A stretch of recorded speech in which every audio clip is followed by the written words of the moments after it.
stand for peace, why? Hey, what you gonna do when they come for your child? Will you stand like the wood? Stand for this child. I don't need kill. I need just stand. I don't need kill. I need just stand. Yeah. I don't need kill.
I mean just stand.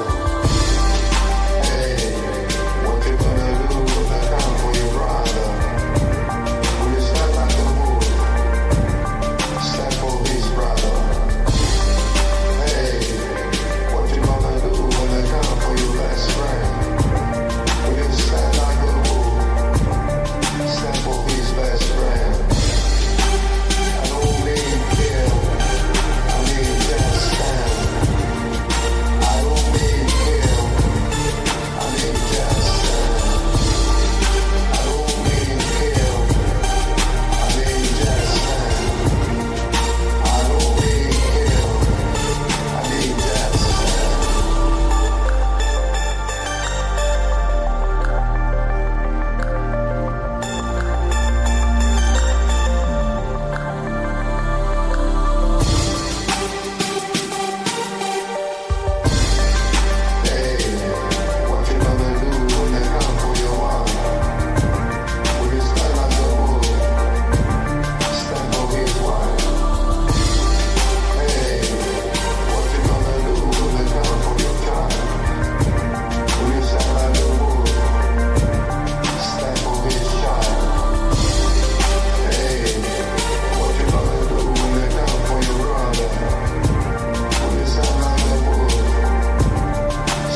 your mind. DPA, open mic, free speech zone. DPA, open mic, we are live. DPA, open mic, we are live. Don't hold back, 'cause here we go. Let's go, let's go. We are live. Find your safe space. Let's go, we are live. DPA, open mic, DPA, we are live. We are live.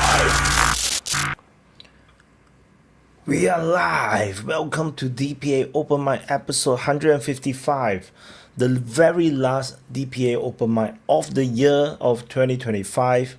Maybe, unless something special happened, but yeah, it would be the last one of the last weekend of 2025, and great big things also happened today, where Somaliland has been recognized by Israel, which is the first full-fledged recognized country to recognize Somaliland.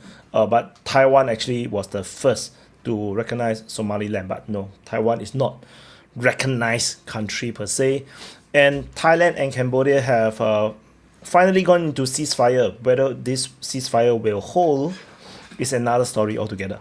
So, and yeah, today will be a bit of a special episode because it's a 2025 in review as well. So we have the DPA awards. So I will be going through the DPA awards categories as kind of like a guide to the talking points and what to discuss. I will start from the bottom up. And so, you know, we can chit chat and discuss about, you know, all these different categories and, you know, topics. And of course, it's still open mind, you know, so you still can go free flow on how you want to, you know, talk about anything. And I'm going to drop the link to join. Give me a second. So let me do the copy and paste thingy. Dun, dun, dun. I hope you guys can hear me. Shit, I never asked. I was like talking to myself. So yeah, so copy and paste. So it should be this one. So I drop the link to join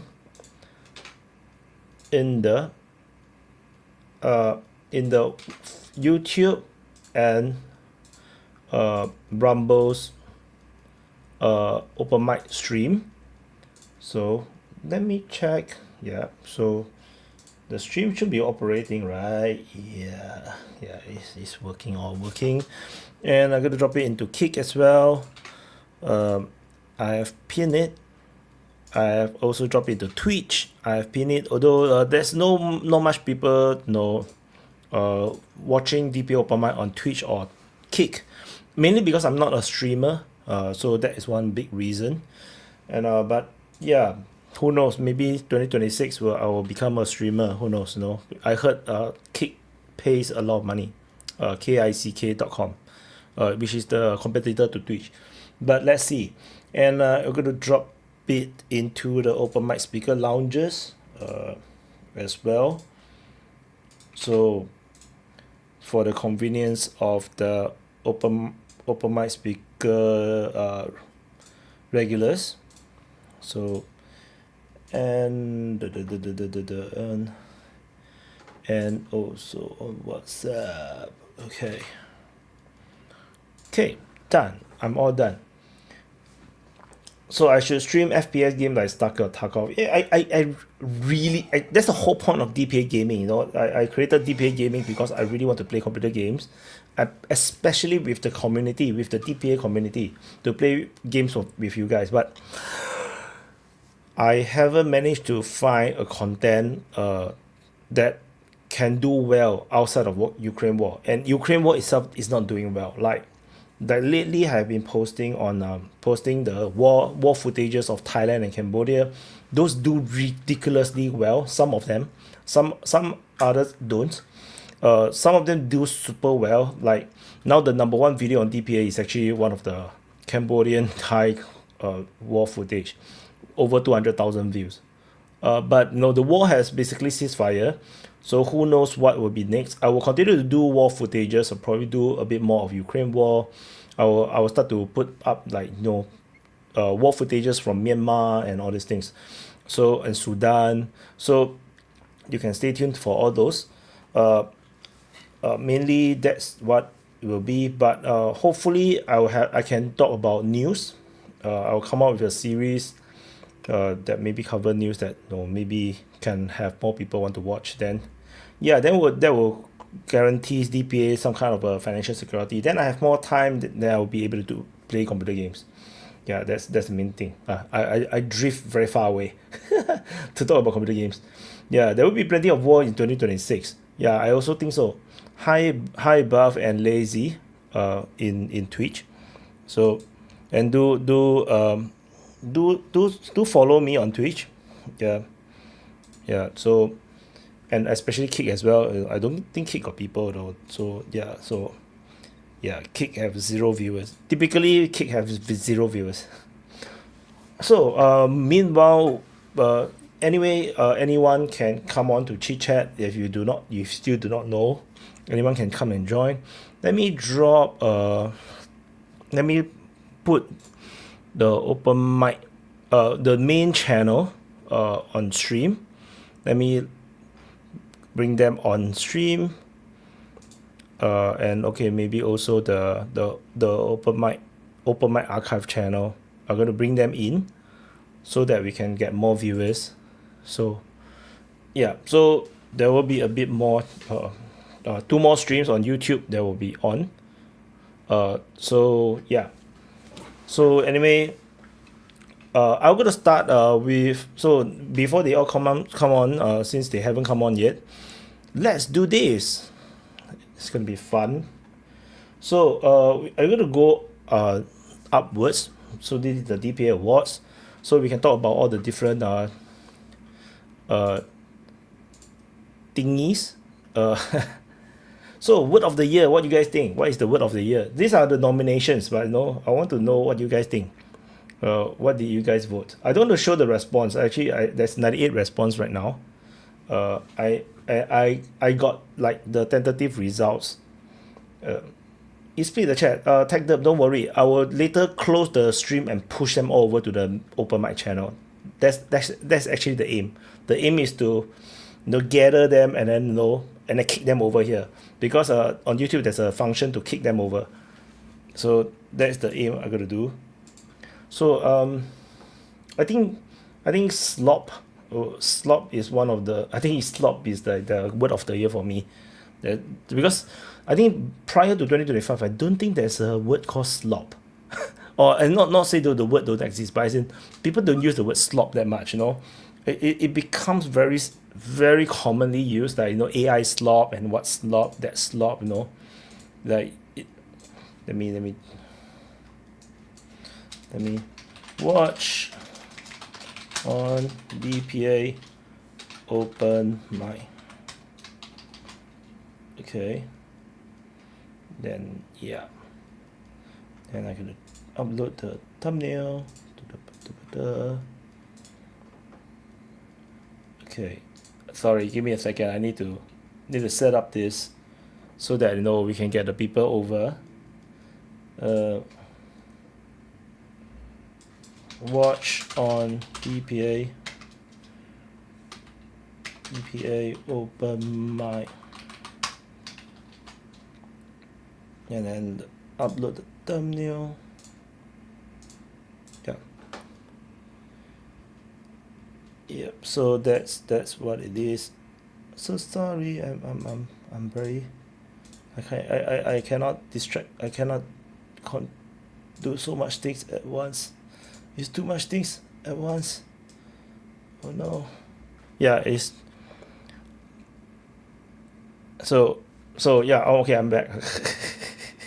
So yeah, anti-Semitism. Actually, anti-Semitism. Yeah, you guys are right. Anti-Semitism seems to be like also like a thing, right, in 2025. But I think prior to that, because of the heavy bombings on Gaza, I think that's also already like pretty. Yeah, maybe. Yeah. So yeah. So that's word of the year. What you guys think? Let me read. Conspiracy is the pick for a rock monster on Rumble. So he say, Yeah. Why it falls on the year of the snake? Yeah, snake year is always not a good year. Snake year have always don't seem to be good year. So that's it. Dragon years are also not very good years. At least for my family. So, oh my god, I should have shaved. No, but it's okay. It's okay. No, yeah. So let's see. Okay, so that's word of the year. Anyway, if you guys want to come on and chit chat and let's then talk, discuss about all these things, together. Yeah, will be fun together. So we have the quote of the year. So this is one of these interesting, random uh, vote, and you can quote someone or you can make up something yourself. There is a Zelensky frozen outside Kupiansk. Israel has nothing to do with, insert whatever you want. Then I'm ready to stack them like cordwood. I think yeah. So and then Mima died in the Holly. Don't know. What's that supposed to mean? I also don't know. Then the European Union was formed to screw with the United States. Oh, I shouldn't click it. Oh, that's bad. I shouldn't click it. Oh my god. Okay. Shit. Clicking it like suddenly makes it edit. Okay, so the European Union was formed in order to screw the United States. The funny thing is that this is actually true, no? I think this is actually true. EU is like more like is really, to compete with United States. Oh, someone Ivan Petrov just realized he was actually Jew. I just saw Ivan Petrov just realized he's Jew. That's funny. Yeah, but but you should be happy about it. No, Jews are known to be the smartest people on earth. Then after that it's the Chinese. so yeah, that's so I have no camera, but people can know about me enough in chat. Yeah, I mean, yeah, the thing is, I have dealt with so many people on the internet. If you have when people don't have to show face and they don't even use their own name, right? Everybody use alias. The problem is that people become very irresponsible, when they talk, and that makes it uncivilized. So that's why showing face is the bare minimum that we have to have on DPA open mic, and that build trust, right? So unfortunately that's the case. Like for some of you guys may know some of the dramas, or maybe you've seen some rumors about the dramas in Discord, the DPA Discord. There's a fucking good example where people who do not show their face, do not use their real identity, and then went on to screw up the whole server. And that's very unfortunate, because not all these people hiding behind anonymous identity. They don't show their face, they don't use their own real identity. They can go after other people, they bully each other, and then they screw up everything, and then it's like no one behave like real human beings. I'm 100% sure none of them behave the same way they behave on Discord in real life. So unfortunately that's the case. So that's why DPA Open might have this rule. We have to show face. So no, too bad. So yeah, and then okay, so and impossible sailing is impossible. Yeah, that's my quote. So the comparison is the thief of joy. When you are losing on the battlefield, launch and counter-offensive on the Twitter front. Zelensky.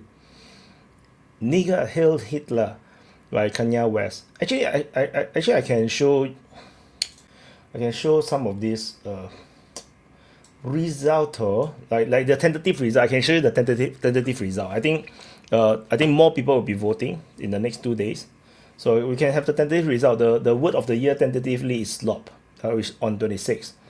Conspiracy is on 29. Sorry, then conspiracy is on 26. Anti-Semitism 25. So some of this conversation that we have on the live chat, I can see now is like, we are pretty close there. So yeah. So quote of the year. So just now we were at Yeah, the Twitter front, the Zelensky, which is actually well voted, is among the top. So if you guys haven't voted, right, you can go and vote. You will affect the vote because the competition is actually quite close. When we have uh, nigger hated Hitler and then Trump, we are going to win so much in 2025, we're going to be tired of winning, which nobody cares. The Vampire Party is over. Russia already won 4 votes. Stay private is like horrible. Nobody cares. Like we are winning. We are winning is actually one of the top voted ones. Yeah. Is the link working? Oh my freaking god! Why nobody is joining? Let me check. It's like, let me check. It's working, right? Yeah, it's working. So it's working. So yeah, I just worried. Like no. Okay, then don't live your past, live your life. Yeah, good advice, nobody cares, Nobody cares about good. Then the great noticing has started, nobody cares as well. The great noticing is something related to the woke people starting to realize something is amiss. Or the people start to realize, like people who have been trustee of government or big mass media starting to realize. I think that is what he's talking about. And then all my niggas, Nazi, nigger, hell, Hitler. Yeah, this kind of like, no. Yeah. It didn't get very high, So if people are zombies, zombie attack you, you kill them, is it still genocide? By Rebecca Buff, Steph. So yeah, that makes, yeah, I'm not sure. Is it still genocide? I mean, it still can be genocide, right? No, it still can be genocide. So it's possible. Hi, Cocky Valley. Yo, what's up? Yo, I'm going through. So today will be a bit of a special episode. I will go through all the awards category because it basically sums up the year. So we kind of can do review of the year. We can talk about the different things. So I'm going through from the bottom up because then we will end with the person of the year. So but now we are going through the second. Like just now we were in the word of the year. This is the current voting result, but the vote is still ongoing. So the slot is then number 1. So now I'm going through the quote of the year. So people can make up quote as well. So yeah. Yeah, I don't know why you didn't include my favorite quote, which is from Ursula von der Leyen. She said, What she "Europe say? is the values of the Talmud." Yeah, but this one is up to people to nominate. I don't add it. I don't add this myself. Everything is nominated. Like all these are all written by people, by the DPA community. So no, you didn't nominate. No, so it's gone. Yeah. Then you're already blessed in so many ways. Focus on that. Like good advice are not voted on. Nobody cares. Russia is retreating forward. 32. This is the most popular one right now. And then speak often of victory, especially when it's not near. Zelensky. Okay. So these are the quote of the year. Yeah. Then we have the greatest doodle on the DPA mapping. Evil Rabbit clearly is going to be the winner. That's pretty obvious. I also voted for Evil Rabbit. I also voted, by the way. I also voted. Okay, so let's talk about Ukraine war. Most underwhelming settlement and front in the Ukraine war. We have Kherson front, Odessa front, and Kharkiv. Yeah, can't dispute that. It's all the southern fronts. Kharkiv is not that bad. I mean, yeah, but it's not. Some people expected a lot. So, when a lot of people chit-chatting. Yeah, so. And then the most strategic settlement of the year. Pokrov. What do you think? Do you follow the Ukraine war? I look at the map of the Ukraine war, like from last year to this year. I can't even tell the difference. It just looks like pretty much the same to me. If you zoom out, yeah, it's not very obvious. You have to zoom in. And in a way, from a very neutral point of view, it's a disappointment, right? If you look at like the great mighty Russia, and then they struggle to wipe out Ukraine. So, but they also put into a perspective, if you ask me, like if it's the United States going to a proper war with a third country, like like what happened in Vietnam War, Vietnam War, the United States also struggled really badly. Like people all thought that no, the United States would have trounced Vietnam, but it didn't. So similarly, now we have the same thing where Russia have a proper war with Ukraine and they fail to succeed. I think it's something similar. Like people overestimated the big powers sometimes. When the defending country have the will to fight, then the stronger country actually do not necessarily have that advantage. Like, but not by that much. Like, yes, they have an advantage to kill more people, but they don't necessarily just run over the opponent like how we have imagined. So it's a bit it feels a lot more like chess. Like in chess, it's like both sides will lose a lot of chess pieces, then you go to the end game. It seems like this as well. Like both sides, Russia and Ukraine, is losing a lot of men, and you have to go towards the end game where both sides lose a lot of people, but one side finally wins. But that is like you'll be like so exhausted by the end of the war. Then that's what happened to America, right? When they go to Vietnam, like after the end of Vietnam, they're just exhausted as a country. They just can't go for another war. Why you miss out Russia fighting NATO in Ukraine? I mean, true, but United States was fighting the whole of whole of the Soviet, the whole of Warsaw Pact. That's why Vietnam is so difficult to fight. That's why Korean War was so difficult to fight. They're fighting the whole of the Soviet sphere. Does Singapore secretly rule Asia? Okay, I'm not going to read some of the chat. I don't understand. Yeah, but you do you have an opinion for Kokebeli? Most strategic settlement, what do you think of this year? Shit, I don't know. Okay, so next.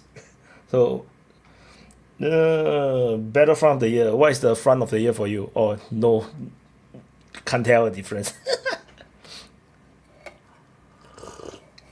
I don't know, man. We need Vaughn. Vaughn is obsessed with Ukraine war, but he's not here. I think in the open mic speaker lounge, I think that in the VC there are something's happening over there. Well, I want to know which you think, because you're the one who follows it. Oh wait, I forgot which one I voted. I think the Battlefront of the year is Pokrov for me. Kursk actually was pretty significant. Kursk. Because people forgotten that Kursk front was a thing. Where the Ukrainians entered into Russia, and it was a big thing for most of the year. Like people already forgotten about it. So, and that was like at the turn of the year as well. So, it started off with the Kursk front, and eventually the Ukraine lost it. So, yeah, but right now I think Pokrov is like the big one. So, yeah, for most strategic settlement, I think Kupian, Sivers. I think it might be Pokrov or Sivers. Will be. I think Pokrov. I think Pokrov is like the linchpin to whatever the Ukrainians' defense line will be left in Donetsk, because after Pokrov there is not much big cities all the way until Kramatorsk and Sloviansk. So it's like after Pokrov, Ukraine is going to struggle a lot more. But I mean, the war is very slow, so I think the drones, FPV drones, really made a difference. So not going to go fast. Battle of the year. So Battle of Pokrov, is the highly most voted Battle of the year. Okay. Now, the rest of the battles, I think, is all very underwhelming. So I mean, it's quite straightforward. The nominations are also pretty disappointing. Yeah, maybe Ukraine war, really nothing much have happened. maybe this year really have nothing much have happened. I don't know. War of the year, of course, Ukraine war is going to win. Israel-Iran war. What is the war of the year for you? Since you are not following Ukraine war that much. Oh man, I followed Israel-Iran a lot more than Ukraine. It was just, I was really disappointed. It was not like, it felt like a lot of those Iranian strikes, they just made a giant mess. They didn't really structurally knock down buildings. So I think I was thinking Israel's going to be fine the whole time. I think a lot of the strikes was on military airbase and military bases, which is Israel in the beginning they didn't limit the civilians from filming. Then after the initial the footages that came out was so bad, they enforced the law. Then none of the Israelis started to post all the videos. Then as a result, we have basically almost blackout, almost not entirely, but almost blackout of footages of the strikes. And some of that, and the ones that came out was unimaginable. It's like computer games, all the missiles just flying down. It's like computer games. Those are like fireballs from the sky, So those were some amazing footages that I have never Yeah, ever that seen was before. really amazing footage, but I wonder, were they really targeting infrastructure and key things? Because it seemed like they blew up just like some corner of some apartment and they didn't even collapse it, like some random Yeah. office buildings. Hey, upgrade. Yeah, we all have half faces only. Yeah, because if not upgrade, will steal the show.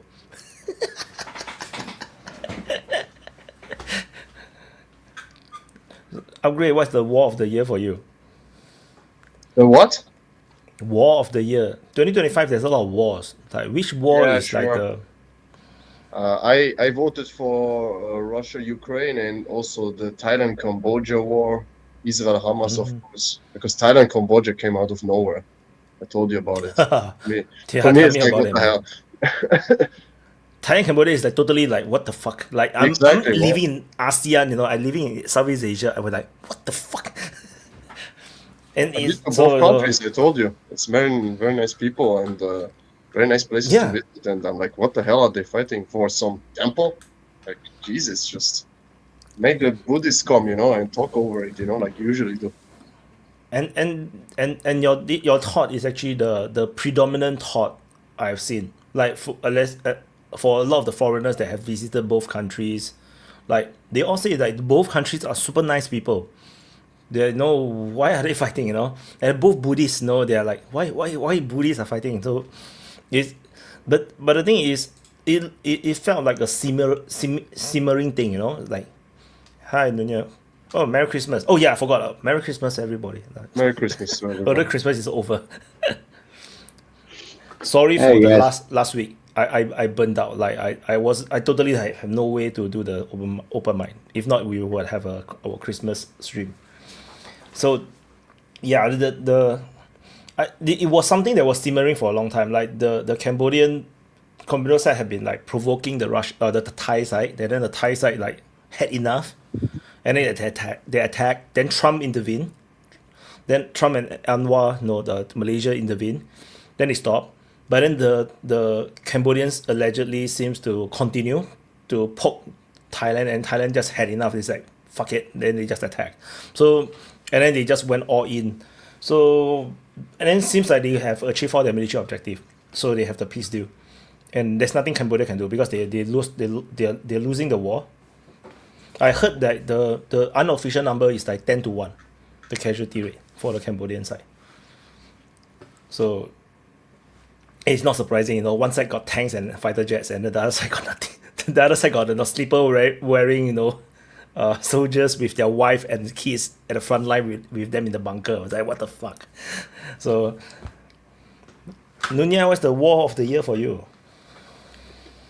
I'll vote for Israel Iran because I think that it gave the world the opportunity to see the capabilities that both countries have, specifically Iran. And I think, the Israels and the USs of the world will think twice about striking Iran again. I think it's also the first time we see actual proper saturation strikes. I think not even Russia do saturation strikes. I think this is the first time we see a proper rocket and missile saturation strike by any country. So yeah, that's super interesting to me. So let's pull up again. Conspiracy of the year. No, what you guys think? This is the current live voting, the results. But I mean, the voting is still ongoing. But it's interesting. No, most people voted abstain file. Jews killed Charlie Kirk. There's a lot of Charlie Kirk. There's Jews killed Charlie Kirk, then Israel killed Charlie Kirk, and then Mossad killed Charlie Kirk. It almost sounds like the same thing. I'll go for Brigitte Macron on this one. If you haven't seen Becoming Brigitte, you gotta watch it. It is wonderfully entertaining trash. And I was totally cynical before watching that first episode. By the end of the first episode, I was like, yeah, she's a he. No question about it.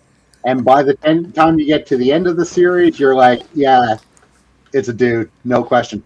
But the thing about that series is the media gives all the press and all the ink towards her being trans, right? And Candace Owens is exposing Brigitte and she's anti-trans and blah, blah, blah, blah, blah. If you actually watch the documentary, it's more so about how the old power money in Europe, in this case, the Rothschilds, maintain their position of power in Europe. That's really what it's about.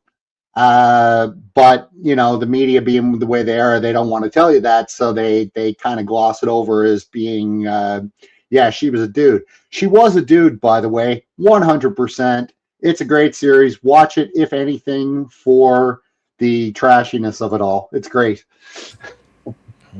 True.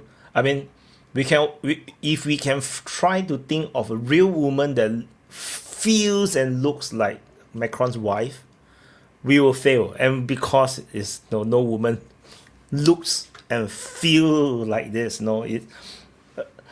I mean, even Michelle Obama is also a bit like it's a little bit hard to find like African American that looks and have the posture and stature like her. So but of course Michelle Obama, like, I think recently slimmed down a lot. I saw the latest Christmas photo with Obama. She looks like super slim.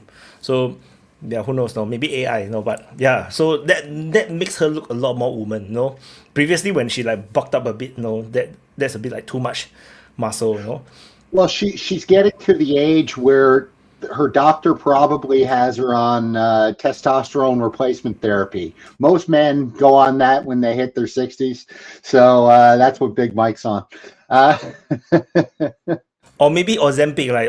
Now is the hype in the United States is Ozempic, right? So maybe she's on Ozempic. So like she just shrunk, like all those protein shakes doesn't affect her.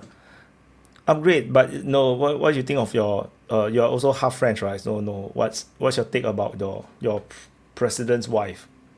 Is it a male or female? You are French, so you will know better, right? I don't know, man. It's a very strange thing. I agree with Nunia there with his take, because there was always like some talks. They were mainly like on the internet and stuff like that, and nobody seemed to touch on this topic because it's a thing which he's anyways already in very deep shit. You don't need that too, so anybody didn't care about that, but now people are like, oh, his wife is a dude, la la la. Now she filed something against her, against Candace. They're going in front of the court. So let's see what's gonna happen. If she can prove that she's a woman, then it would be very strange. But who knows? But it's more. What is the French public reaction to the Candace Owen documentaries? Does the French public get obsessed with it, like the Americans? Not at all, because it's a mainly Anglo-Saxon thing, right? So people are like, oh, that's again the Americans who talk something about the Frenchies is nothing new. We are used to it, that the Anglo-Saxon sphere is bashing the French. So we're like, oh, again something. But on the other side, many people have doubts about her, and they are legitimate or not legitimate. That's up to the people who. Yeah. Well, the funny thing is, like, it would be so easy to prove, right? And rather than suing Candace Owens and doing this lawsuit, which will go nowhere, et cetera, et cetera. Just do a blood test, show the results, debunks Candace Owens like that, right? But she's not doing that. So that kind of makes you wonder even more, like, what is it that they're actually hiding? So I think this is going to blow up in the Macron's faces because, you know, this is a legal case now, and they have to go to trial. Provided that the Macrons don't pull the case, which would be my guess. I think that they're just going to drop the case at some point. It'll never go to trial. It can't go to trial. So that's what'll end up happening.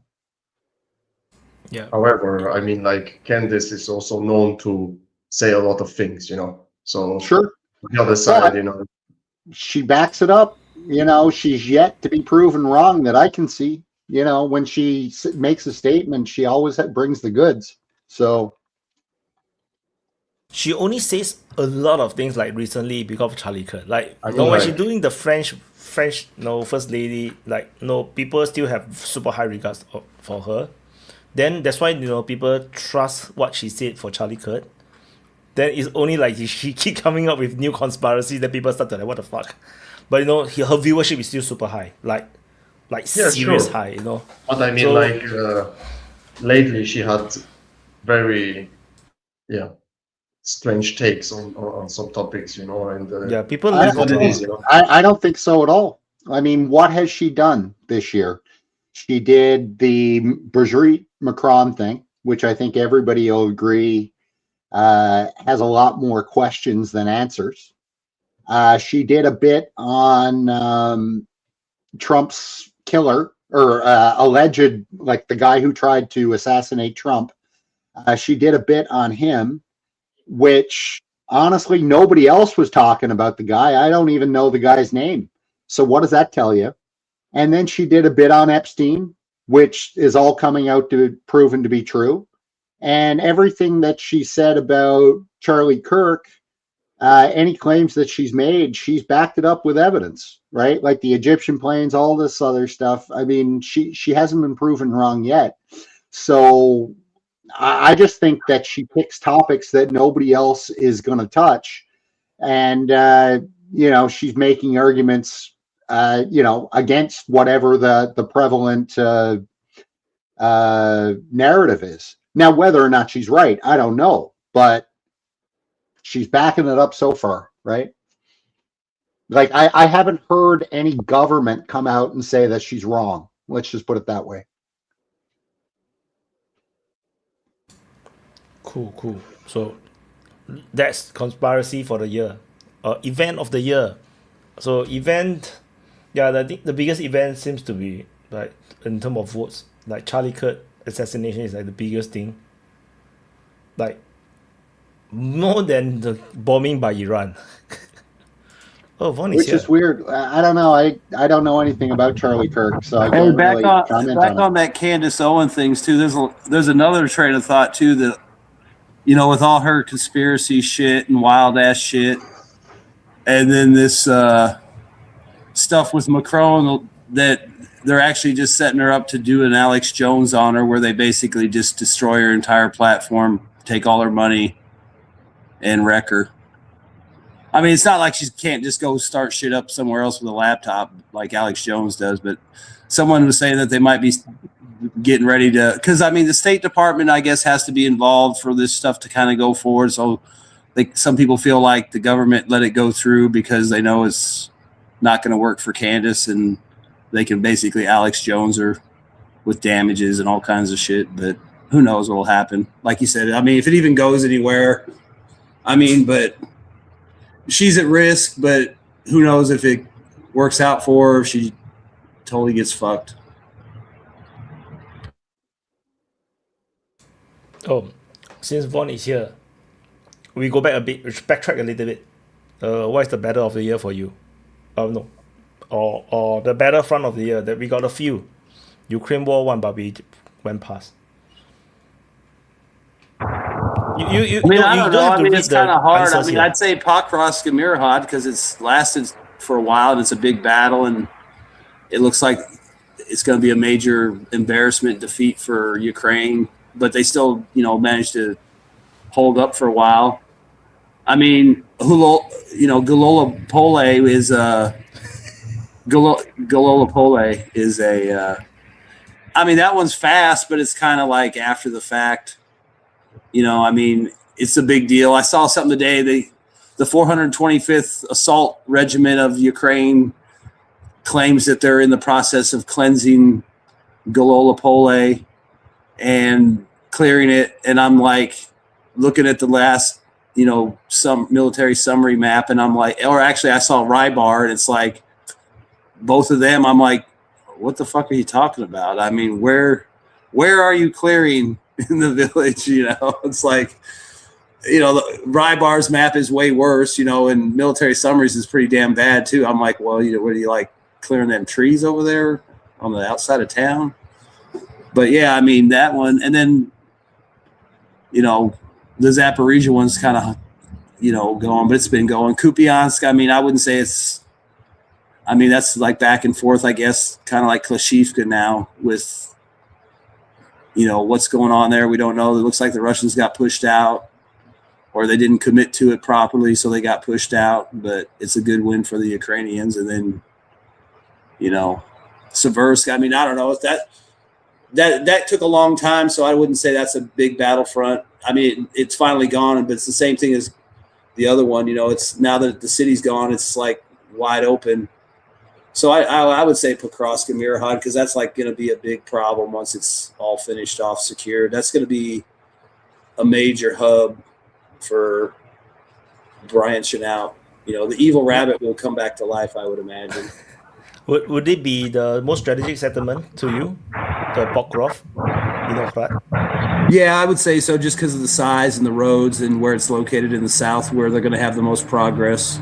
I mean, Kupiansk might have been good, but I don't know. The north, to me, seems like that's going to be the hardest place at all, because you have all the cities and settlements in the woods and the terrain, and it just seems like that's where the Ukrainians like to be versus down south.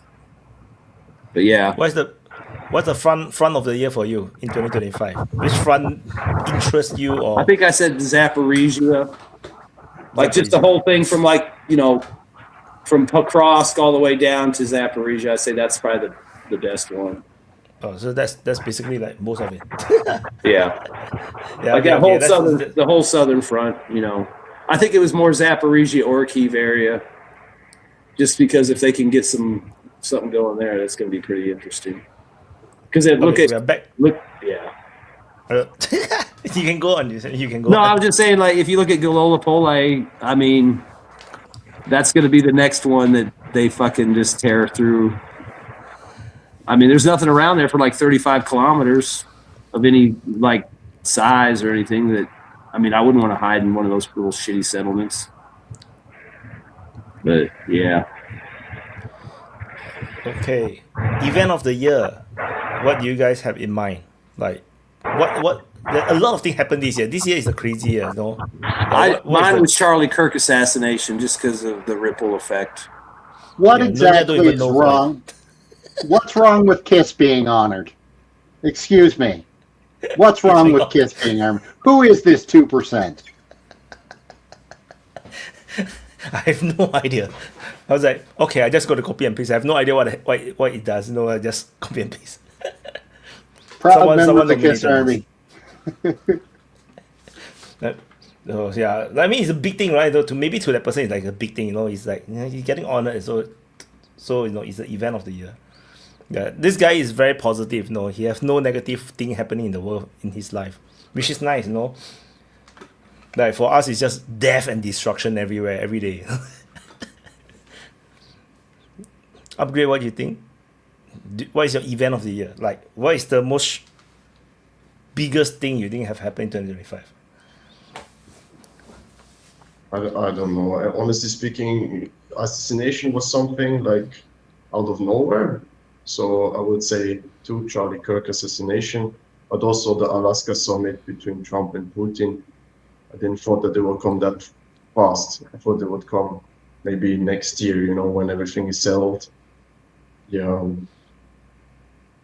maybe But it was Pokrovsk. Yeah. but it was also quite a pointless thing. Like they met, but then nothing really happened. Exactly, but it was like some event, right? After all these years, the first time the Russian president went to a Western president, so a Western country. So everybody was talking about it. Yeah.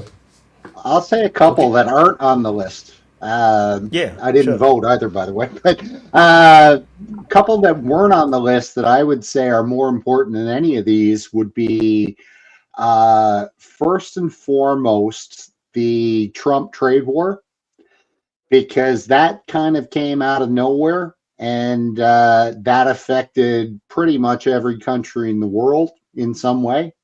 And it was a really big deal. And we're now seeing where the alliances are shifting amongst the various countries.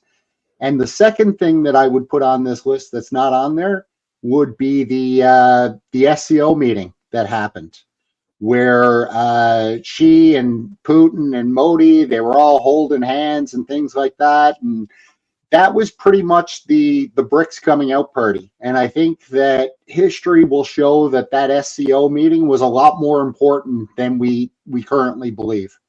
So I'll just add those two. I agree with what Nunya said as far as the what was the first thing you said? The tariffs. Yeah, the tariffs. Sorry. But I mean, I think one reason why it probably didn't get a lot of play is no offense to Trump, but it's pretty convoluted and all over the place and kind of hard to keep track of what's been said, what's been done, what's actually going to be done versus what isn't, you know what I mean? And there's been so many threats and stuff like that. I think that's probably why it didn't get as much play, because I don't think, unless you're really, really into it, it's probably hard to kind of figure out what the hell actually happened and what deals have actually been made that are actually in place versus all the rhetoric that's been going back and forth between everybody. Mm-hmm. Well, I think it's just the whole Western Atlanticist model is coming to an end, and that was a trigger point for it for sure. We go.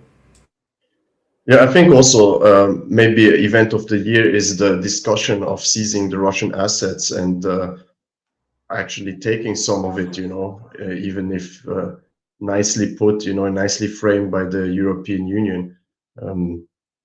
Taking sovereign funds from a country to give it to another country without their, consent is a big thing. We didn't do it to the Nazis, and we're now doing it to the Russians. So let's see what the repercussion will be for the future, especially for the European market and also for the bonds. Didn't Russia just do a case or launch a case about that, the assets? Some big case. I saw the headlines that some big financial case has been launched by Russia over the seized assets. So I guess they're suing them. We'll see how it plays out.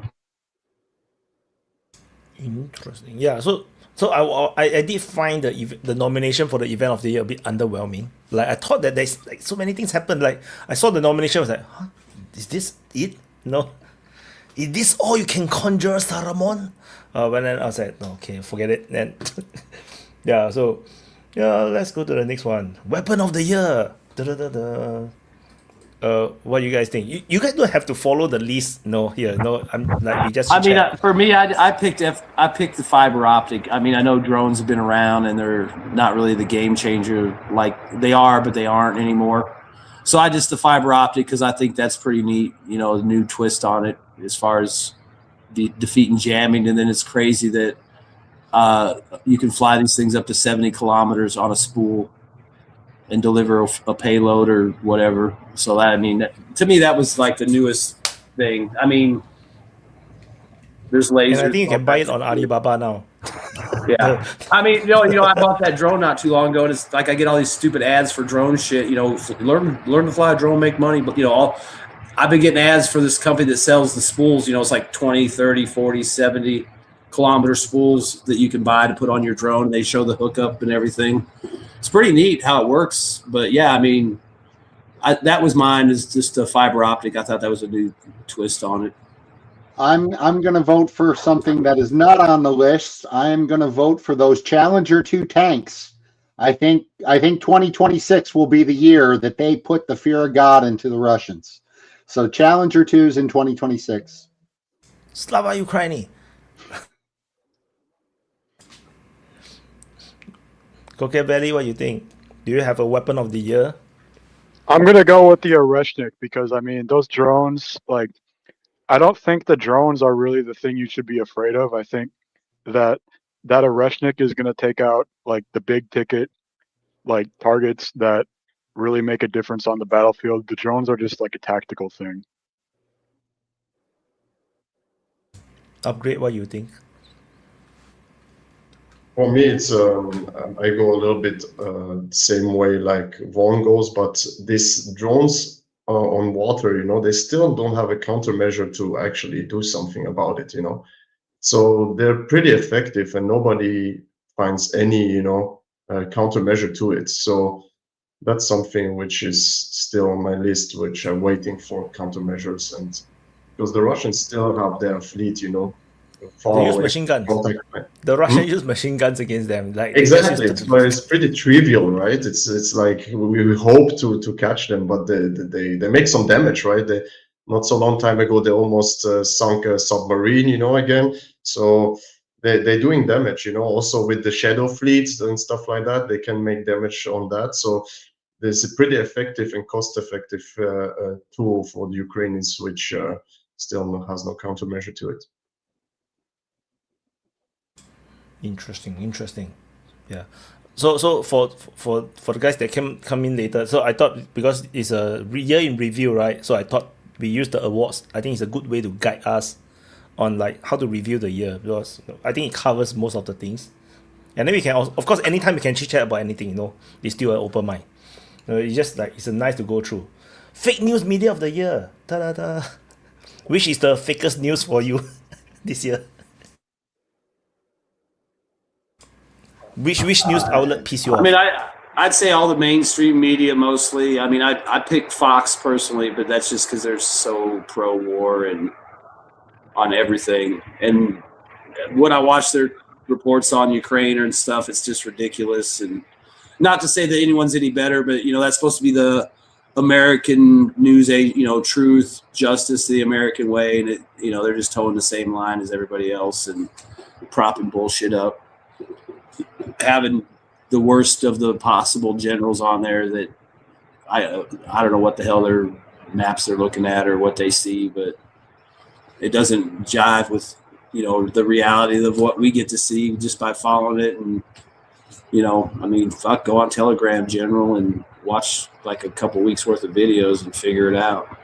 I mean, it's not to say that there's not days the Ukrainians have good days and bad, the Russians have bad days, but I mean, I kind of look at Fox as probably one of the worst because they really tried to play up to the, pro-American side, rah, patriotic side, and then they push basically their own version of bullshit.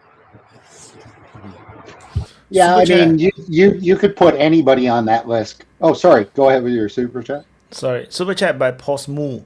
I've never seen this nickname before. Unspoken democracy of year. China's sales of drone and motors to Ukraine through the Baltics and Poland is what allows it to fight. It'll be over in a month.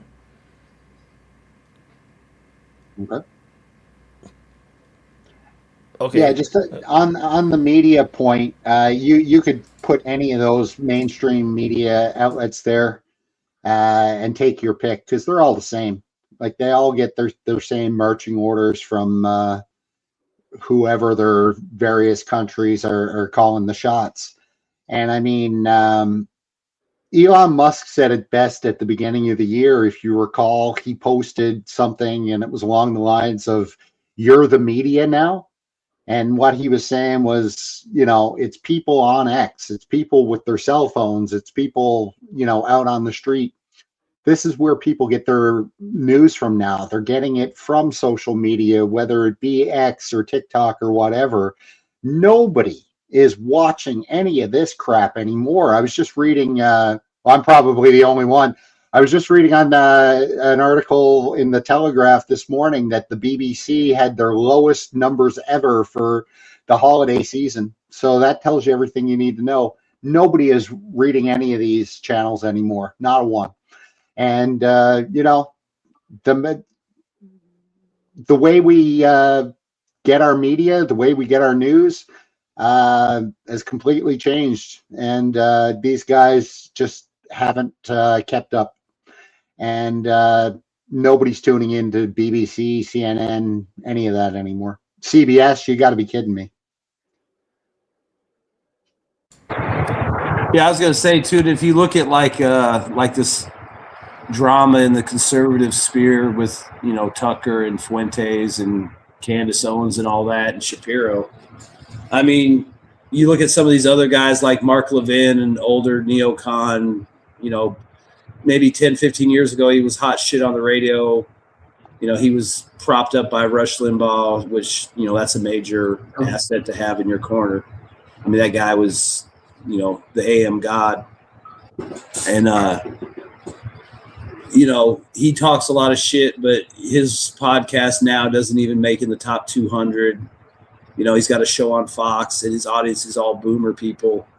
And you can see how the tide is turning in that. And a lot of people are just tired of the same old line, the same old bullshit, the same old excuses, the same old reasons, the same old enemies, the same old story. And it's the same old guys pushing it. And I think that's another thing that's showing up too is, you know, these guys are not as influential as they used to be. And they, you know, they talk big because they're in big media, but they don't, you know, like you said, they don't realize, you know, they're already dead. They're, you know, they just have their heart quit beating, and, you know, like they've been shot 20 times, but they're on PCP. They just don't know it, you know, that they're over. And it's pretty funny to see because, you know, a guy like Mark Levin made a lot of threats and a lot of big threats, and it, you know, not to say something's not going to happen. You know, it's only been a few months, but the way things are going, I would say you know, he's a laughing stock, and Ben Shapiro's turned into a laughing stock because even a lot of moderate Republican media people turned against him when he started just going off on, you know, how dare you talk to this guy or look at that guy or platform this guy. It's like the idea that these people were platforming someone like Fuentes, who's got, I think on Rumble, 600,000 subscribers. He averages 50,000 a night live viewers. I watched him the other night, and in like 2.5 hours, that motherfucker made $3,000 in super chats. So, you know, he's obviously a force to reckon with, and they can't stand it. His messages resonate. I mean, you can pick through his clips of the hyperbolic, crazy shit, but when you sit down and listen to him talk about the economy or the issues that he's actually concerned about, very well spoken, very, very informed, very, you know, enlightening. If you don't get it, you'll get it after listening to him. And it's just good to see that, you know, not to hype him a lot, but just voices like that, people with good opinions, better ideas, younger, fresh blood, getting out there, getting a lot of play, even though the old media is trying to shut it down and stop it and threaten people. It's not working. So we'll see. Von, the Fuentes, when he say all those crazy shit, like, did he do it deliberately? Like, he actually, like, maybe he don't really believe in that, to that level. Like, you know, maybe in normal time he's a bit more normal. Like, when he I think he believes in, like, I mean, I do think he does have a problem with obviously world Jewry, but if you listen to him make the case, I mean, he's not saying shit just to make up shit. I mean, if he talks about world Jewry, he's going to lay out the Jewish American Congress, this, you know, all these groups that AIPAC and everything else. It's not like he's just talking out his ass. I mean, whatever he's going to talk about, he throws down his arguments. So I would say, I mean, he is a racist, or a racialist. You could say he does not want to live around other races. I mean, he might be less, you know, intolerant of like Asians or some Hispanics, but he's obviously made it clear he doesn't want to live around black people. You know, he believes America should be a certain type of culture like the 50s or the 40s. And that's not to say segregation and all that, but he would probably be pro-segregation. But there's a lot of blacks in America that are at this point pro-segregation. I mean, it's easy for him to hit on points that are common sense points, like everybody likes law and order. Everybody wants a fair shake. Everybody wants to good guy to win. Everybody wants the evil villain to get justice. Everybody. So I mean, in that sense, I think he can play to a lot of populist things, and people don't like it because he's effective. So they try to highlight his more inflammatory stuff. And I think a lot of it's, I wouldn't say joking. I just don't think, like he said, it's 80 years ago. It doesn't affect me. I'm not Jewish, and I have my own problems to worry about. And this thing that you're worried about, that your whole world revolves around, is not my problem. And he's just very blunt about it and direct. And I think that's where a lot of people, oh, he's pro-Holocaust or he really literally doesn't want to fucking hear about it anymore because it was 80 years ago. Like you saw when the guy said something about the Holocaust, what, too soon? It's been 80 years, pretty much everybody that was involved in that is dead or should be by now or close to it. So it's like, and I think that's the harshness of it. They don't realize that he's a 27-year-old guy. He wants a wife. He wants a family. He wants a country that he recognizes. He doesn't give a shit about some Nazi dude in Europe 80 years ago. And people think that sounds harsh, but I mean, that's kind of where he's at, I think, on it. He's got real problems to deal with, and he doesn't care about someone else's problem that was in the past. Well, I think the other thing about guys like Fuentes and stuff, the arguments against these people, they don't work anymore, right? So the traditional argument against somebody like Fuentes is like, oh, you're a horrible racist. Oh, you're an anti-Semite. You're this, you're that. And he'll be the first one to say, yeah, okay. Now that we're past the name calling, argue with me on my points, right? And they don't like that. And I see that that's been happening quite a bit in the last several years because all these globalist scumbags, they can't justify their arguments anymore. So the only thing they have left is name calling and trying to divide people that way.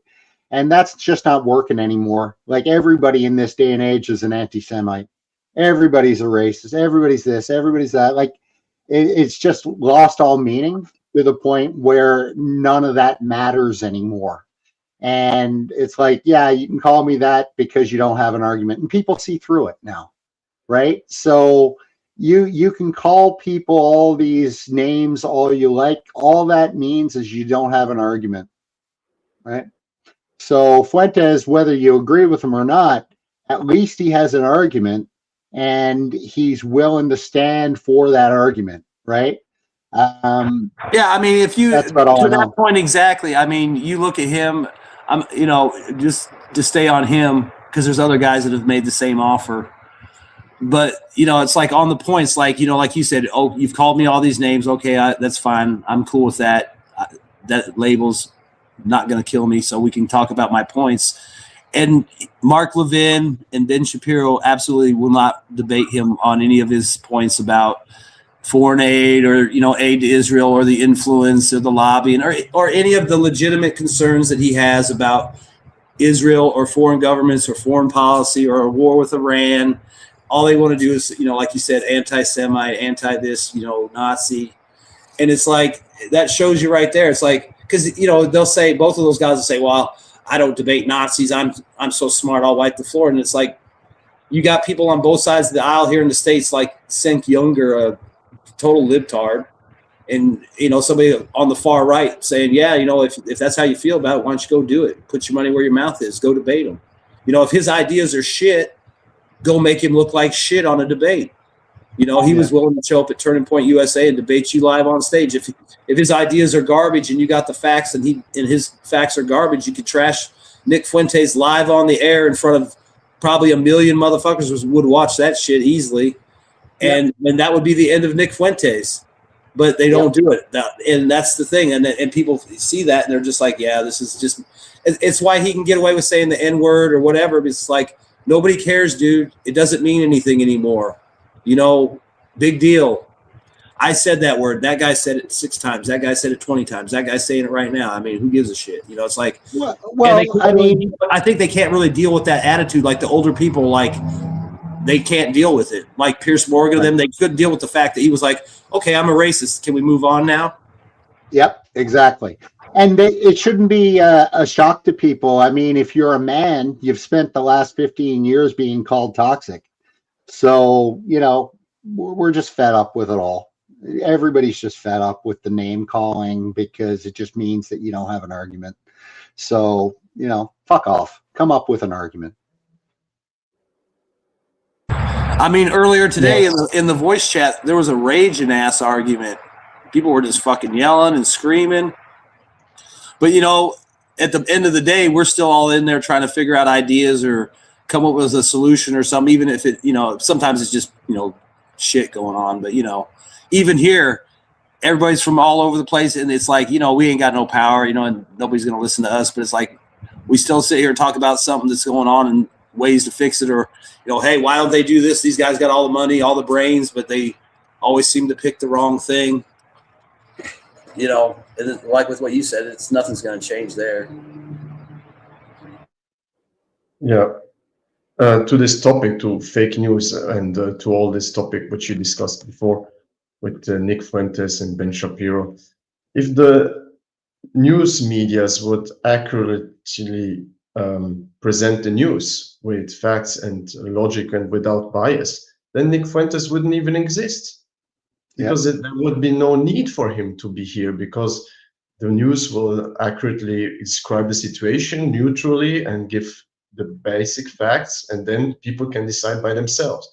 But because, like mentioned by my counterparts here underneath, they just lie and try to present people as some certain fringe, even if they didn't even hear the arguments, that makes people go in this niches, in this extreme niches. Is it left extreme or right extreme? And then you don't need to be you know, surprised when they come and start to be so successful, because nobody's listening to you anymore. Now they go to these people to listen to the news because they said some things which you never dared to say, right? Like the mentioned thing, like with Pierce Morgan, when he is clearly arguing on the bad faith with some topics, you know, and he's in some points he has a point, you know. It doesn't mean that I agree with him or I don't agree with him. In some points he has a right point, you know, and Pierce just don't want to accept that because he is so fixated on this. Oh, you said that Hitler was a cool guy. What is this? Like he said to him, you know, it has a, I understand what he mean in a certain point, right? That obviously if you say Hitler is a cool guy, you have some questions to answer, right? But on the other side, what it has to do with the topic, with the point which he's addressing right now, you're just deflecting because you don't have an argument right now to make him, to the audience, broad audience, to make him look like he's a fucking lunatic and you shouldn't listen to his point, right? And the Ben Shapiro is the same, right? It's, for me, it's not fake news. It's like the worst performing news for him, right? Because he was very high at the beginning against cancel culture and stuff like that. He was one of the first to address these points, right? But now he's just a whiny, you know, Israeli apologist all the time, talking about Israel. Nobody cares about Israel. You're an American. You should talk about American stuff, not about Israel. And you're always saying that Israel should don't need help from the US, and then after you begging that the US should give more money to the Israelis to defeat Hamas and stuff like that. So he just shoot himself in the foot, right? And he was also about free speech all the time. And then when actually somebody's talking about some of his topic which he don't like to talk about, then he needs to be cancelled or don't need to be listened to because they're anti-Semite and so on and so forth. And like Nunia said, people had enough of this because we've been taught like 10 years right now that people are racist, Nazis, homophobes, and so on and so forth. And now people don't listen to it anymore. There is no switch anymore. It's not anything bad anymore to say. It's like, oh, he's that, or maybe he had something to say, you know, which I could listen to, what has nothing to do with this, because the mainstream media is labeling people like that to make them look bad, right? They don't even listen to the argument. They don't want to interact with the argument. I had many, like I seen some clip like not so long time ago about some journalist who argued with some couple very conservative, who has a lot of kids and stuff like that, about about differences in DNA and stuff like that in different kinds of people. And she didn't want to listen to the argument. She was just like, oh, but that's just some people who say that, and there's no study for that and stuff like that. And I'm like, just listen to the argument and let the people decide at home. You don't need to bring your bias in the argument, in the interview. Let it be done by the public. The public is not dumb. They can figure it out by themselves. So that's why the fake news lost like so much. And fake news is from Trump, right? It started for me, when I hear fake news, it's for me CNN, 100%. It's labeled CNN, fake news CNN. For me is number one. After, you can talk about other topics and move on maybe.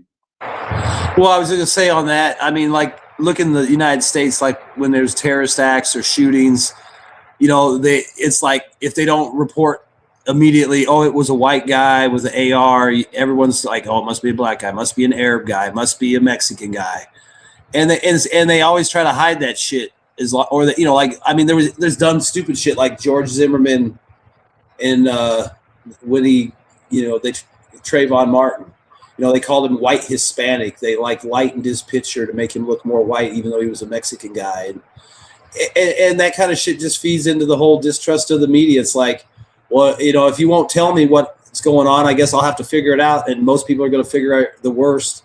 And like you were saying, if you just report the news fairly, unbiasedly, people can decide for themselves, like, hey, it looks like black people are kind of dangerous. I should probably not be around a big wild group of young guys, or, whatever's going on wherever you live, instead of, oh, it's a mostly peaceful protest. And, oh, okay, let's go down and have a picnic. And then you get beat up and tear gassed and watch half the town burn down.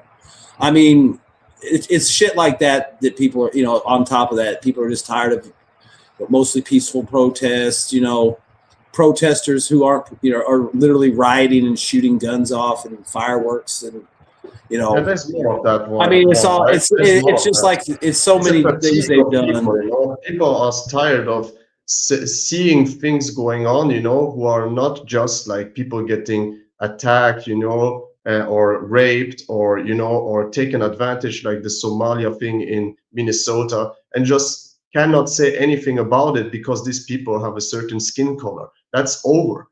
We should be equal. So if somebody does something wrong, it doesn't matter if he's white, black, or he's an alien. He did something wrong, and we should able to normally talk about it. If somebody is taking hundreds of millions of US dollars and making fraud out of it, it doesn't matter if they're Somalis or not. They should be taken care of. They should be, either if they are not, US citizen and they have just a permanent stay here, they should get in prison or deported. That's not a very controversial thing, I think so.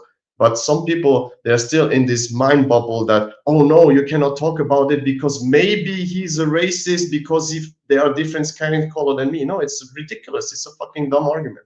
And we shouldn't even talk about this kinds of thing, So that's, the people are tired of that. Mostly in the Western world, they're tired of that. They're tired of just listening to this dumb fucking woke people who always say, oh, you cannot say that and that because this people has another ethnicity or something like that. We're tired of it. We just want to live in peace like everybody else, And it's also a detriment to all the good assimilated, foreigners who come to our country and work hard and contribute to the society. Super trying chat. to, by the way. Super chat by Joe Stone. Thanks for a great year of discussion and great minds of diverse viewpoints. Thanks, Wyatt. Thank you. Thanks to all the co-hosts and contributors. Thank you, Joe Stone. DPA Open Mic, cannot be DPA Open Mic without, every speaker that came on. Me alone is just DPA. It's not DPA Open Mic. So, so fake news media of the year. Yeah. So, what's the next topic? Oh, what is the best news media of the year? I just want to add on the point on just now what we have discussed is that I also realized that while we are the news now, like the people, the civilians are the news now, I still feel like there is a need for a proper news media. Like in the end, we still have to reference something to to quote our source. Then I realized that is a big problem. So far, I mean, on the Asian side of things, it's not that bad. We have a lot of media that from Japan, from Singapore, that is like credible. But in the Western sphere, that it become a big problem. Like in United States, I don't even know who is the media that is really can trust. Like on the Asian side, we have quite a number of like some Japanese media are really good. Singapore media is not bad. The yeah, so best news media, in terms of the votes, people put Telegram, So yeah, Telegram is a news source, and then X and RT, got high. Someone, I picked Gray Zone just because I like the way they cover stuff and they're investigative and they're kind of alternative. And a lot of the mainstream media doesn't like them, so they must be doing something good. And I think they lost one of their guys, maybe not this year, but last year or early this year. I think he was killed in Africa, covering the Russian stuff down there. But yeah, I like those guys. They seem pretty legit. They cover good stories. They get stories you don't usually see, and a lot of the other ones. I mean, they're all good to one degree or another, but like RT, that's, to me, I would just say propaganda. Even though they might be telling the truth, it's the main state news channel. So that's why I picked Gray Zone. I figure alternative media, they're semi-independent. I would say RT, as long as it's nothing to do with Russia, their journalism is actually pretty good. Like really, like they do proper journalism from my experience of following them. But when anything to touch with Russia related, oh my god, like they just glaze Russia, and then in terms of United States, sometimes it's okay to watch RT to understand the real problems happening in United States. Like they are very honest about the problems in Europe, in United States. So it's a good place to watch what is the problems. Like in fact, because I used to watch RT a lot, when a lot longer, like maybe 2014, 2015. The main reason is because the news media cannot be watched anymore. Like US media was like total rubbish. And then I started to watch RT, and then they are reporting about Syria, about Donbass, and they were reporting about US, and it's through RT's reporting I realized Trump is going to win the election, because of they reported about the middle United States where all the cities are falling apart, the towns are falling apart, then they have the hurricane, and then nobody went to it was never fixed. And I think all these problems and I realized that, if this is the United States, then Trump is going to win. Like, if that is the problem, because that means Americans are struggling, and then it turned out to be correct. Trump won. So there is benefit to RT. However, you cannot depend on them to understand Russia. You can only use them to understand the announcement, the what is declared. But they are still very super duper pro Russia. They are Russian media. Yeah, so that's what I think. I go back to I find that I end up reading all of this stuff just to try to get a balanced picture of what this real news actually is. So, I'll check out CNN, I'll check out BBC, I'll go on RT, I'll go on CGTN, Times of India, you name it, right? Wherever I can find news sources on a topic, I'll read them all, because that's the only way I find that I get all the facts. Now and then from there, an overall kind of aggregator of news. I think Telegram and X are both very good for that sort of stuff. If I want to find something really quickly on a topic, or if I want to find a video that I know the mainstream media won't post, then yeah, I know that I'll find it on Telegram. I know that I'll find it on X. But in general, yeah, I tend to read a lot more news than I probably should, because our news media quit doing their job about 20 years ago. So that's what you got to do nowadays. Oh, great. What do you think? Yeah, I usually, when I go to news, like traditional news, I go to Swiss media, because they are very neutral. They don't give a shit, they just, okay, that's the facts, believe what you want. Then, next topic, how's the economy doing, how far did we throw the cheese, from the mountain or something like that, like some basic dumb fuck shit, But no, they are pretty neutral. They try to. I look at it and it's really neutral. For me, it's the best one. I cannot Is watch. RT banned? Is Pardon? RT banned in Switzerland? RT. RT is banned in Switzerland. Yes, it's banned. You see, Singapore is more free, have more freedom of speech than you guys, man. Yeah, It's not banned in true. Singapore. No, we had also sanctions against Russia. We have the most sanctions against Russia. Holy shit. Yeah. Yeah, so you guys are so neutral. On this part, we're not neutral, but we don't talk a lot about this war anymore. You know, it's just like most of it is about United States. You know, economical ties. You know, with European Union, we talk about business more than we talk about war. Yeah. Yeah, I think Ukraine war is a dying topic. Like I can literally see it in my views, like not just in my views. You can see it through on military summaries view. Like military summary is now the biggest in terms of English neutral to pro-Russia audience. They are the biggest one, and they eat up all the audience like because of the size, and you can see that their viewership is also not that high, you know, as compared to like maybe 1 year ago. So it is a dying thing.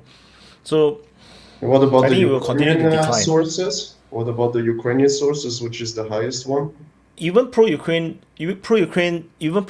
viewership has dropped like 3 times. Like, you know, Dennis Davidos used to get like 900,000 to 1 million views per video. Now What? he's getting like maybe 300,000 at most, I think. I haven't checked for a long time, so I'm not sure. Let me see. I also not too sure. Let's see. Does it appear? Or it doesn't appear there. Okay, so Dennis Davidoff. Let me see what is his last video's viewership. I'm also not sure. Dennis 76,000 8 hours ago. Let me see, find something that 1 day ago. 232,000. 232,000 compared to like when he's at his peak, that was like 900,000 a day at least, you know. So it definitely have fallen a lot. Johari said, "Don't worry, Zelensky will make it relevant again." No doubt, man, no doubt. So military summary is getting like 100,000. Yeah, so my videos are like 10,000 only. Like I'm struggling to get more than I'm struggling to get to 20,000 for Ukraine war videos. So you can clearly see it- there's a trend, right? Who's going down Yeah. for interest-wise, right? For this war, right? It's not anymore. yeah, I Yeah, think military summary 1 year ago was like getting, so I think he getting 150,000 or 100,000 to 150,000 average. But he used to get 300,000, right? Like when like a year ago, you know, when he was like he was dominating already, you know, 1 year ago. So like he was getting like almost 300,000. So the interest has fallen like tremendously. Not to mention how the algorithm works, you know, that is another thing altogether. But no, interest has fallen. So I think I'm expecting more to fall to next year. So definitely on my side, no, I'm definitely pivoting to cover more news. Go back to what I like, you know, to cover geopolitical news, you know, news all around the world. I think it's more interesting, but it's a bit hard to get viewership. But I will see what I can do. So yeah, because Ukraine war also is quite boring for me as well. You know, after a while, it's like fuck, 1,400 days of like the shit, you know. So it's also quite sick for me. Like I don't watch Ukraine war stuff myself. So anyway, yeah, best news media, I would say is X. I depend on X on a lot of news. Like if it's breaking and important news, it will appear on X on my feed. So that's how it is. So joke country of the year. Which country is the joke to you? Which is the jokest country of the year in 2024? 2025. So no, this the candidates here. The top 4 is USA, Ukraine, United States, and European Union. Well, I mean, shouldn't the UK just be default Yeah, as the biggest joke every year? Because yeah, but there's a lot of anti-Ukraine people. DPA community got a lot of anti-Ukraine people, so they voted Ukraine very high. But I don't think Ukraine is a joke. I think Ukraine has done really well. They really tried really hard. to do, like, everything is going against them this year. So they have been doing their best. The UK is like becoming a joke. That's, I agree. The kind of, like, censorship that they are putting on their own people is insane. But I also saw UK people defending and saying, no, this doesn't exist. It's not real. So I'm not sure what's happening. Nunya, what's Well, your joke country of the year? Well, the UK has to be on my list because they're just such a silly country now. It's hard not to laugh at them. Like just yesterday, I was reading an article about how they've got new guidelines for stunning lobsters before you boil them. So it's not humane to boil a lobster alive, according to the British. So now what you got to do is stun them somehow, give them a concussion, I guess, before you put them in the boiling water, so it'll be more humane. This is literally the shit that these people are coming up with over in the UK. It's hard not to laugh. It really is. So yeah, UK, you guys, anybody there, you're finished. Just get out of there while you can. The whole island is going for shit, and yeah, it's not looking good for the British folk. They'd be my pick. It's hard to trump the British people when it comes to just being completely stupid and silly. So I'll pick the UK. Upgrade. What is the joke country of the year for you? It's not a joke country, it's an entire apparatus. The European Union is a joke. It's a joke, and it's been a long time a joke, and it's getting more ridiculous every year. And we need to have a different European Union. I think the European Union was a good idea at the beginning, but now it's just a censorship machine, who just imposes from top down, and there's no individual place for countries to, have a different path than what Brussels is dictating. So it's actually just a dictatorship disguised as a democracy. And always, lecturing other countries on what they should do or what not, but by themselves not being much better, So for me, European Union is number one. Vaughn, for you? I would go with the EU just for all the nonsense with Russia, and the UK with all the censorship and anti-British government. I mean, those two are just ridiculous. Both entities are a joke. I mean, there's other ones, but I mean, as far as their effects on the world, it's probably those two, the UK and the EU. That's quite so sad, right? UK left the EU so that they can stop being a joke, and then they become a bigger joke. So what's the both point jokes. of Brexit? What's the point of Brexit? You're still a joke, when you leave it. The next category was disappointment. Which country have disappointed you the most? Like, maybe they have like a lot of potential, but they fail. They disappointed you. I had Iran. I don't think they lived up to the hype, and they got spanked. I mean, it's debatable how much they really did to Israel. I mean, either they did and it's been heading really well, or it really wasn't all that great. So I don't know. But yeah, I'd say they got spanked pretty good and embarrassed. Nunya, which country disappointed you the most? Besides my own, I'll go with Denmark, because here you've got a country, Friedrichsen, she is about as anti-Russian as you'll get. She's always the first one on the NATO stage, looking to send weapons, whatever. Meanwhile, you've got the United States threatening to invade Greenland and take it over, and these bunch of Euro faggots are doing nothing about that. So Denmark, stick up for yourself. That's all. Upgrade. Which country you're disappointed? it's gonna be my second home. It's always when I see how it becomes. Every year I go there, for visiting my relatives there, and I see how it gets worse and worse. And it's very sad because when I was smaller, it was a very nice place. Even if it changed also a lot, but it was a very nice place, where you was secured.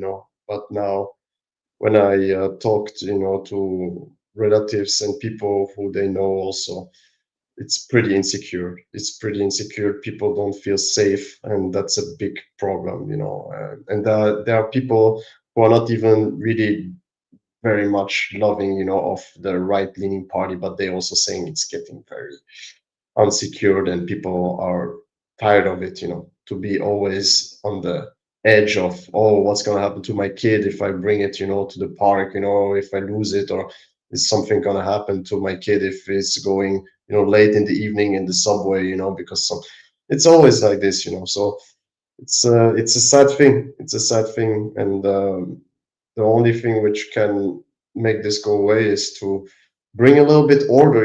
It's doesn't mean that you need to go Nazi order. You can just be normal order. Like just people who do crimes. Just put them in jail. People come illegal inside the country, you just let them, apply in their home country or in the first, safe country which they touch the ground in European Union. And about Denmark, they also do good things, like they have a very hard immigration policy. So there is basically zero people who apply for, to go into Denmark because they have such strict rules. I think last year was like around 300 people, 400 people applied to go to Denmark in a year. Before they were like very liberal, So this this party of this woman, she's pretty hawkish on Russia, very weak on Greenland, I agree, but on immigration, she's pretty good. Okay. How does it work? Like, how does the border work? Like, it's freegan zone, right? Like, people can just walk into Denmark. So how do they secure the border? They control their borders, right? They control their borders. When they arrive, everybody needs to, like, for example, when people arrive, all possessions which they have, like gold or something like that, is confiscated by the state. So it's like, some money which they leave, to the state. So in case something happened or they do, damages they cannot repay, they have like some money for, to repay the state. They're put in some special, places where they need to learn the language, and stuff like that. You can, send you but what I mean is the border. When they enter Denmark, they just have people who check, who's coming. So there's a something like a custom border when they enter, let's say, through the highway. There's some sort of custom border. Yeah. Oh, okay. I don't know. I thought we had previously in Europe. I don't know. I haven't gone to EU before. I do not know. Because when I read the news, it sounds like as if people can walk in and out. If you arrive, for example, in the European Union and you arrived, with the legal status to an airport, then you can just travel around everywhere. There's nobody who's going to check you. But there's certain countries who enforce their border better than others, right? For example, France. If I go to France, it's just 5 minutes away from here by car. Nobody's there at the border. Germany, if you go with the public transportation, because we have direct public transportation who is connected to Germany, they halt at the border. Police comes in and they check your ID. If you have an ID, a valid ID, to come back to Switzerland. Because you're coming to Germany to buy, usually we buy groceries because it's cheaper in Germany or in France. And the Germans, they have now, they made it a little bit tougher. But previously, everybody could go in and out. You could take drugs. You can take 50 kilos of meat if you wanted. Nobody cared, And but now it's a little bit more strict. But so there is border.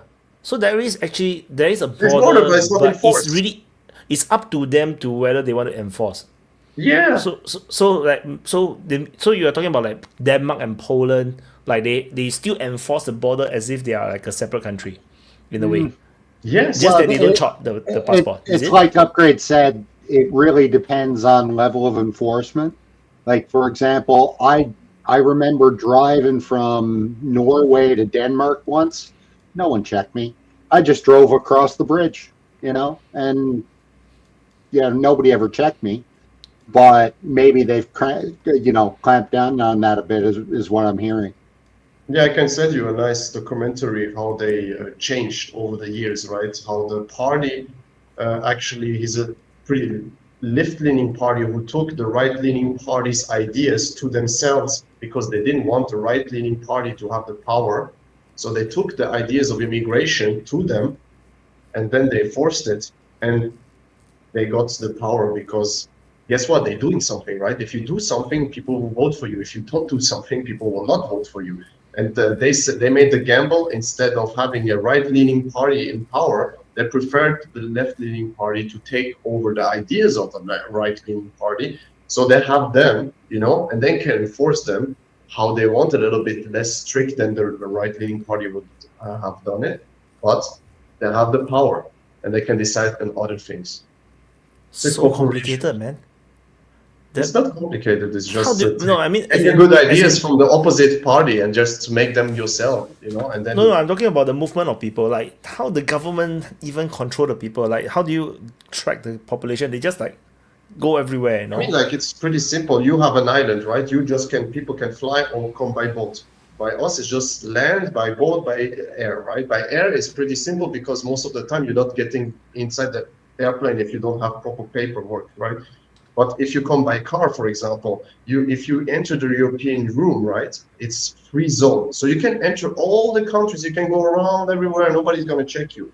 But some countries said, oh my God, so many immigrants come, like Hungary, right, or Serbia, or Poland, and they put actually their police force around their borders because it's still their borders, right, European Union borders, but their country's borders. So they put around their borders their police.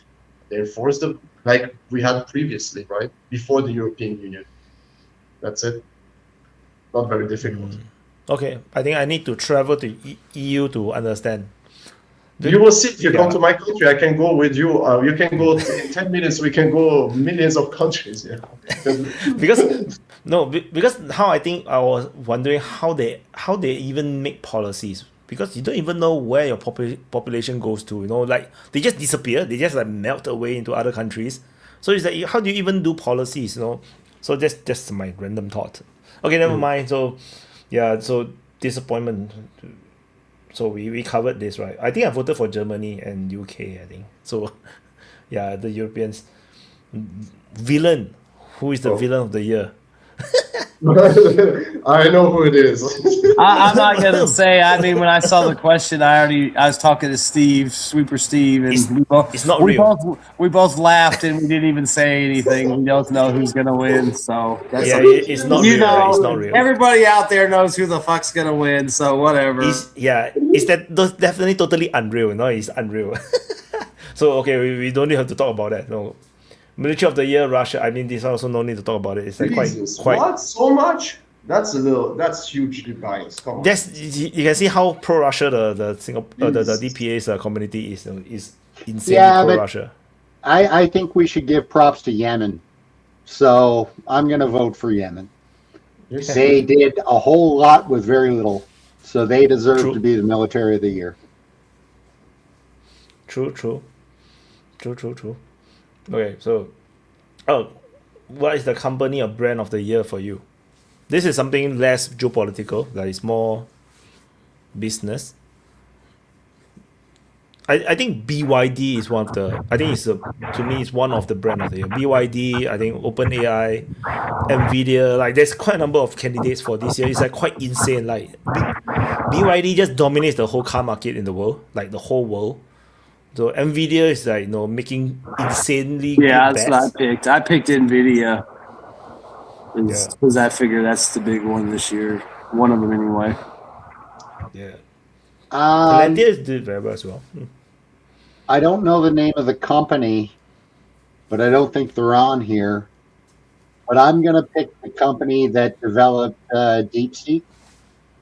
And that led to a bunch of other open source models. So it doesn't get a whole lot of press now, but I think what effectively the Chinese have done have made the whole open AI business model non-existent now. So I think we're going to have a big problem here in the West. We're going to have a whole lot of data centers with no use for them. So whatever that company was, yeah, Hangzhou DeepSeek Artificial. Yeah, there we go. What? Yeah, Guys, okay, Chinese people, you guys need to name your companies better. Like, this is ridiculous. Come up with a better name than that. Better marketing. So, Yeah, you need better marketing. this is Hangzhou. Hangzhou is the province. Hangzhou DeepSeek, AI basic, technology. Just rolls off the tongue. This is too long. It's too long. Make it nice, Make it like Americans, Make it. It's very. It's not a brand, it's basically just the actual Chinese name, Hangzhou's DeepSeek. Just call it DeepSeek. AI technological Yeah, company. Call it Chinese, DeepSeek. Okay, so they that'd be my pick. The Hangzhou region, whatever, fucking yeah. Go upgrade. Yeah, I would also agree with OpenAI, obviously. NVIDIA, I both have some shares, so I'm a little bit biased on that. But the next one, maybe next year, is SpaceX, which are going to be also something crazy, It's people who have Tesla, shares can maybe get some previous access, like premium access to actually buy SpaceX shares. Your NVIDIA stock 3 times or 4 times? I will not disclose that. That's a very good. It's a very good number. It's a very good number. I'm very happy with it. I'm very happy with U.S. stocks. Thank you very much. You made my year very good. I'm very happy. So now you guys know why Upgrade is so pro Trump. MAGA and all MAGA. I love him about that. Elon Musk also. Thank you, Elon. Oh yeah, without Elon Musk, there's no MAGA, man. I think Elon Musk buying of Twitter changed everything. Like literally changed everything. I think even DPA I think is kind of like slightly indebted to to Elon Musk, because DPA would have been sanctioned to hell, man. Like it will be like totally kicked out of YouTube because of X. It forced every other social media to be competitive. They cannot just censor people, right? They have to compete. Country of the year, of course, the pro-Russia people vote Russia. But let's say not Russia, which country? Yemen, no question. Yeah, I mean, this is a bunch of people who have nothing, who were fighting because they thought it was their moral duty to fight with the Palestinian people, and they had no reason to do it other than that, and for that they deserve our thanks and our praise. They are no question the country of the year in my book. I saw some rumors that they are thinking about a possible breakup of the Yemen country into two. Like they have the Houthis will stay as Yemen, the other one will be changed to South Arabia. But I'm not sure if it's legitimate. I haven't dig into it. I just simply saw some of these people starting to do this hashtag South Arabia, which is I think is a good idea. Because there's no point. The two sides can't beat each other. Might as well just be separate countries. I think that's a good idea. And the Houthi Yemen will have a bigger population. And then the this new country have a smaller population but bigger land mass, but mostly it's desert. So I think it's a fair breakup of the country. Vaughn, other than Russia, country of the year. I picked the U.S. just because I live here, and Trump's got a lot of pans on the stove. There's a lot of potential out there, so I'm hoping all these plans and schemes, I hope some of them start coming to fruition in 26. So we'll see. I mean, that's what I just picked that because he's tried to do so much this year, and if half of it works out, it'll be amazing. So we'll see. For disclosure, no, I'm very consistent. I say that I'm pro Singapore, so I voted Singapore. And if not Singapore, I will be pro United States, which I voted United States. The two countries I voted. So Yeah, which to me is like the Singapore actually, if you it can't necessarily be the country of the year because Singapore is have a really pathetic year, like geopolitically, like it's totally irrelevant. But no, United States has been like making waves. So I think next year will be a crazy year for United States. I got a feeling like this will be an insane year. Unfortunately, I have no money to invest. I wish I have money to invest, but I have no money. I can only talk about it. Yeah. Upgrade. Yeah, Which- I'm which always one's country? going with the same country for Switzerland because if you see all the metrics, it's an amazing country. It's very Switzerland? difficult to get in. Yeah, it's difficult to get in. It's hard work. It's difficult to get a job because the market is so competitive. But when you get a job, when you establish yourself here, taxes low, security, if you buy a property here, it's just gonna increase, If you look at the Swiss franc, one Swiss franc is 130 USD. When my father was young, he went to the United States. It was $1 was 15 Swiss franc. And my father is not 80 years old. He's not even, he's very near his retirement age. So in 40 years, Switzerland made it's crazy, It's crazy how much money and how wealthy this country became with 7 million people. It's so small, And the weirdest part, European Union, this big, we want to become very strong and very powerful. We're in the middle. We're the best example. Just look at us. Just take the fucking shit. But obviously, we know, we discussed it already many times. You cannot take over things which happen in one country and duplicate it in another because it's more nuanced than that. But at least take some things, some things will work, But yeah, Switzerland and obviously, I would say, yeah, China. China is because I've been in China, and for me, when I saw how China, my wife was in China when China was not like with big towers and people talked about it, and it was like the new thing, My wife went there like 10, 15 years ago, and she studied there, and when China wasn't like basically nobody talked about it, was nothing, and then she saw the evolution and she showed me pictures, and I can see how it's crazy how they evolve and how competitive they are. Even we know how this. What I have criticism about China, but they're a competitor, a big competitor to the United States. Imagine I went to Beijing when I was like 13 years old. That was Really, like go back, you will almost see it like this. almost 30 years ago. That China is gone. Great Wall of China. Like every time you go there, it's like flooded with people. You can't really see anything. When I went there was like not many people.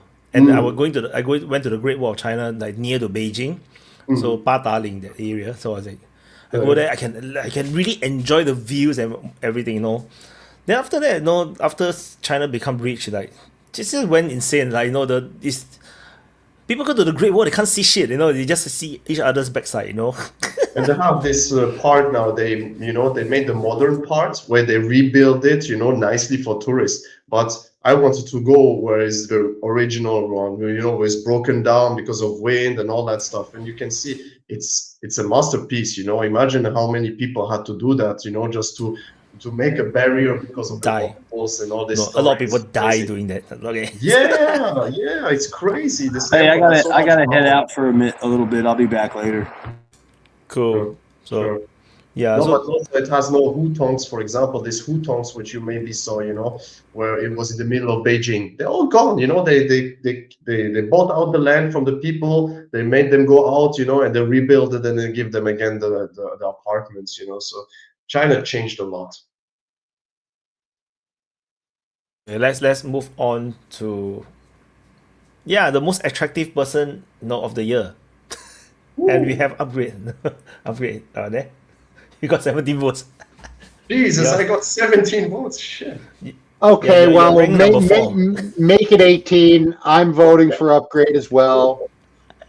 It goes without Thanks, saying Louis. that he's How more can you beat handsome Sydney than Sweeney? Marlon Come Brando. on. I can't beat Sydney Sweeney. Sydney Sweeney. gonna be difficult. Yeah, against not even history legend can beat her. It's like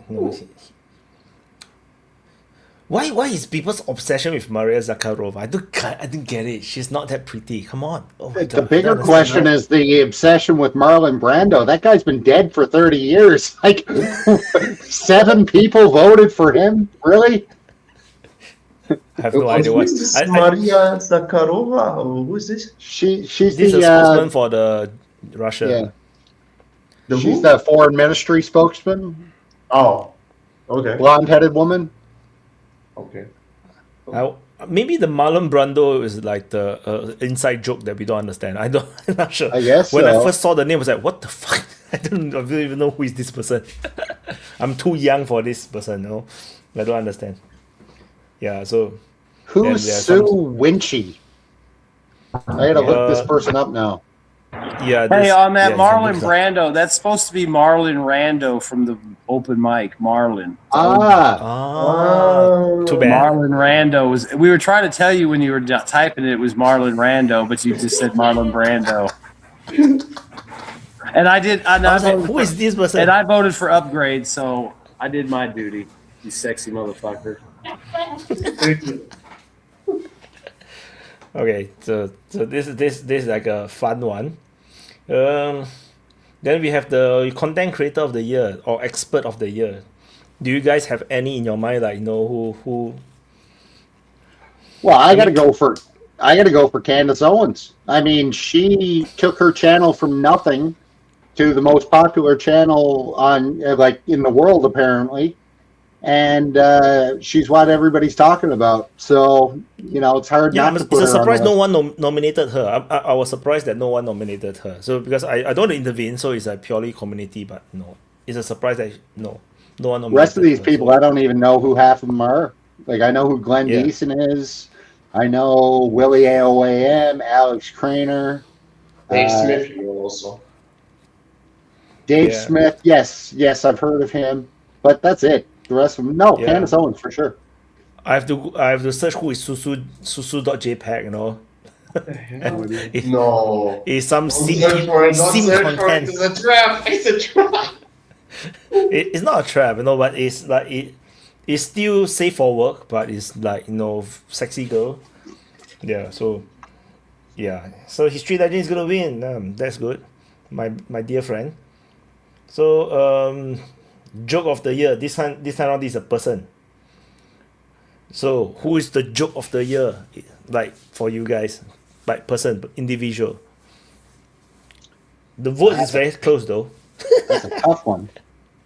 Yeah, so many jokes. So many jokes. No, I have no idea actually. Personally, I also not too sure like who is the joke of the year. Like as an individual, who looks like a joke. I think some European leaders, but but the thing is, there's so many of them, and they are Yes. like all too small. They're very small, like because they're all parts of the EU. So it's like a lot of jokes, but then they're all not individually big enough. So yeah, so I also not too sure who.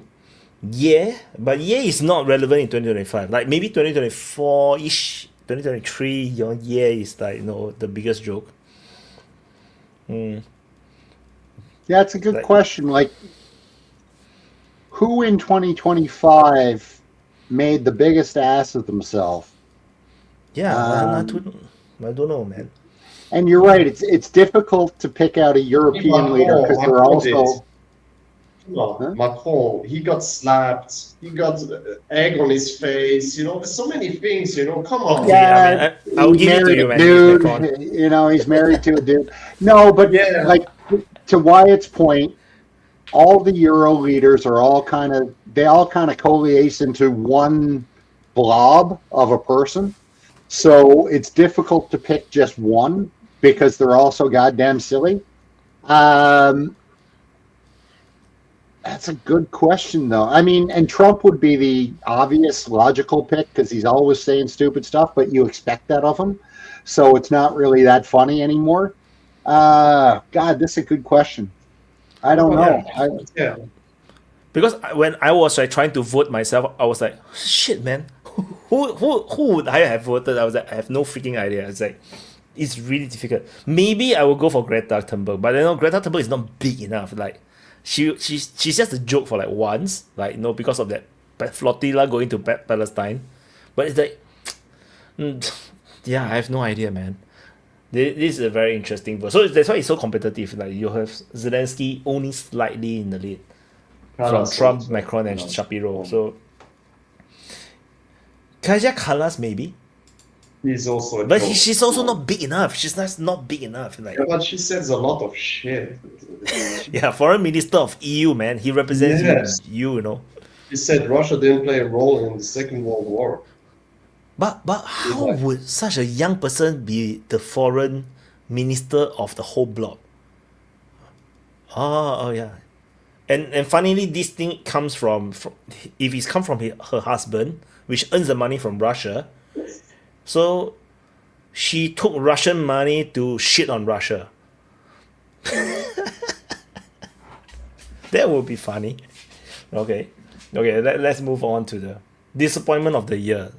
This is a bit different. Like, it's not a joke. Like, it's more like you have great hopes for this person, but he failed you. I think a lot of people voted Trump. I think a lot of Americans definitely felt disappointed with Trump, especially if they have a great hope that Trump will like just overthrow the whole country. he already did a lot, but no. Yeah, he's not the one. No, the one is his son. The son will become the emperor of the United States. No, the Baron Trump, Emperor Baron Trump of the empire of United States, but not Trump. Trump is a bit too. Trump believes in the Constitution too much. So, do you have a disappointment of the year? I mean, yeah, Trump is just as good as any, but I go back to, we know exactly what Trump was going to govern like because he did it before. And I said that before the election when he got elected, right? So I'm not disappointed in Trump. I expected all this from this clown. So I wouldn't say he was so much a disappointment to me.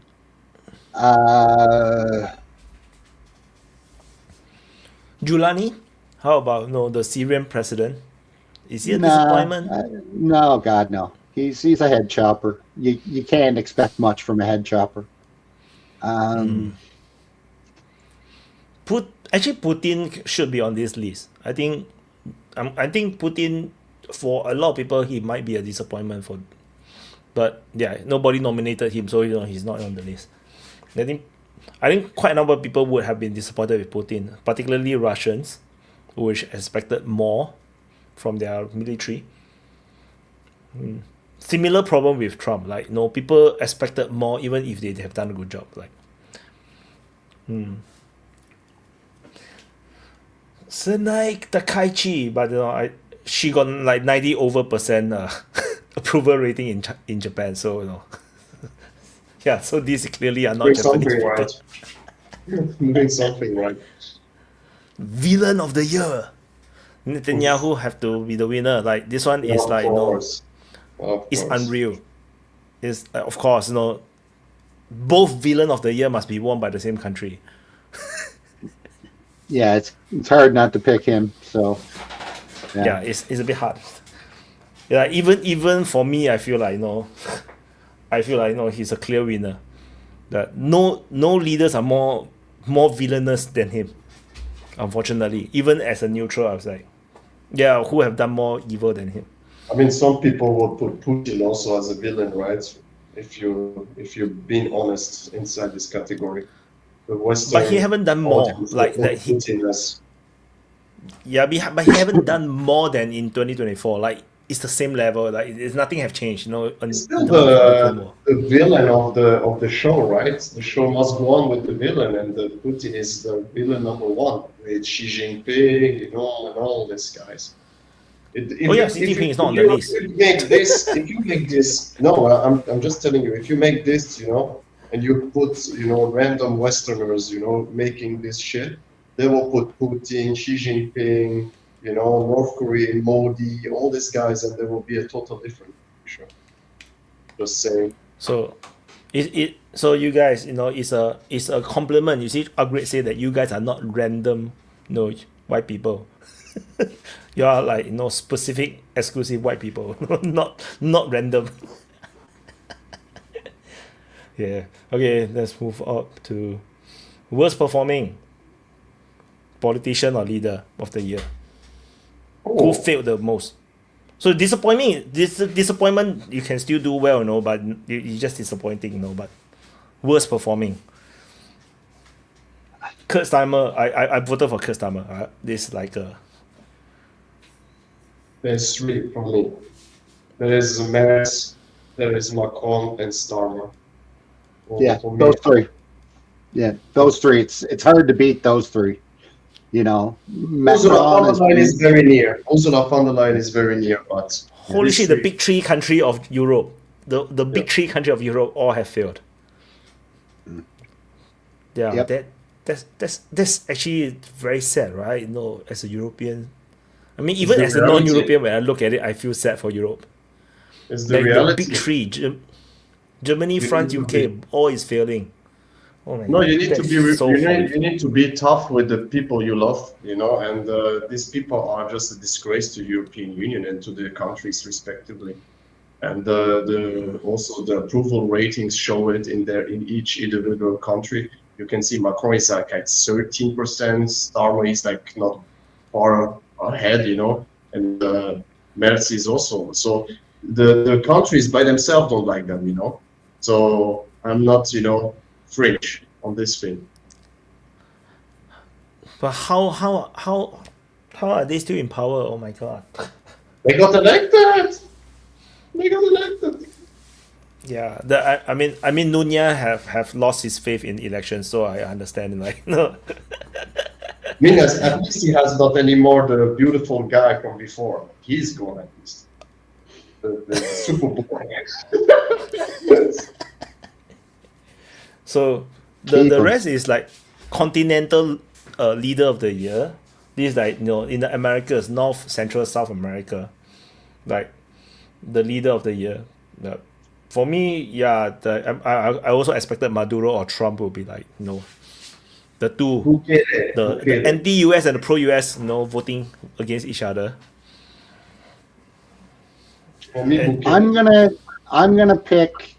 go off the board and I'm gonna pick Mamdani because that guy had a really powerful, a really well-funded lobby against him, and he still won by a landslide. So I think that shows that the tide is turning on the Zionist project in the United States. If they threw everything they could at him in New York, and he still won. So I'll pick him. I don't know anything about his politics, but I know what was thrown against him, and he still came out. So more power to him. Actually, I heard some of his speeches. It's okay. He's just a normal. For me, he's just like a normal, sincere politician. It's just that the ideas is being seen as very socialist, like and then so the immediately the Republicans or conservatives just attack him, but like there's nothing special. Like you can say whatever you want to say in the campaign, but no implementation is another story altogether. Like free buses or whatnot. Yeah, you try to implement and see how it goes. But no, campaign wise, the motivations are right. Reducing the rent and then improving the cost of living. I mean, like there's nothing special about his campaign. I think is all just hits where the people cares about. So I'm very impressed with the way he talked and everything. So yeah, and you can see that when he meet Trump actually likes him as well. Because he's just a straightforward guy and Trump likes him. So they hit it off interestingly. So like that for me, the Trump and Zoran meeting was a good lesson. Although I don't think a lot of people will pick up the lesson. Like in narrative is one thing, but in reality you can see that when you meet face to face, you talk, you can still work together. All this campaign or media talk is just media talk. People shouldn't take it overly seriously. Oh, Nika is here. Give me a second. Hey, Nika. Yeah, we are reviewing 2025. Hey guys, how's it going? It's going. Yeah, Do you ever work, man? Come on. he's wearing his We are uniform. working. Come on. I'm wearing my uniform. What can I do? Yeah. Save a life. Just don't put the uniform on. Like, actually help people. Get off I'm the in my open break. mic and go help somebody, Don't please. I'm in a break. I have the right to have a break, man. Otherwise, I will kill people. That's okay. They're all in Montreal. Oh yeah. But it's crazy these days, by the way. It's crazy these days. There's a new influenza. People going like mad because of it, and it's weird. It's weird thing, man. I'm telling you. Even this influenza is getting crazy. It's not an influenza. It's something else. We have like a surge of patients. Ugh. Oh no, time for a lockdown. You know. Yeah, that's what I'm afraid of. That's why I'm afraid, because it's work for us. That's the issue. Nika, we are depending But- on you to prevent a pandemic. It's up to Oh you yeah, now. me, yeah. I will spread it more, man. Okay, I need If to. you spread it all, if you spread it more, all of us will stuck at home. But you still have to go to work. Yeah, but I will work. You will be broke. I will be rich. Ah, fuck. You need to think of it like that. I will have more extra hours of work, and you guys will be broke. Not you, Wyatt, because war is will going on. Yeah, more people will be watching YouTube, so no, I will be fine. I know. It works fine with us for us. So I was thinking, I think Nayib Bukele to me, is one of my votes for the American leader of the year. I think El Salvador is like insane. I think the footages came out from their Christmas celebration. It's like, wow, like that's first world-ish. Upgrade.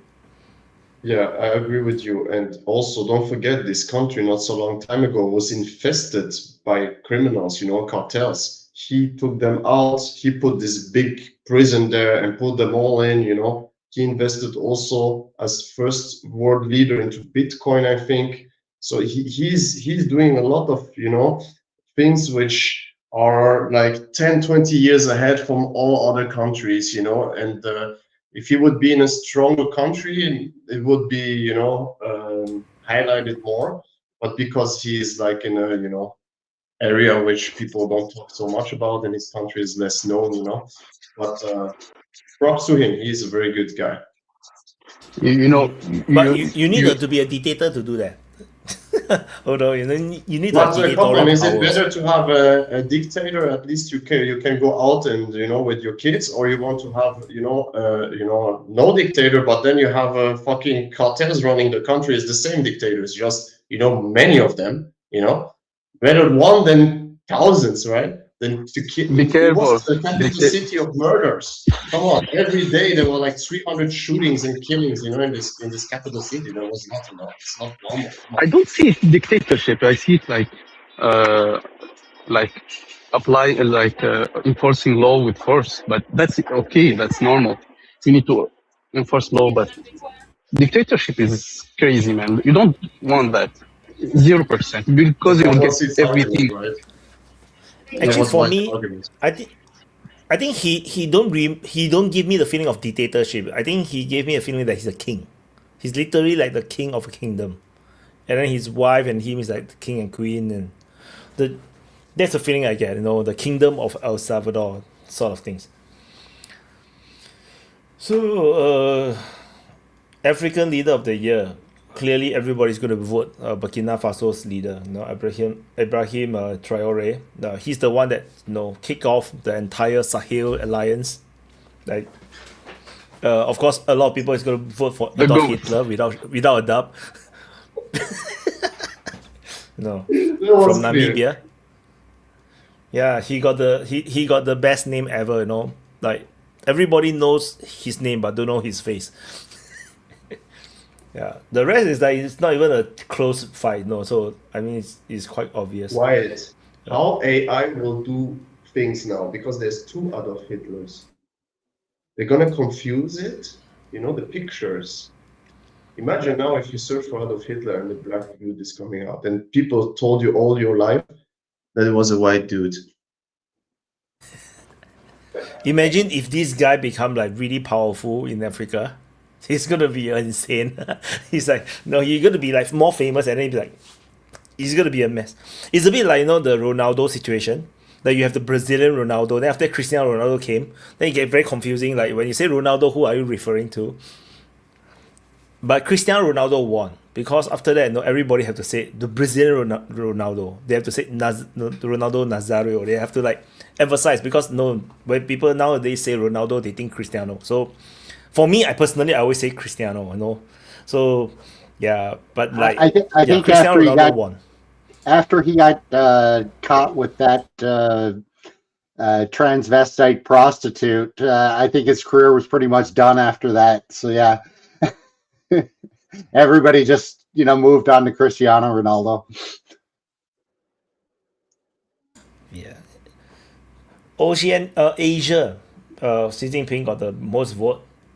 Then Kim Jong Un, for some reason, I mean Kim Jong Un actually do pretty well if you ignore his internal, dictatorial whatever nonsense hermit kingdom thingy. Like he actually do very well based on his limitation, and I think, yeah. But the alliance was the year before, so yeah, so one not bad. I mean Kim Jong Un okay.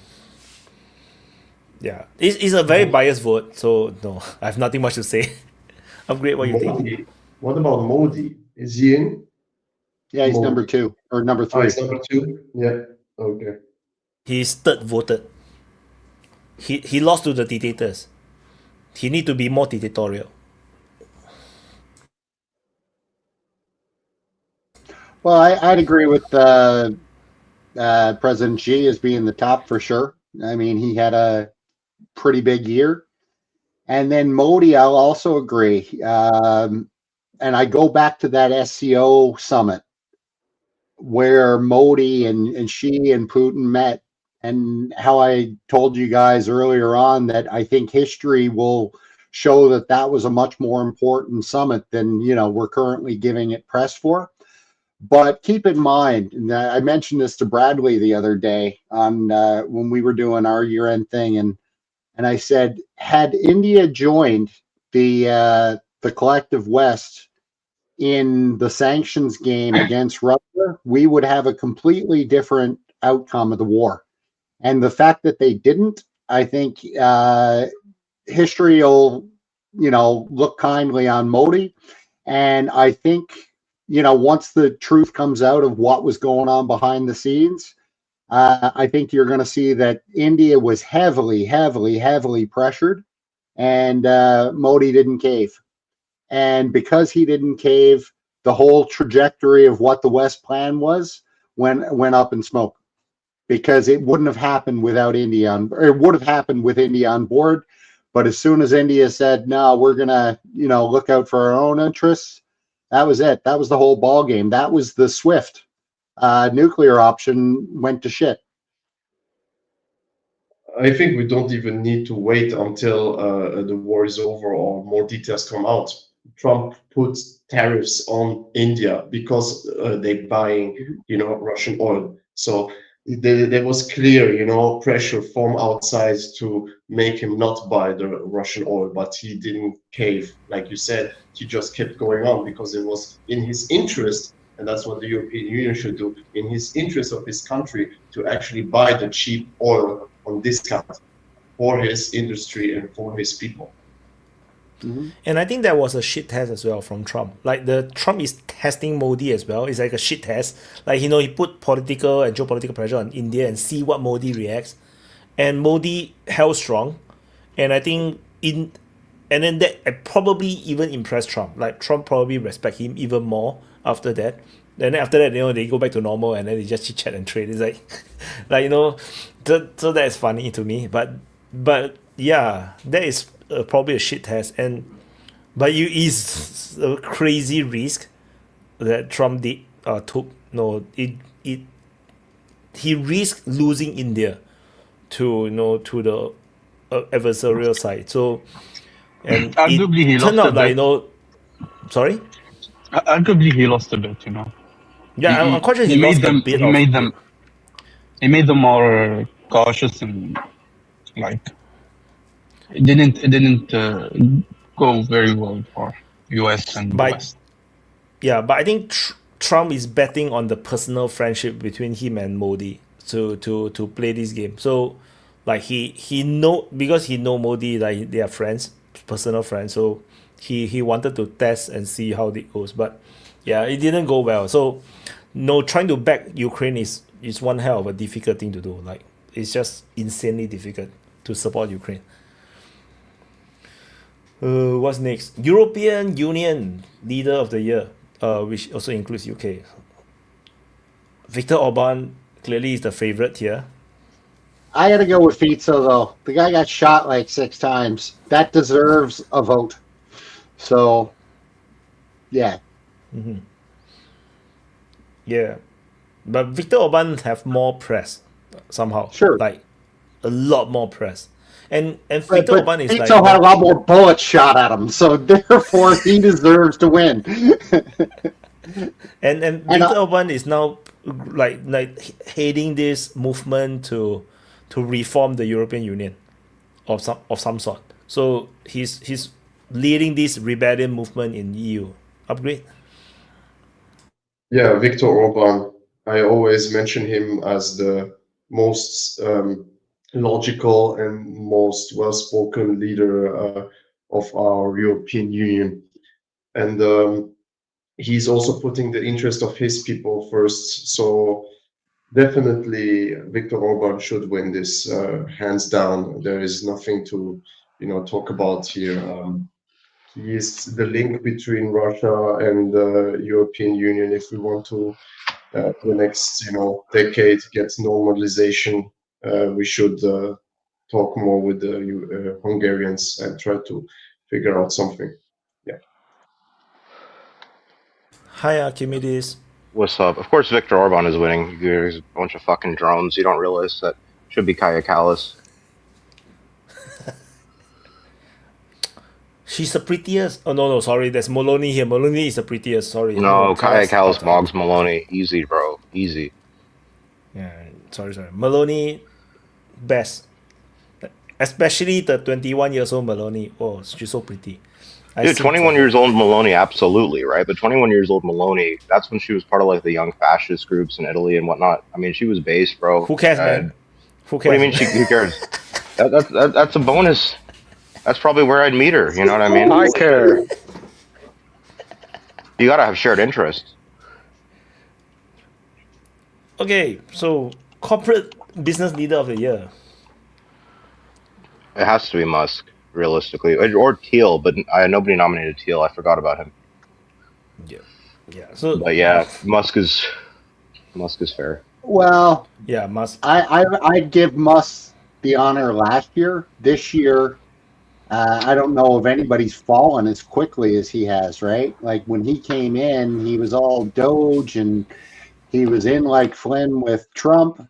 And within, a very short period of time, he was on the outs. And next thing you know, you really don't hear about him that much anymore. Well, that depends on what you're looking at. I think he accomplished what he was trying to accomplish with Trump, is that he was trying to get more or less into Trump's good books compared to the previous administration, which he did. He didn't, he probably was trying to get even more power than he ended up with. But overall, that 6-month period where he was involved in the federal government left him in a better position than before, definitely. And, he is now worth, a huge amount. Tesla's stock is still soaring. He is getting plenty of sweetheart deals out of the government. And, one of the reasons that his valuation is going up is because there's a lot of talk about a SpaceX IPO, and people are starting to include that, because they're starting to increase their valuation estimates of SpaceX. Next year, we're going to have a SpaceX IPO. People are throwing around numbers like $800 billion, $1.5 trillion, I've heard, as far as value of the entire company. Not that the entire company would be on IPO, only about, a few percent. But still, there's a lot of hype around that. We're talking about data centers in space now. Skynet is going to be an inevitability within 5-10 years. shit's gonna get pretty crazy pretty quick. And it's it's exciting times for Musk for sure. I think he deserves it, but I can see other arguments too. Go ahead, Upgrade. Yeah, I just have one differentiation about what you said, right? You talking about Elon Musk in the political side, but he is about corporate business leader, right? So you cannot deny that in this category he is the man who everybody talks about, and which has made these huge companies, like for example Tesla, bounced back right from the downs which they were like a couple of months ago, right, to record highs, right? He's going to have SpaceX who's going to launch and come out, like Archimedes said, next year. So he's going to make a huge bunch of money, and yeah, like usual. Okay, I'm going to go off the board. SpaceX will never work because they don't hire enough Serbian engineers. But that's what Void's going to say.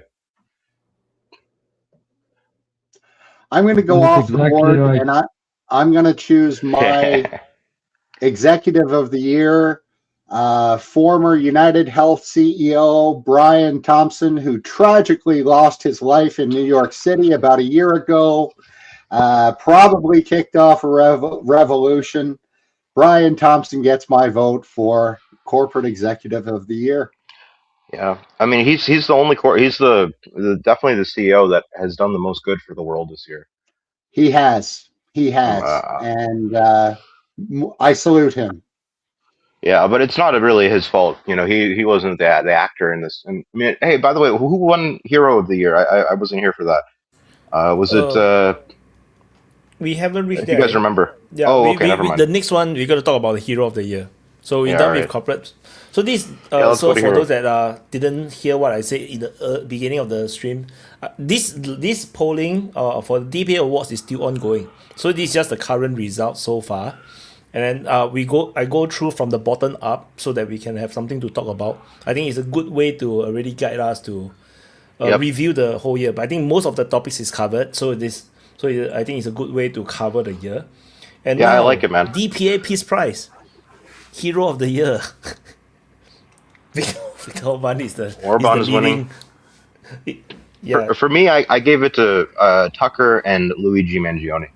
I think Tucker has done more to evolve the American political dialectic this year than anybody else, and that's including Nick Fuentes, who's in the top three. But Luigi has done real action, in terms of political action, and sort of bridging the gap between rhetoric and reality in a way which definitely bodes well for the future reification of the various ideational concepts that are taking root in the American political culture at the moment. It's very nice to see real things happening. I'm quite sure some people think of him as a hero, so no, yeah, that's fair, no? I have not followed it with Luigi. Has it been really confirmed that it was him who did the shooting? Well, we don't know yet, obviously. Yeah, like he's innocent until proven guilty, clearly. So there's still hope for our hero Luigi. Well, yeah, he is innocent until proven guilty, but somebody did kill him, and whoever did pull the trigger is, until further notice, until further notice, going to go by the name Luigi. In shorthand. Unfortunately, innocent until proven guilty is a legal principle, not a journalistic one, not a conversational one. Anyway, why would you want to take away the credit from him? I want to make it bigger. Yeah, people have Trump and Putin on there. I think those are that doesn't make sense, either of those. But yeah. Anyway, my vote's for Tucker. Orban, I don't know. My vote is for Trump. Yeah. Because I don't understand the people who did Trump. Yeah, attempt of seizing others, being a pirate. Maybe that's a hero. For you, if it's a pirate is a hero, yeah. Seizing others' places and attempting wars everywhere, yeah, that's a good hero. Plus, I am against any president to have that title, like a peace award or something, because his own job is to be like to conserve peace. This is his basic job.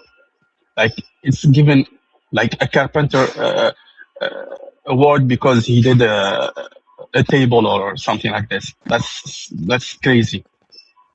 It's the presidents are the first job is to provide peace for their own people, man. This is the basic 101. The president's job is to wage war. Mm-hmm. Well, I mean, So but don't that's discount especially the world against the historical unwashed trip corridor in masses. Armenia. Santa Claus is really blur. Mr. Ted is so funny, right? I did that Santa Claus with the guns, and he looked exactly like you. He's like, what the hell? So in spirit with combat, I was wearing a plate carrier earlier today because the world needs more violence. That's what we need. We need more violence. Fuck peace. Peace is for pussies. We need violence. That's the answer to everything. Violence. Okay. The question is where do we need it? Where do we need it next? Sounds like we're going to Somaliland next. Somaliland. Sure. The Americans are already there. They were already like taking out the terrorists. No, with the government over there. No, I reported about the overkill, right? You know, the special forces. The overkill. They like 100 special forces take out like 12 terrorists.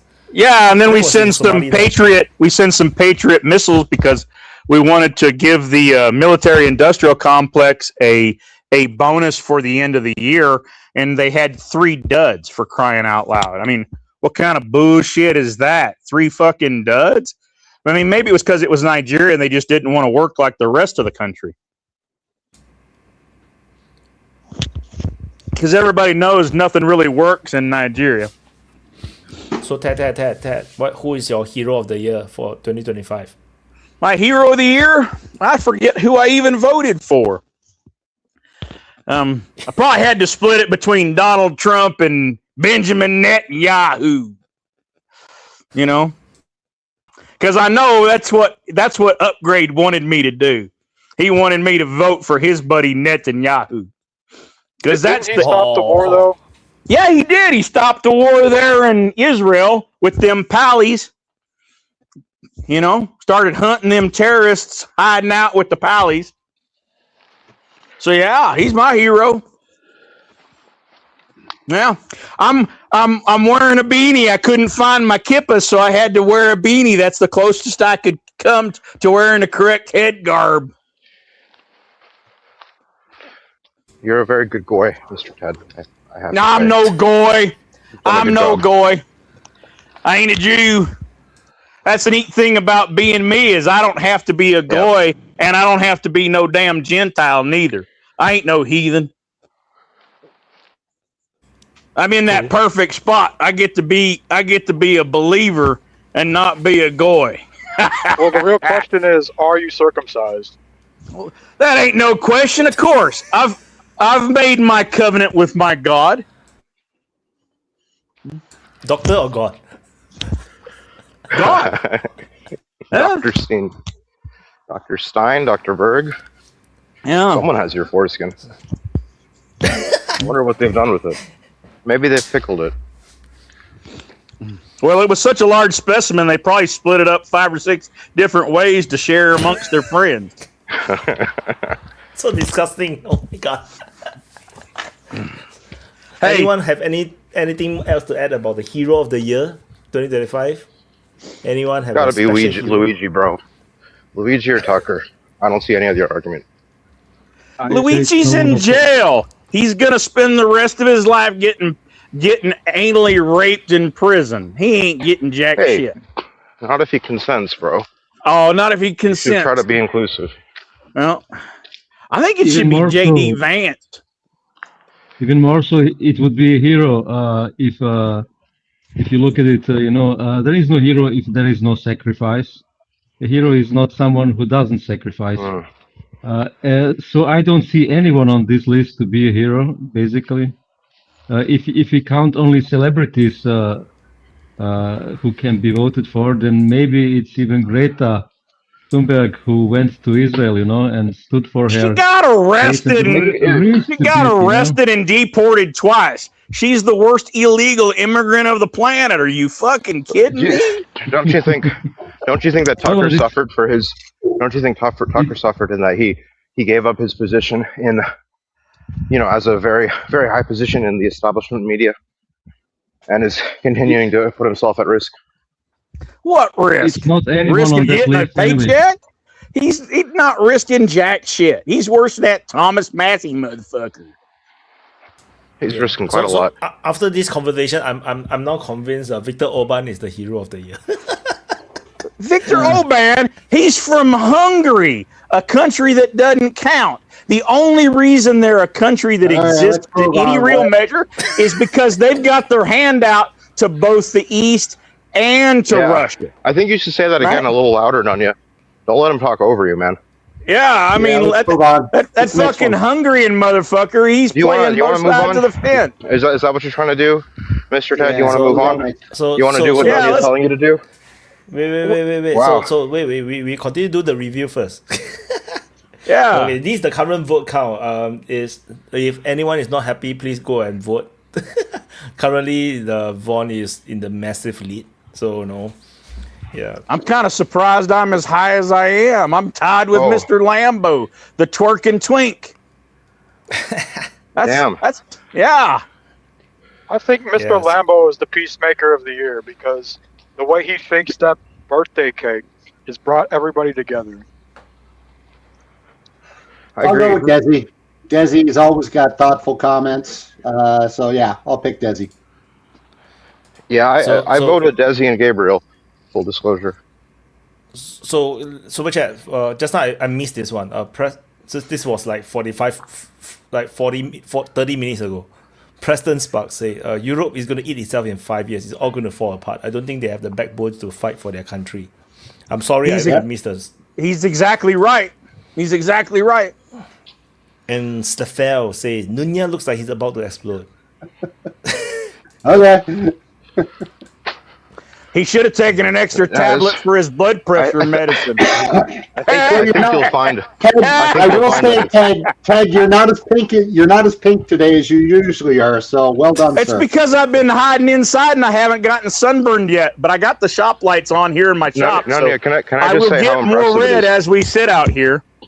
Can I say how impressive it is, Nunya, that you Unless I are? wrap up with my my Second Amendment smuggle. Can I say how impressive I find it, Nunya, that you're sitting next to Eamon, and yet you are the one who looks likely to explode. I don't respond to retards. That's right. I think it will conserve my neurons and my IQ. Especially when you're flying a plane. It says building ahead, retard, building ahead, retard. I just want y'all to know that 2026 is the year for war. Those are We're done with peace. Friends. That's why I'm You're wearing done my with what? What'd you say, Nika? my battle schmugger. Those are Ted friends. Ted's friends. Who we worship. Yeah. It's true. In the ones who were dancing, the Bushes, Who we worship, yeah. the ones who we Rumsfelds, worship. the Cheneys. Emphasis. Yeah, no, I'm with you on this one, Eamon. You got to understand what Ted is, man. Is a true born and bred boomer, and No, he's good. He's good as a clown. So there is more fun in the OP. It's good. It's good for business, for life. You're He just adds something jealous. to I'm the- a rich motherfucker who happens to be white. He You don't adds have something any like- of that going for you. You're not an We cannot all American. be- You're we not cannot all rich. be You're not even smart. fucking white. Intelligent. we need a monkey. We need a monkey, someone who lighten a bit the mood, you know. So that's it. I just, I would have to cope and seethe as bad as you if I had as little going for you as you do. I have no idea what's happening right now. Anyway, I don't know. Let's move on to the next one. so this is actually the last one because we go from the bottom. This is actually the first question. The person of the year, and as usual, the person of the year is always won by Putin. When this looks like this is going to be the case again. Fucking annoying. This is 100% because of the bias of the community, because It's they are mostly rigged. pro-Russia. It's rigged, man. Like, so which is why I came out with so many other questions and posts, because like if it's only just this person of the year, then it's going to be so boring. Yeah, so I really agree. I'm really glad that you did that, Wyatt. It's pretty frustrating. I mean, I don't know. I guess it makes sense. You are, at the end of the day, a Ukraine war channel, and and that's the main thing that people care about. But I mean, I guess it's the main thing that everybody has a touchstone on. We all may have our different interests outside of that, but that's the main thing that everybody agrees on. So I'm happy that so this time around I have the business corporate one. Then I have the European, the Asian. So we basically covers everybody. So that's a bit more cool. Is there anything else? Anything you guys want to talk about? Like, because you guys some of you guys. I missed the quote of the year. Who won on that one? The poll is still the awards polling is still ongoing, but the quote of the year at the moment, the lead is in Russia is retreating forward. Seriously, followed close by we are winning, and this like Kanye West, nigger hail Hitler. Dang it! Yeah. I hope nigger hail Hitler wins. I'm sad I didn't. I'm sad I didn't have a better showing in that one. Well, like I said, I mean, if I had nominated my quote was, then "I'm ready to Ursula stack them von like der Leyen would've cordwood." won. Yeah, maybe it's because people didn't vote for me because it wasn't attributed to me. Oh, I like that Putin one though. The vampire party's over. I like that one. Is that one by Putin? Yep. Huh. Interesting. Yeah. So, word of the year. Oh, there's some new votes in. Yes. We have slop, collapse, anti-Semitism. So these are some new interesting entries. It's slop winning. That's good. Slop is definitely the word of the year. Yeah, for me, I was saying just now. No, I have never seen slop being used this much. It was never a mainstream word until this year, where we have the AI slop and whatever slop. No, it's all them guys liking pork. They're feeding their hogs, feeding them full of slop. Yeah. So Evil Rabbit is winning. Yeah. Then we have the Ukraine war stuff, which I think most of us are bored. Only Vaughn is interested. Oh, it's same old, isn't it? Yeah. Until we start going towards Odessa, I'm not going to get excited anymore. Yeah. I'm still rooting for Odessa. Odessa is a Russian port. Russian pork. Yeah, Russian port. Yeah. So I'd like to add something regards the joke of the year, especially politician and disappointment of the year. You have kind of touched upon it because European Union is a conglomerate of disappointments. But there is one person who sticks out, in my opinion. And sorry, Upgrade, I think it's not Macron. It's Merz, it's Merz because basically right now with this credit for Ukraine, France screwed Germany, so France has at least some smart diplomats because they first took Germany basically to they tricked them they made Germany believe that they will take the money, but then Meloni and also Macron they dropped out and they didn't push alongside Merz, and the only option which was left were Eurobonds, and Eurobonds is a thing that this is credit that the European Union takes, not the governments of the states of the European Union, which is something that Germany always resisted, because Germany pays most of that money back, that the European Union takes up as credit. So they have always argued that every country should take their own credit. And now these Eurobonds are getting the kind of normal. And this is great French success within the European Union, you know, and Germany is screwed double, you know. So super chat by Slafel. American center mocks Canadian center. And yeah, Merz is not on the list though. Nobody's like, yeah. I think he's in the disappointment. No, he's also not in the disappointment. Yeah, he's not on the list. Nobody nominated him though. Upgrade. Well, the worst thing is that nobody expected a lot from Merz, but he's still disappointed, you know. That's what I wanted to say, Wojin. Nobody mentioned him because he's so irrelevant, you know, that he's not even, you know, inside, you know. So yeah, but the euro bonds are, you know, backed up by the Russian, you know, assets. So at the end, you know, there is, you know, they try to make this, you know, about euro bonds, but at the end, it's backed by the Russian assets. So that's a big mistake for the Euro. Big mistake. I thought they failed to take the money as collateral for credits. Yeah, they failed. They put their the budget as a collateral, as a security, something like this. Their own budget, yes, the European Union budget. European money is that's the last. That's the collateral. Last. But that's the last. That's the last part. Before that is the Russian, you know, assets and so on. So they put this as last if they cannot pay, because if Russia wins, you know, in the court of law, then they cannot use that. So they had to have 3 different layers of, you know, guarantees, you know, and the last one was this one which you mentioned. I'm not sure about that. Maybe I'm wrong, but I think that it's only the budget. There wasn't any mention about that's how I understood it. Yes. Me too. Maybe I'm wrong because I heard it on the Swiss TV that they changed it. You know, that they took. No, I think they didn't put it at all as a guarantee for the loan. It's already, yeah, but it's okay, because it's Europe who's gonna pay it anyway. So what the fuck, you know, we didn't get anything, you know.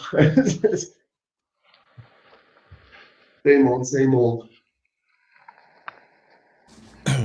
So I finished the review of the year, but we can talk about other things. And the biggest news actually today, other than the Thai-Cambodian ceasefire, which I think most of the world don't really care, is the Somaliland recognition. So that one was by Israel. Like, yeah, it is interesting. If you guys don't know, I mean, Somaliland is, by the standards of Somalia, a very, you know, cohesive state that actually functions, you know, that has more or less the rule of law, obviously, you know, at an East African level, but still compared to the rest of Somalia, which is an utter basket case, it's a shining city upon the hill. And it has been for a long time, but it hasn't gotten any recognition. And that's because, well, people say that, well, people just don't care about it, different countries, and they don't want to set any precedents of you know, countries changing borders.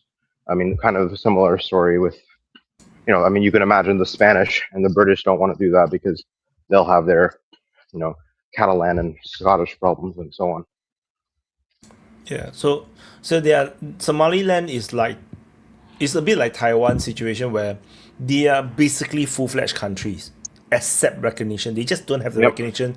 Their proper government, proper election, proper military, their own currency and everything. They have everything except recognition. So Somaliland is a bit of a sad case where, like, they were independent. They tried to join with Somalia and then it failed. And then they got people killed and then they want to get out. And then they secured their border, but yet they cannot get out. Like, nobody want to recognize it, which is so sad, actually. It's not even like, Taiwan is like a more, like, you know, expected case because it's a civil war, it's not over. But this is like, you know, they just want to, you know, live their own life and, you know, get away from all this violence. So I heard they wanted to give United States the opportunity to build naval base in their land to get the recognition from United States. So Archimedes, what do you think? Well, I think that'd be quite interesting. It is actually a very strategic piece of real estate. If you're, well, on a grand level, personally, my orientation is, anti-U.S. involvement in the Middle East, and rather to focus on other things. But if you're looking at the Middle East, and we take that as a given, it's a really important piece of real estate. It's right at the, it's Don't you have sort of an bad, anti-Houthi. don't you have bad memories with Somalia? Well, that's the nice thing Yankees. about replacing your population every generation. You don't remember for previous wars. So, but yeah, I don't know, man. It's who knows how it'll work out, but if it could be done, that is an interesting, very powerful U.S. presence there. But everyone already has bases in Djibouti. I'm not sure what the real necessity of it is, but yeah, it is strategic for sure. I mean, it's a very important choke point in the world. But then again, I mean, it was already shut down by the Houthis, and life went on. So part of me wonders if it's really all that important. No, it's Yeah, not. I don't know enough about it and their history. I guess as long as the people there wanted to claim independence, that's the main thing. I don't know anything about their history at all to be able to speak to it. Yeah, Do they they have wanted a lot that. of So coast? Yeah, Yeah, they have they big consist of the coastline. northern part. You know how Somalia is shaped like a 7? Somaliland Yeah. is the entire northern tier of Somalia, and then the rest of it is the eastern, southern part. The entrance Ju- to the Just gauntlet. just across the border towards Yemen. Okay, From Yemen, yes, understand. Yep, precisely. faces Yemen. So be really easy to set up bombing or missile batteries pointed over It to should be Yemen. noted that Ethiopia is again on the brink, potentially, especially once Abiy Ahmed dies, and there are a lot of Somalis in Ethiopia. So, and then right across from Ethiopia, there you've got Sudan, of course, which had South Sudan secede about a decade ago, and you, of course, are having a massive civil war there that could result in the further splitting of the country. That whole region, that whole Sudan, Ethiopia, Somalia, Yemen region is, man, a real crucible of war right now. Funko Popped. What the heck is that about? Super chat by Safel. Does Nunez have center hats for his Funko Pops? The answer is no. Yes, you do. Don't lie. No, if I could buy them, I would. I don't think they exist. But you do have Funko Pops. Oh, yeah, right there.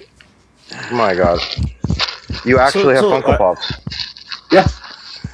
That's mind blowing, man. Wow. You should go out in my garage. Oh I don't want to ever see your garage. I know. And by the way, Nanya, the correct English pronunciation of the word garage is as I said it, not garage. Please, we say garage. Please refrain from using the president's English in that vulgar manner. Please, I beg of you. Okay. Everyone knows that it's pronounced as Garaga, right? So, no. Garaga. That's how Ted is going to be, says it. Because he's such a Japanese weeaboo. Once it gets past a certain point, you quit calling it a garage and you start calling it a shop. Especially if it doesn't have the snow shovel and the lawnmower parked inside. So yeah, it's a shop. So I just coming back to the map. Some interesting situation is that Djibouti itself is a military hotspot. So everyone have a base in Djibouti. So it's already next to Somaliland. So that alone is like not that special.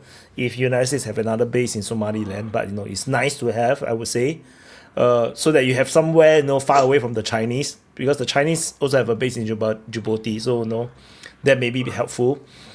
Israel will probably have a base in Somaliland as well. Oh heck yeah! And then this northern part of Somalia is called Puntland. There's rumors that they may also go for their independence, maybe. So because they are also sick of whatever happening in Somalia. Ethiopia is landlocked, so Ethiopia claim that they will recognize Somaliland in the near future. Claim. So and then they will have some deals that is already like behind the scene agreed that they will actually have access to the sea. So there's some things happening, and there's also rumors that the RSF in the south in Sudan that is fighting the main Sudan government have their weapons came through Somaliland, through Ethiopia, and to the south of Sudan to the RSF. Wow. So there's all these rumors going around. Yeah, so it's quite a volatile region, and Somalia is full of terrorists. Like like there's just I forgot. Does it have anybody but terrorists? Yeah, a lot. Like it's spread all the way into Kenya. So it's a there's terrorists and there's scammers, but all the scammers left from Minnesota. Oh yeah, they became senators and congressmen. After marrying their brother. The Somali scam in Minnesota is insane, man. Like it also came out like today. It's their homeland. It's their homeland. They have it for 7,000 years. They've got as best a claim as the Palestinians do in Israel. Well, yeah, it's the same claim as anybody does to anywhere, bro. Yeah, no, this is which is a non-existent. Nobody has any claim to any piece of land. That's exactly right. There's no such thing as claim. There's only power. There's only control. There is no claim. The sooner that you remove, that's why 2026 is going to be the year of combat.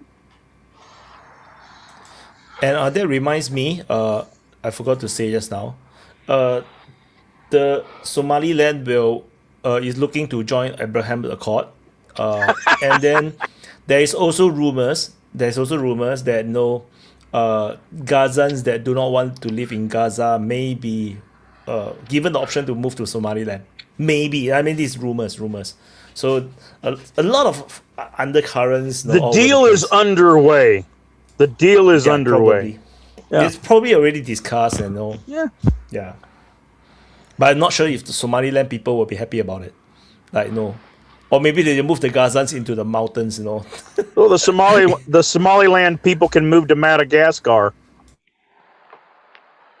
Who's really using Madagascar anyway? Dude, it's already earmarked for the gays, man.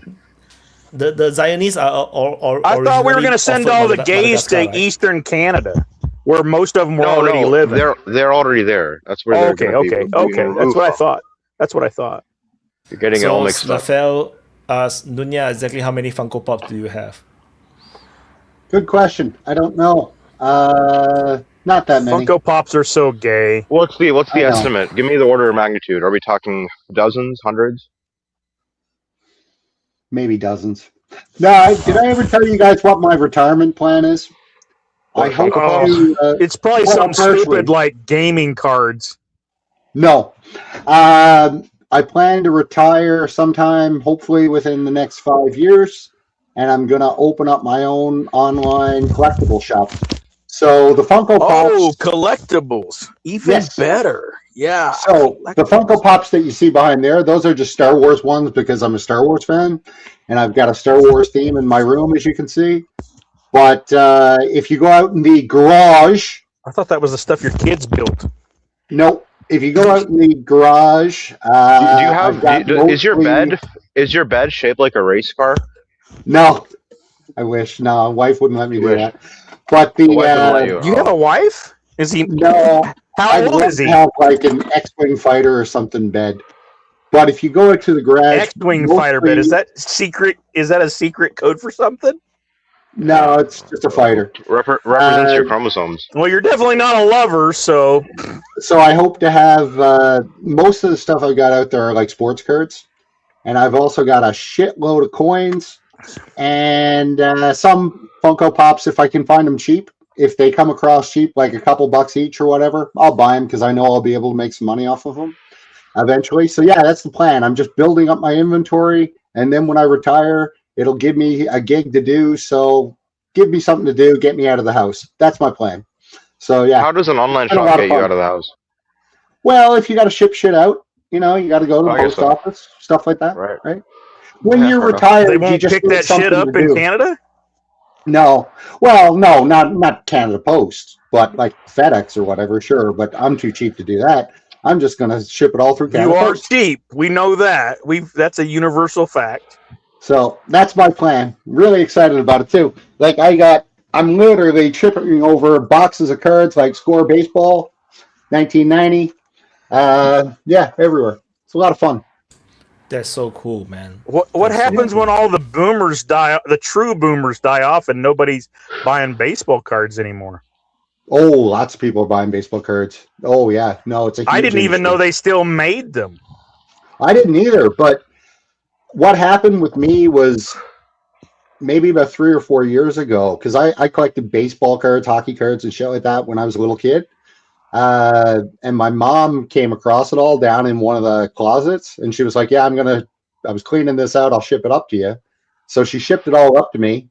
And as I was going through it, I was like, this is really cool. This is because it brings back memories, Next thing you know, I started looking into it. No, it's a huge industry. It's gone from when I collected, it was probably $200 million. And now it's, last estimate I checked, was $25 billion industry. And that's just sports cards. Forget about the other cards like Pokemon and Magic. Like this shit is like really, really collectible. So yeah, I'm not worried about that. So yeah, that's my plan. It's a lot of fun. It's interesting. Yeah. There's this revival as well. My friends bought like the old Dragon Ball Z, Dragon Ball cards. There's this number at the bottom, like the power level. Like the Japanese reprinted, like do another print, another round. Well, my friends was like collecting it as well. So I was like, oh, that's so cool. But unfortunately, you would never open it. That's quite sad. You don't dare to open it because you are buying it to keep and then sell someday. So it's like, what a waste. But it depending on the person. There's people who like to resell and use it as Nunez is doing, and people do it for fun. So depending on for what reason. I don't know. Collecting stuff like cars or guns, at least you can get some enjoyment out of them while you own them. Sure. Look at the investment value of a machine gun from 1986 to the current day. Well, I think I can remember going to a gun show and seeing an M60 for sale for under $4,000 US. Well, Nana, do you have any action figures? Because I'd imagine that you get a lot of enjoyment from those. Not really, no. No, they don't tend to go on sale. Now, mostly I'm focused on coins and cards. Hey, Glenn Todd is saying, "Show us your face." Glenn Todd, my front camera is busted. You're gonna have to live with it. But you can see the tip of my cigarette. So it's not because it's dark over there, or are you in the dark actually, or is it just spoiled? The camera is spoiled. Well, the camera is fucked up, but yeah, it's dark. It's nighttime. Oh, how the hell is it nighttime? 6 p.m. on the East Coast. Look outside Nunya's window. Zones, my nigga. Yeah, same time zone. But it's 7 p.m., right? 6 p.m. No, 6. It's 6 p.m. It's dark in the wintertime. Yeah. Have you ever been? Sorry, I'm a tropical boy. Have you ever been to? It's fascinating, isn't it? It's fascinating. I've when I went to England last, I went in January. I went near the shortest days of the year, and I saw something quite intriguing, which I had never really seen before or never noticed before, which was that because of the fact that it was so far north and because it was wintertime, you actually get a very low sun at the peak hour of sunshine. You actually have quite a lot of brightness, but the angle of the sun is extremely low. And there's this concept of golden hour, right, in photography or social media or whatever, which is in the morning and in the evening. When you have a low-angled sun, you're receiving sun rays not from overhead, but kind of right onto your face, and that's why you can get really good pictures. You're actually getting that effect at midday up in England in the winter, which was quite interesting. But you're doing it not with the yellow light, but rather with the white light of the midday. It was really quite cool. I've got some pictures taken at the edge of the Arctic, at the top of Alaska, as the sun comes back up out of the horizon. after it's been dark for almost 2.5 months. And it's the same way. The light comes up and it's coming straight across the horizon, and it's the flattest light. There's no features because the light's going straight across the ground, but it's a weird quality of light, and it's exactly the opposite in the summertime when the sun is straight above your head, and it just goes around in this weird shape. It's not a circle. Gabriel, he's getting insulted by Slef for the cost of his fucking daily wage, man. You have any idea how many toilets he has to replace to make that kind of money? Gabriel here to bless us with blue-collar noises. Has he been running a saw today? You misspelled manly noises. Oh, yeah, that's manly noise. Blue-collar, manly, same. Gabriel, it looks like you got a lot more forehead showing today. What the heck is the deal on that? Bro is balding. Wow. Oh my God. Show hairline. Holy in the next few years, the blue collars will earn more than the white collars, man. The blue collars will be the rich millionaires, man. So someone's got to repair this struggling class. Yeah, someone's got to repair it. It's true. The Hispanic blue collars will save America on our own. It ain't gonna be them Mexicans, dude. Sorry. When white folk realize that's where the lucrative jobs are, they will displace them. It's already happening. Californians, the OG Texans, Spanish, like Hispanics, even reached Alaska before the English even touched the continent. No, they didn't. There's no evidence that the Mexicans ever made it up there with the Russians. The Spanish did. It's well known. The Spanish did in the 1500s. Allegedly. What do you mean allegedly? Everyone knows allegedly. Everyone knows the Chinese that reached America first, right? Have you seen the Eskimos? They all look like Chinese. Yes, yeah, well, they reached by land, bro. Actually, there is a theory that the Mongol invasions combined with the Mongol invasions caused a period where there was a migration of people across the land bridge into Alaska, as recently as 1,000 years ago or 800 years ago. But I don't know how true that is, but it's a theory.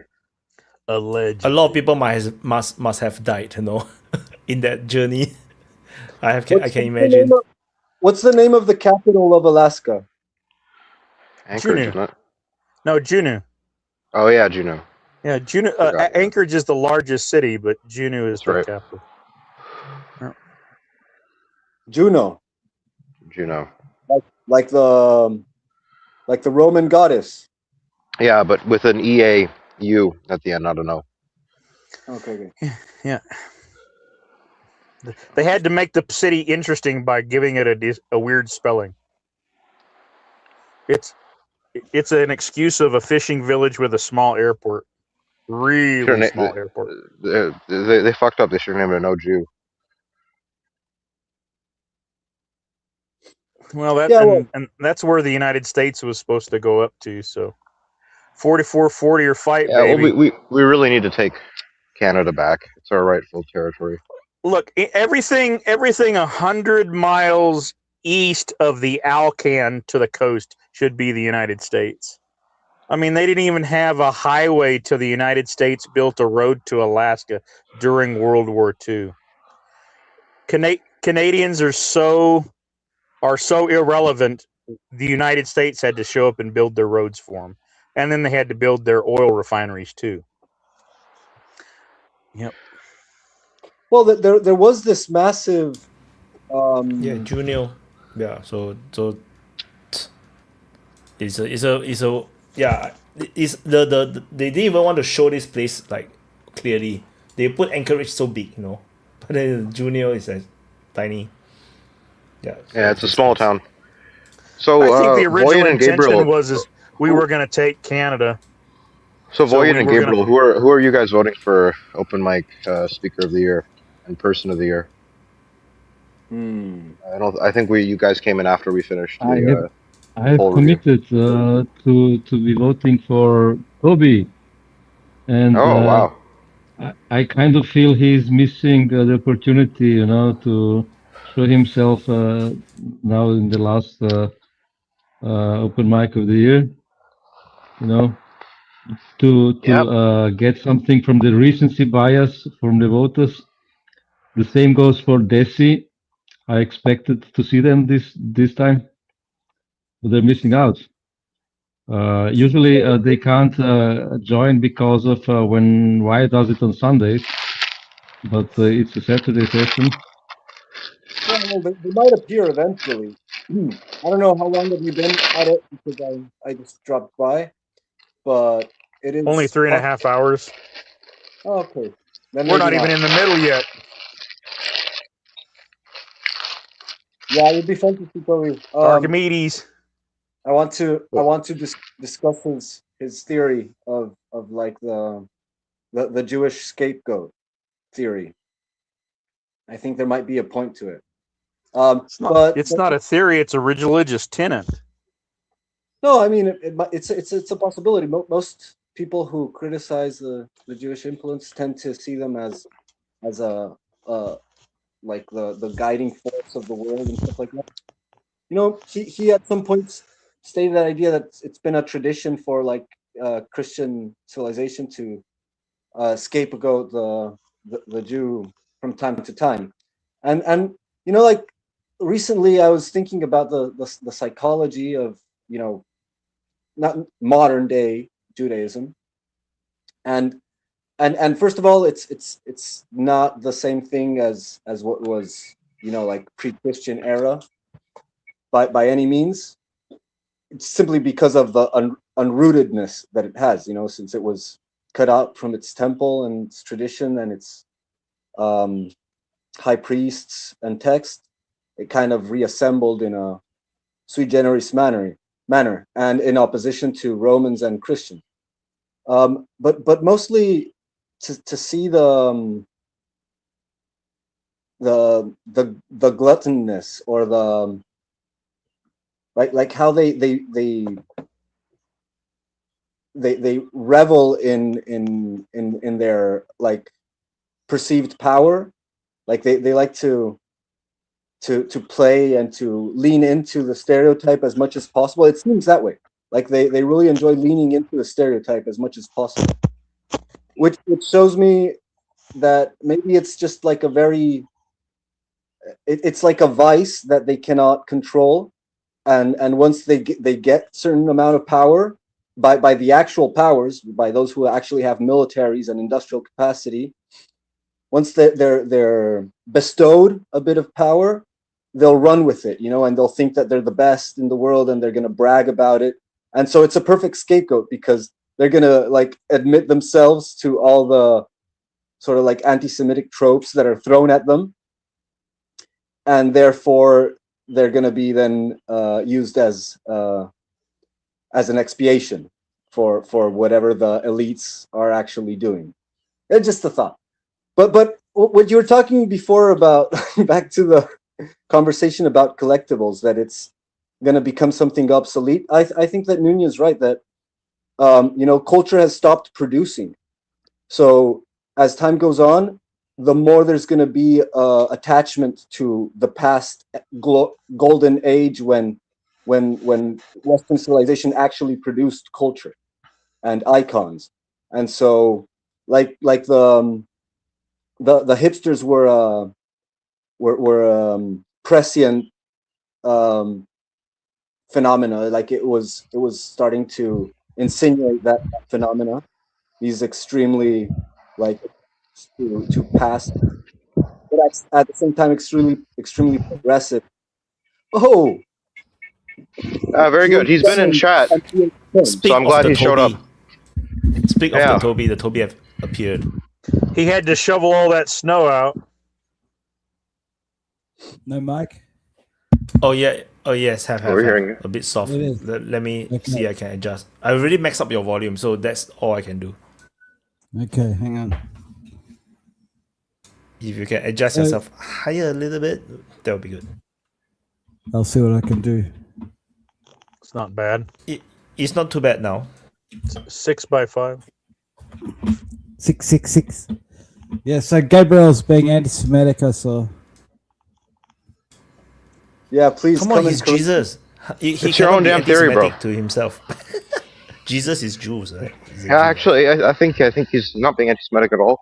He's describing a continual process of of a social process without any real total domination in one way or the other. But there's a social process of pretending to be worse than you are, and then pretending to blame less than the problem, and that sort of makes a cycle, an engine that goes forth through time, over and over So and wait- over.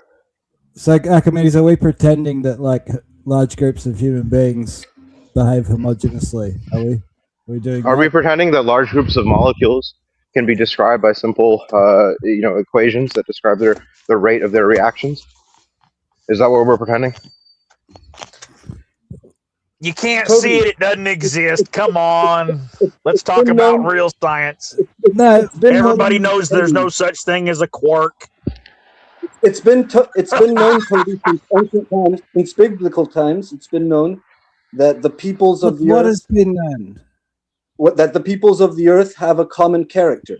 You know, they have an angel, they have a god, they have their own spirit. You know, that This is some represents tribalistic nonsense. It's like no, it's very biblical. either the And it's individual, and it's Roman. either the individual takes the world as they find it, and then tries to make something of it with their soul, or we are all molecules in Archimedes' dingy little lab. Yeah, it's not dingy at all. It's the great lab of mankind, of Earth, of its story. And meanwhile, you are sitting here on your high horse. You know what you are, Toby? You know. Yeah, well, no. You are the one that does, because you are not in any. You are not in any particular group. You are not amongst the swell and the riot of the molecules. You're trying to stand above it. You're basically a Unitarian. That's what you are. You know, you're one of those UU people, Universalist Unitarians. Oh, everything is the same. All people are the same. We're all just unique individual souls in the eyes of God. There's nothing in between. There's no life. There's no death. It's just eternal, man. There's nothing. You're a fucking nihilist is what you are. You remove all the color from life. Well, if everybody is just like reacting as part of their group, then who cares? Because therefore you're doing the same thing. So why are you ornery Exactly. about Who it? cares? Like, why Let's would- dance. No, but It's like- listen, seriously. Like, first of all, You know, as much as I like hearing a bunch of guys argue, the goth girls have showed up, and I would rather hang out with goth girls in my shop than I would listen to you guys ramble about nihilism and other things of mundane things. I'll listen to you guys later. Ted is drunk as fuck, man. I am not. I am drinking a whipped Rockstar Boom, baby. And I would rather hang out with females that are more interesting. Besides, they can say things you guys can't on... Okay, thank you, Mr. Heterosexual. Go hang out with the females. That's definitely what you should do. Please, enjoy. We'll talk about That's where you nihilism. belong. That's your level. Okay? They don't have to talk about nihilism. They can talk about their nails. Enjoy, man. Enjoy. What do the nails look like today? Yeah, it looks like white French tips today. Enjoy the sacking of Golf Rome. girl. Sack Enjoy the Rome, sacking of baby! Rome by The year goth. of violence! Is this the golf girl you're talking about? Is the golf girl in the room with us? Is this the one? Look, Bring Mr. those Ted, nails I mean, over here, hun. Let's see those nails.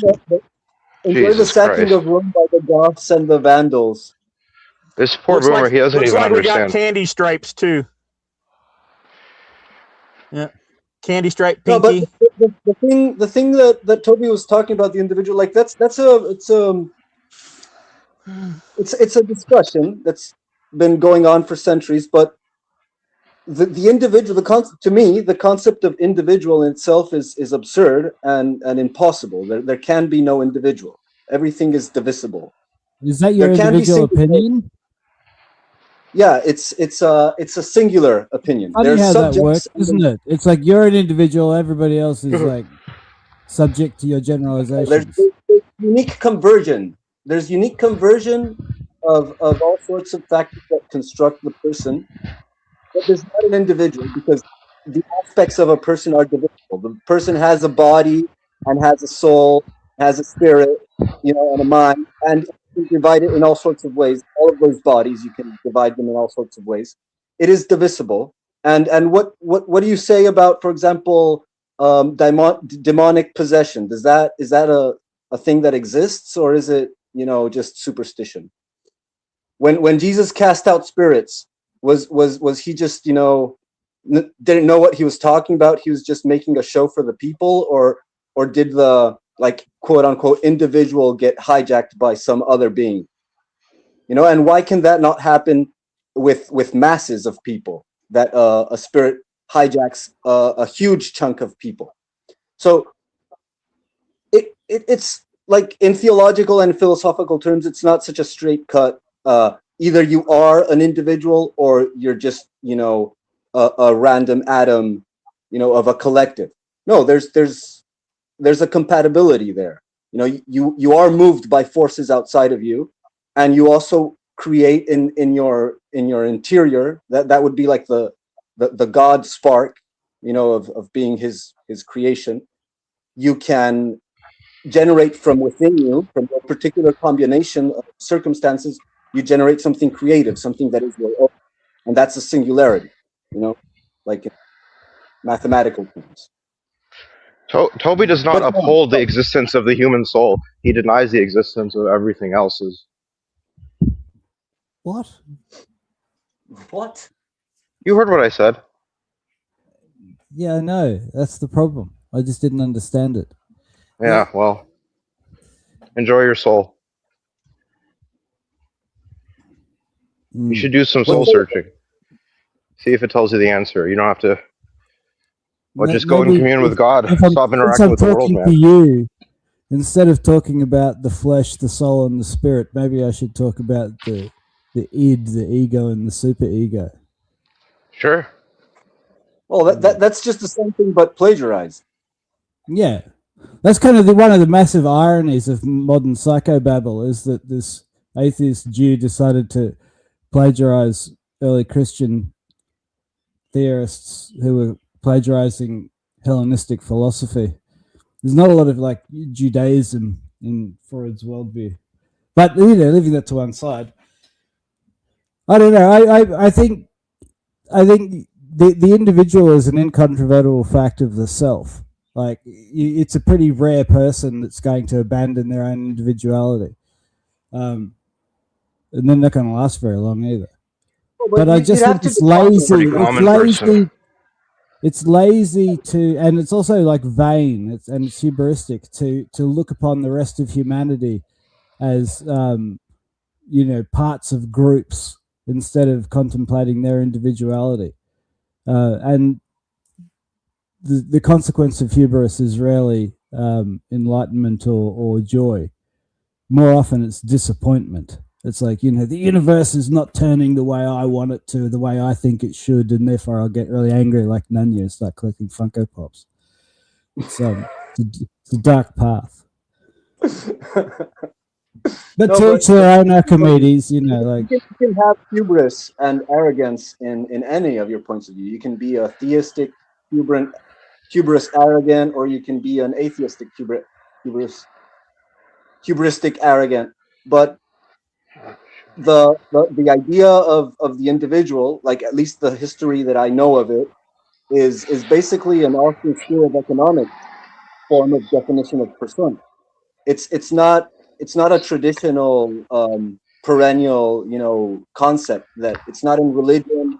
It's it might be from Judaism because these guys were all Jews, but it's the Mises and the Hayeks and then Ayn Rand who created this altar of the self, of their own self as this concept of individual as the economic unit. But I see no other roots for that, and the definition of the contraction of words that makes individual, it means undividable. It's nonsensical. So at least unless you have another definition that you translate into individual for the current language, I don't really know what you're talking about unless you're talking about this idol that was created by the Austrian School of Economics and the neoliberals, which Wow. are Satanists, by the way. Interesting way to look at it, man. I'm not sure that the first people to conceive of the individual, like, arrived in the 1960s, man. Like, someone may have had. I can't see any precedent before that. That's why I'm asking you. What's the origin of the concept? Well, in the beginning, there was a stone egg, and elemental forces caused the egg to hatch, and so on and so forth. Yeah, but that's not indivisible. Well, I don't know. Like, what is your point here? Like, that there's no such thing as an individual, or that it's a new idea, or that, like, people don't see themselves as individuals? The definition of individual that I am familiar with is the definition as a unit of economic interest or selfish interest that is defined thus by the, I think it was Mises. And then it's worked upon by the schools of economics, this, hideous psychopath of Murray Rothbard, and then the Satanist Ayn Rand, and then they all construct upon this, and they sort of this into the ethos of like this Judeo-Christian Western value. They've infiltrated that, through contemporary narratives. I don't see a precedent in like biblical terms. They talk about the soul, they talk about the subject, right? But they don't talk about this idea of the individual as something that is unrelated, like that has a free, unconstrained range of self-interested, right? There's spirits of the people. They're part of a community. They are of a lineage. They have a culture, a church. They're parts of the body of Christ, right? The individuals that you talk about, they're the grapes hanging from the vine that is Christ. Okay, so they're part of something greater, and that is this, and they can partake of that thing that is greater, or they can exclude themselves by exile or banishment or excommunion, and then that might be an individual. But beyond that, like when a healthy human being, like a subject or a singularity, is thriving and has a good spirit, a virtuous spirit, he is part of something greater. Yeah, well, I don't put much stock in economists, but I will say this: if you want to talk about the evolution of the individual in law, it goes back to, in the West anyway, Hellenistic society. So you've got like the Orestes trilogy. You familiar with this? So this is like so basically when Orestes gets put on trial in front of Athena and 12 wives people of Athens, Orestes is treated as an individual, and he's not subject to the curse of Atreus, the house of Atreus. He's not subject to the tribal law of his people anymore. So in the Western conception of law, in non-tribalistic thought, you are responsible for your actions, and you're not compelled to go and engage in revenge killings by the conduct of your clan.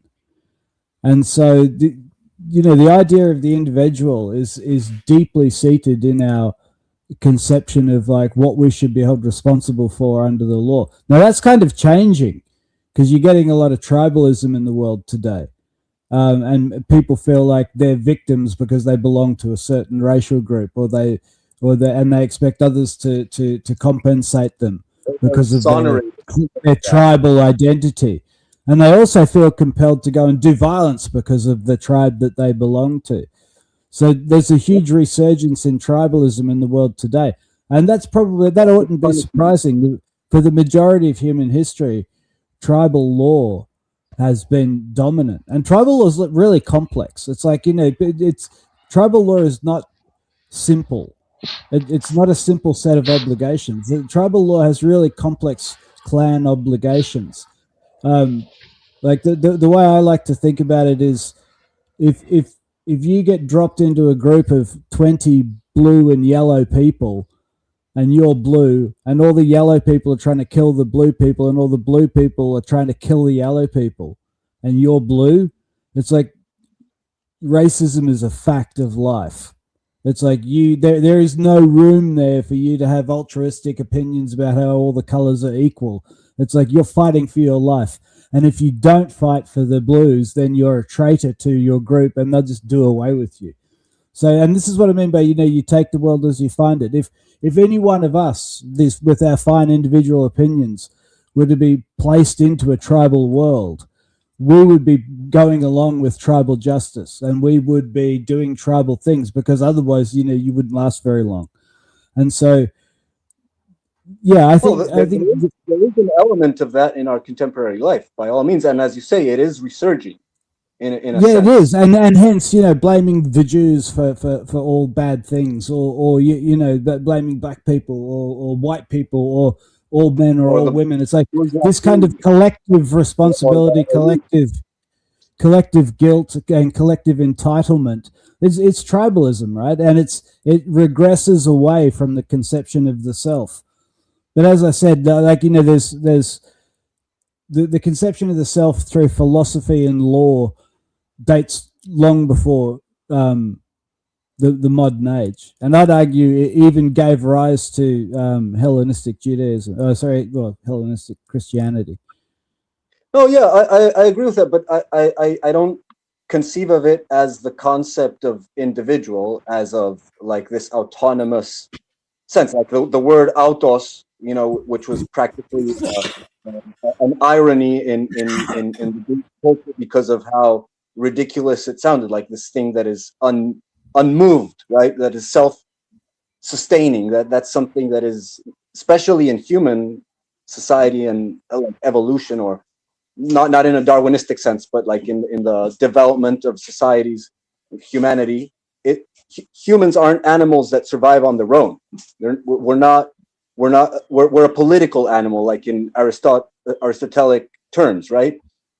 It's the animal that does politics, that acts as a conjunction. But with a caveat, Aristotle talks about the human as the political animal, but I would add that not all humans are political animals. Like, it is the political human that is a political animal, because, as you say, like, tribes aren't precisely a political entity because they don't have that level of organization or statute behavior, collective behavior. They have a more whimsical structure. Anyways, the point is, like, the whole story of the Odyssey, for example, like, if we're talking about Greek cosmovision, is of a man that rejects personal immortality so that he can secure the legacy of his bloodline. So he rejects the goddess Calypso that wants to grant him immortality so that he can go and die as a man to make sure that his son can continue on his lineage. So it's a collective effort. His whole heroic arc,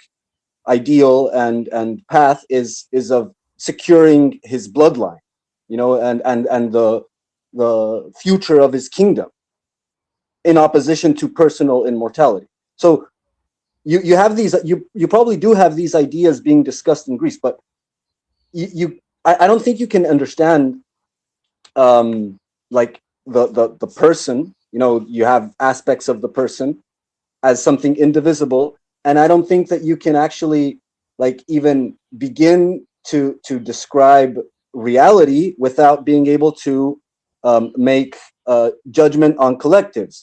Doesn't mean condemnation on collectives, but understanding collective behavior. Like, how does a forest behave? How does a flock of birds behave? How does a pack of wolves behave? Like, they have a collective behavior, and if you study each one individually, you're not going to get any understanding of what it's actually doing. You're missing the picture. You're like missing the forest because of the trees, literally. So there has to be a level of understanding of how the group works, also to understand the individual, because that motivates the individual, even though he might have a spark of initiative. And I say might because not every person has the initiative or the creativity or the spirit or the will to act on his own accord, of his own volition. Most people will just, follow the pack. And that's what you see in the tribalism that is rising today. And so people will follow the pack. And sometimes in the midst of that, there bursts this phenomena, that flourishes a spirit that can actually, act on its own volition, be a free agent of change and creativity. But that's a rare thing. It's not the norm. So you still have to understand people as a collective. Like, there is this thing that exists that is like self-determination, but it's not the rule. It's an exception. It's a extraordinary, phenomena. Anyway, what sayeth thou? Gabriel, Gabriel, just a short question. I'm not sure that I understand what is your issue with the term individual. It's obvious that any individual is doing things, 95% of the things that individuals are doing is, talking, reasoning with other people, and they can't do that if there would not be any other people, obviously. So even language and stuff is only existing because they're not individuals, but there is a group of people, obviously. But still, there is the concept of individual. I'm not sure that I understood what is your issue with the term individual. Well, I'll explain.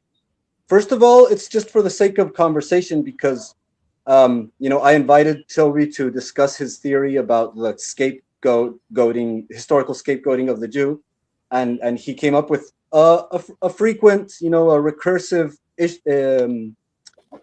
theme that he brings up of the individual as opposed to the tribe, as in for the development, like the evolution of this golden age of human civilization that has come about in these recent times, as opposed to the dark barbarism of the past. And I have issue with that because, I don't really see the individual as in the modern conception of it as an actual thing that exists. First of all, because the definition that I know of, I'm familiar with the concept of individual as of the economic theories of the School of Austria. And so it's the selfish unit, basically, which is a form of domestication and control of mankind, by a Satanist cabal that wishes to dissolve any structures of value in society that are against profiteering. And so that's the first issue. And secondly, because the concept of it in and of itself, like the word individual is the contraction of something indivisible, which is ridiculous, as for any conception of the being, right, of the subject. You cannot understand a subject or a being, a conscious being, as something that is indivisible. Like even in ancient cosmology, you have the human or the being, the creature, composed of three different bodies, right? Like the Trinity. You have the soul, the spirit, and the body, and that is a divisible structure within. And not to mention that you have like all the different aspects of the body that have to be composed to create the being, and all the different aspects of the spirit, and you have the vices and the virtues, and you have the instincts, and you have the psychological conflicts within, and there's so I think it's absurd unless you define it in a way that makes sense. And the only definition I know of is School of Economics. Gabriel, I agree. A lot of that what you say makes sense, but still, I'm not sure that this negates the concept of the term individual. You could say the same, for instance, about any item. Let's say, for instance, a car. Can a car exist without anything else? No, it cannot. No, because it needs the gravity of Earth to pull it down to the road. It needs the air to make the combustion in the engine. It can't exist on in itself. Plus, a car has 4 tires, so is it really one thing? No, and yeah, it's an ancient dilemma. You have like the ship of Theseus, right? This idea of how much can you strip something with it remaining the same thing, right? It's still the same ship, but all of its parts were changed. And so is it really the same ship or not? And so it's how far can you dig into something? but I don't believe in the lack of like singularity. That's why I replaced the term. Hang on, Gabriel. Before you went off like into the minutiae, you were talking about the scapegoating of the Jewish people. That was right. That was the issue. My opinion on that is like, well, you got to scapegoat someone, I guess, if you're going to go scapegoating, because like scapegoating is tribalism, right? It's like, I'm going to blame this group for all my woes. And frankly, it's like Christians have been persecuted a great deal in history. They've been scapegoated. Everybody gets their turn on it. So I guess, yeah, I think like the fascination with Jews, the reductio ad judicatum, everything is reduced to the Jews. I find it fucking tedious. Like I have fatigue, serious fatigue. Like I have to watch Netanyahu criticize my prime minister and hold him accountable for violence. Right? Imagine the surreal nature of that. Like Albanese, the Australian Prime Minister, he may have many faults, right? But to watch that dude, who's actually quite a likable sort of a guy, according to everybody I know who's ever met him, and he's probably never harmed anybody, right? He's got a family man with kids and a dog and everything, right? To have him get harangued by Netanyahu for violence, it's like, yeah, the fatigue in Australia is real, and it's just constant 24/7. Everything is reduced to the Jews, and I just don't believe it. I think there's so few Jews in Australia for a start, but I don't think that the Jews are responsible for all the evil in the world. I don't think the Chinese are responsible for all the evil in the world, or the Russians, or the Ukrainians, or like the only people who've got a real shot are the Britishers. And even with the Britishers, I kind of feel like they're victims of degradation rather than architects of evil. I pretty much agree with you. You know, the first time you brought out this theory of the scapegoating of the Jew, or reductio ad judicato, is I kind of went against my own theory of like it's not a theory, it's the hypothesis of the conquest, right? So it's not like they're to blame for all the world, but I did consider and evaluate the possibility that like a particular group, like other groups throughout history, achieved a predominant level of influence over political power, right? Or political economic power, which isn't like far-fetched. It's happened throughout history, and it will happen again. And so you can talk about like the Anglo-Saxon global hegemony, right? But you know, that's infiltrated, and so they are like the body of a deeper brain that actually. But you know, seeing the recent historical phenomena unfold, I've actually come closer to your theory of the scapegoating, because seeing the psychology of these people manifest so explicitly, you know, and you see patterns. I don't think that there's an intellectual or psychological capacity to actually achieve that power. It makes more sense as in like extreme level of psychological intergenerational damage that is prone to vices, and those vices express themselves in gloating over whatever level of power they can achieve. And so by being bestowed with a certain amount of power, they'll run with it, you know, to their own detriment, and that's what's happening. There's also that saying, you know, patriotism is the last refuge of the scoundrel, right? Like, and this talks about one of the great dangers of tribalism is really evident with Netanyahu, and that is Netanyahu's a crook, right? Netanyahu's a thief. He's on trial for stealing money, right? He's a grubby little thief.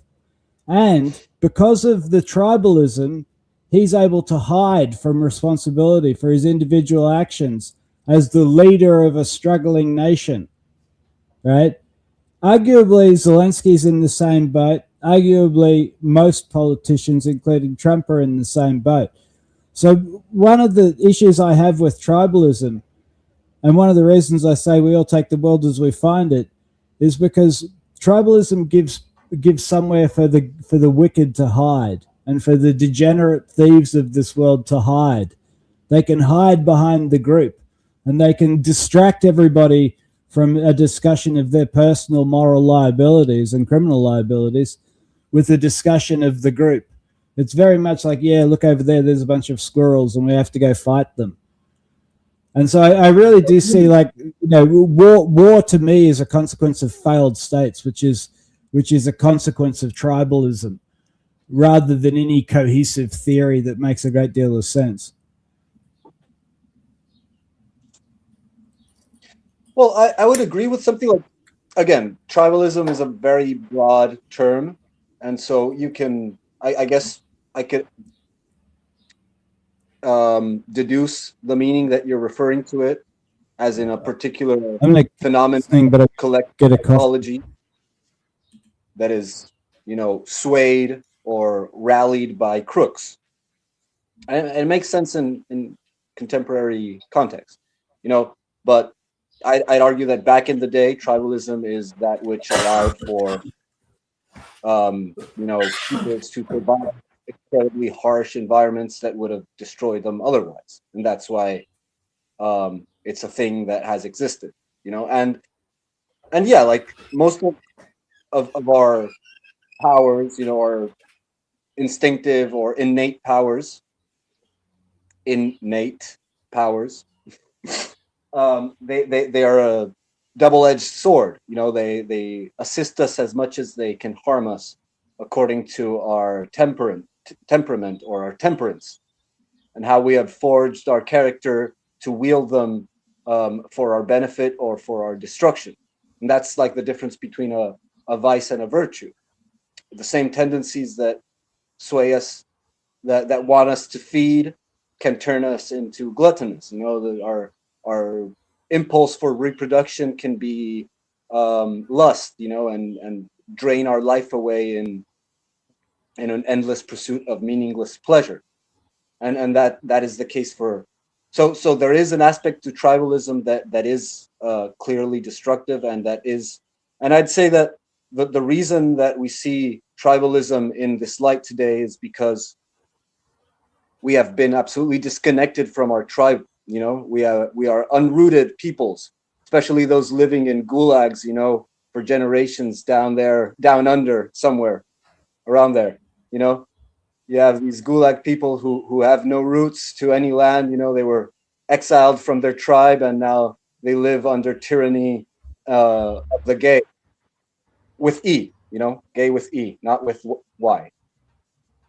And so, yeah, this idea of tribalism that we have today is something completely unrooted. You know, like you have to adhere to your furry folk, you know, or to your particular rainbow flag, or whatever, your a conglomerate of economic interests that people call nations today, and you adhere to that because you have no actual tribe, you have no lineage, you have no forefathers, ancestors that look over you, and you have no neighbors to protect and to make a community with. You have no congregation. And so in replacement for that, you have this fanaticism of people who will kill and die for the most ridiculous things. You know, I don't like what he said. I don't like how he dresses. I don't know, like there's all sorts of ridiculous fanaticisms going on, and it's tribalism, but it's a tribalism that is uprooted from the fundamentals of a tribe, which is your people, you know, your community that sustain you, that protect you, that help you, work with you to build your house and to survive and go out on the hunt. You know, what would be a nation in the ancient times was an extended family. Today, it's just, you know, an economic unit of exploitation of its population. And so that's the only. Not everywhere. But I thoroughly agree with Toby, especially on the part that the Britishers might actually be the only group that is to blame. Maybe, but the point that there are no nations in the old sense is, I think, also not true. There are nation states still, No, yeah, which I think are. but most of them aren't. Most of those who call themselves nations are not, especially like the liberal democratic nation state. Of course. You know, Tucker was touching on this issue recently when he was talking about the whole thing of Judeo-Christian. Yeah, well, the Western Valley. But because like the New Testament is very much a new conception of the individual versus tribalism. And one of the things about Judaism, if you look at the Old Testament, it's extremely tribal. And you can see that manifesting in the world today in the treatment of the Gazans. Collective guilt of bloodline. And and the irony for the Jewish nation to pursue this idea of collective guilt. Given the Holocaust. Come on now, Vaughn. Oh, for fuck's sake already. Yeah. So this is something that Tucker is bringing up. The Zionists are actually betraying the very essence of the faith that they pretend to, of Christianity, by reverting back to these tribal ideas. And I think there's a great danger in conflating the two things. They're very, very different. Judaic thought and Christian thought is the Old Testament and the New Testament. It's astonishing to me that Zionists pretend to adhere to the message of the New Testament, because it's exactly this issue. It's the issue of whether or not the sins of the father are visited on the son. It's this idea of individual responsibility and moral agency versus collective guilt. Yeah, well, that's an interesting point. Yeah, I was gonna mock you earlier when you were tirading about the individual, and I was like saying I was gonna bring up like your cute Tucker Carlson speech. I was gonna bring up your cute Tucker Carlson speech. But that's like a fundamental difference between Christianity and Judaism, right? That the Old Testament is a tribal concept of God, and then the New Testament brings this this God, this personal God, right? The God of the soul, that falls in the heart of each human being, and I do think that that's a remarkable breakthrough in the knowledge of God, in the comprehension of God, and it does create this tremendous transformation in society that brings forth the Christian era or the Christian empires, which were a remarkable transformation of ancient culture and tradition. And I don't condemn that, and I don't consider it the same thing as this neoliberal idea of the individual. Anyways, this difference between the Jewish tradition and the Christian tradition is kind of undone by the Protestants that bring back elements of Judaism, in exchange for like the apostolic tradition of their origins as a creed, as a dogma. And there's something really interesting that Karl Marx brings up in his very unread book about the Jewish question. He basically says that Protestants are Judaized Christians, like they have been taken over by the Jewish ethos and behave like Jews, not like Christians. That's basically his analysis of the origin of capitalism. Like capitalism is the like the Jewish theology applied. Like their monotheistic God is basically money, in their acts. He says, like, to understand the Jew, you don't need to understand the Jewish religion. Rather, to understand the Jewish religion, you need to understand the Jew. And if you observe the Jew, what they actually worship is money. And the monotheistic God is the sum of all their needs, and that is solved by money. And they have infiltrated the the Protestant church due to their lack of roots, to their severing of their own roots, and they have also turned into worshiping money beyond whatever god there might be. And yeah, that's the Jewish guy named Marx talking about his own kin. So he probably understood them somewhat.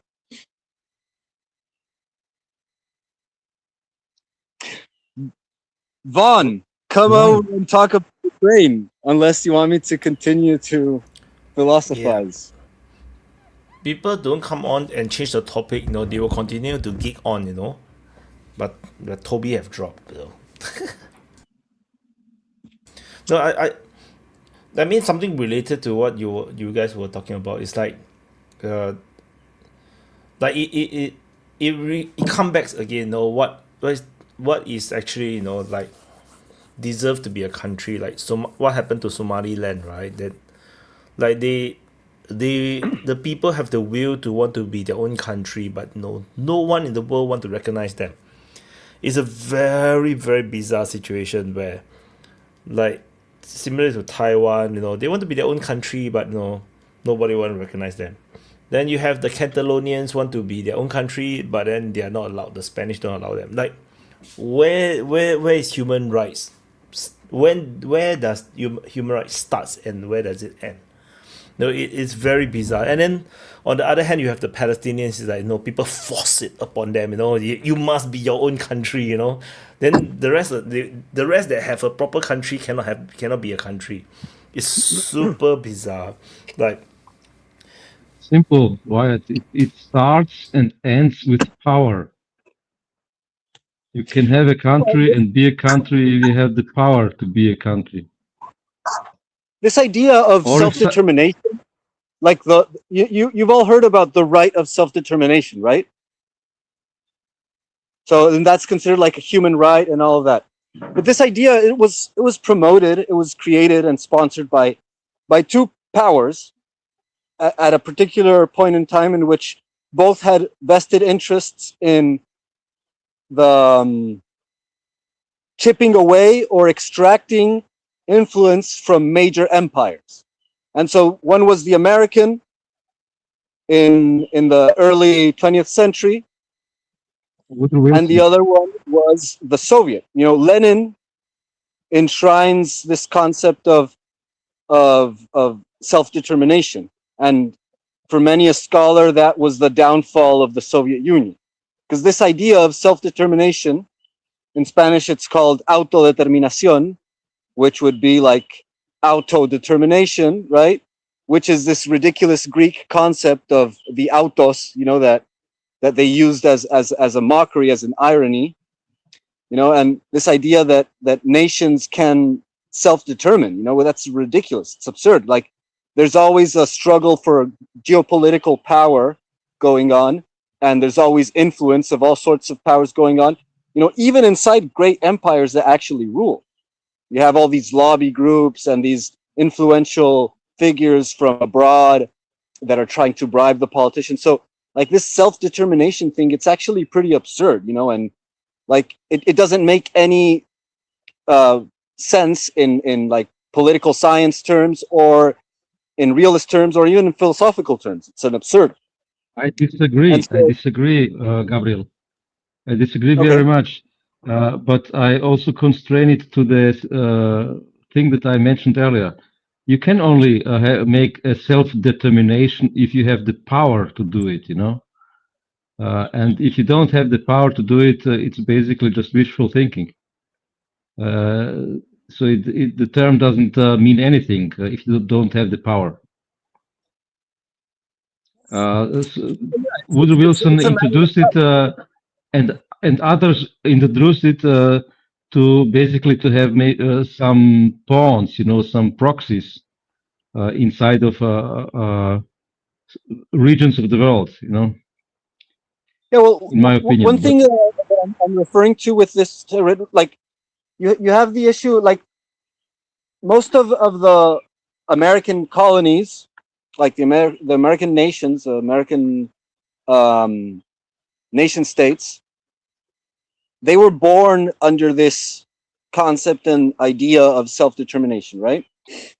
And that was a function of British and French imperial influence to balkanize the Spanish Empire, you know. And the same thing happened in Yugoslavia, right? This nationalist idea of self-determination served the purpose of balkanizing what would have been a mighty nation, Yugoslavia, you know, and it turned it into a bunch of bickering little statelets that have no right to exist because they don't have the power to exist on their own. They don't have the sufficient level of autarky to actually subsist, you know, Well, but they're Yugoslavia was a useful statelet for the itself. control of the territory. That's what they want to do with Russia. That's what they want to do with China, you know. And for the most part, the first nationalist movements, you know, the Italian nationalists of the 1800s, the German nationalists, they were all, you know, ideologues created by British influence, sponsored by Britain, to dissolve the Austro-Hungarian Empire, to dissolve the Holy Roman Empire, to dissolve the Russian Empire. Like, these were geopolitical weapons. You know, this idea of nationalism, as in, you know, I need to, my group, my tribal group, you know, to quote Toby, needs to be away from these who are evil, like our neighbors, you know, our rulers. And what does that do? It destroys your own power as a part of. So, like, Latin America was a major power in world geopolitics all the way up to the 1800s, when they started to fight against their motherland and break themselves apart amongst each other and make civil wars. Like all the wars in South America, the wars between the states of Latin America after the independence, they were all civil wars. They were all speaking Spanish. They were the same general breed. They all had the same last names, you know, and they were all killing each other because, oh, my little statelet, you know, and basically it destroyed their own capacity for power. They were all indebted to Britain for centuries to come after that, you know, and they've never developed since, because they cut off their supply of copper from one side, they cut off their supply of oil from the other. So all this idea of self-determination and this endless division of states into smaller statelets, it's just a mechanism of geopolitical control. Super chat I'm not convinced. Boy, thank you for hosting OM for us all year and for all your time and effort in Ukraine updates. Happy New Year, everyone. Hashtag Desi, Speaker of the Year 2025. Yep. Just a short answer, Gabriel, before Vaughn jumps in and kicks it out to talk about Ukraine. I'm not convinced that the Brits might have some nefarious plans and things done which you point to, but they are not super powerful, you know. They're not superhuman. They couldn't do it all by themselves if there were no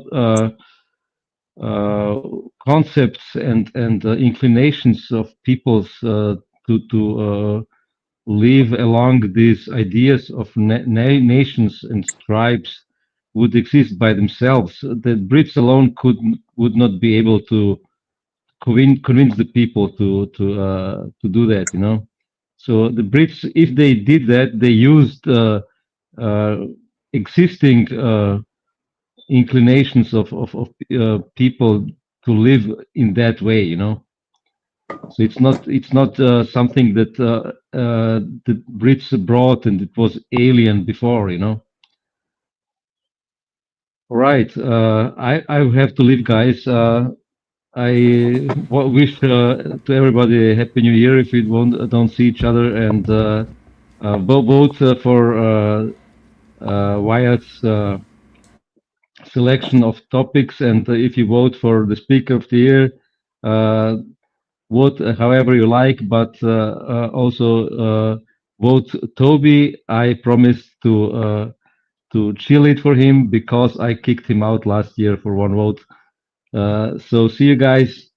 Have a good New Year. Good Thank to you, see Voyen. you. Happy New Year, Voyen. Have a great new year. Yeah. Do we have any other topics we want to talk about? Sure, I can Do you talk have about any- anything. Gabriel, have you talked about the Somaliland thingy? Do you have any opinions about it? Well, my opinion is on, like, I'm not very, I've been super busy, so I haven't been keeping up. I've heard a lot of rumors about Somaliland, so I imagine there's been some level of, like, geopolitical relevance bestowed upon that irrelevant piece of land. And I do think that it's in line with the general distribution of spheres of influence, or like the competition for spheres of influence. I do think it's a fake nation, like many others, like in the sense that, you know, it's like probably like Ukraine, you know, or Taiwan or other nations like that they've been, you know, like I don't think that the British, for example, like to what Bojan was saying, that the British like are all powerful, or that they're like solely responsible for the situation. Of course, they have collaborators, but for imperial plans of world domination, you need collaborators, you know, but you also need like to create a narrative, you know, and creating a narrative is like a rolling of the dice. You can create a narrative and it goes nowhere, but it can also catch, you know, speed and become an ideology that then influences the fates of many, you know. And it was a pretty established tactic that they used. Same thing like with the free market, for example. The British created this concept, this idea of the free market, while they were, you know, with extreme protectionism and state subsidies and fomenting internal industry. So like they were telling the world to do what they weren't doing because that would be successful. So it was a geopolitical strategy, basically. I'm not saying that they control the world, like, but great powers have strategies and they put them out there, and sometimes they succeed and sometimes they fail, and sometimes when they succeed they fail, you know, like you were pursuing an ill-fated task, and so the achievement of that ill-fated task is your own destruction. Your success is your destruction. That can happen as well. I think that's what's happening right now. But anyway, my point is that you have these fake nations that are consumed by this, like this guy from what was the name of this place? Macedonia, the other day, that he was absolutely certain that, you know, the origin of mankind was Macedonia. They invented the wheel, and they invented agriculture, and they invented gunpowder and space flight, you know, but they've been robbed and now he has no nation. You know, that's a mind virus. That person has a mind virus. Okay, and the same thing happens with the Ukrainian NAFOs, and you know, you get this last resort of the most worthless imbeciles that have nothing to be proud of in their life except, you know, the nation to which they were born by chance. And they're like a lot of Chinese. Well, yeah, Chinese is like this as well. A lot. Yeah. It's like, you know, even in America, that is like the greatest power in the world, so on and so forth. You know, the people that are like super, you know, proud Americans and stuff like that, they're also like falling for it, right? They're like, they think that the empire is the best thing that has happened since sliced bread, and every time the empire expands, their quality of life, their relevance in the political system, it all falls apart. You know, like since the global American empire started to expand, their population has been literally undermined, you know, and screwed over. And the more it grows, the more it gets screwed over. the lower their wages, the more expensive it is to get a house, and so, you know, there is this fake pride, or this, you know, misguided pride that guides nation, even that fools people even from the mightiest nations. So it can happen anyways. But, you know, like, at least the idea of keeping a unity with your greater, you know, like continental power is a form of actually having power. Whereas this idea of breaking apart your tiny little province because whatever, it's just going to undermine your actual power, and you're going to be more vulnerable to whatever forces of history come by your way. That's the way I see it. Anyway, about Somaliland. So I see it a bit differently, because Somaliland was a colony of the British, and then the rest of Somalia is Italian, and there's something about being British colonies that, you know, it gives you a very different level of like readiness to become a country. If you see, actually a lot of the former British colony which turns country all worked out pretty decently, generally speaking. They have good foundations. And I think the Italians probably did not give Somalia a good foundation as opposed to the British one. And then the Somaliland, you know, have, you know, along with all the rest of the Somali people, have this dream of uniting, and then but end up, you know, they it's just not compatible when they tried. And then there were the dictatorship, then the civil war, and then they just had it enough. So they just went on to do their own thing.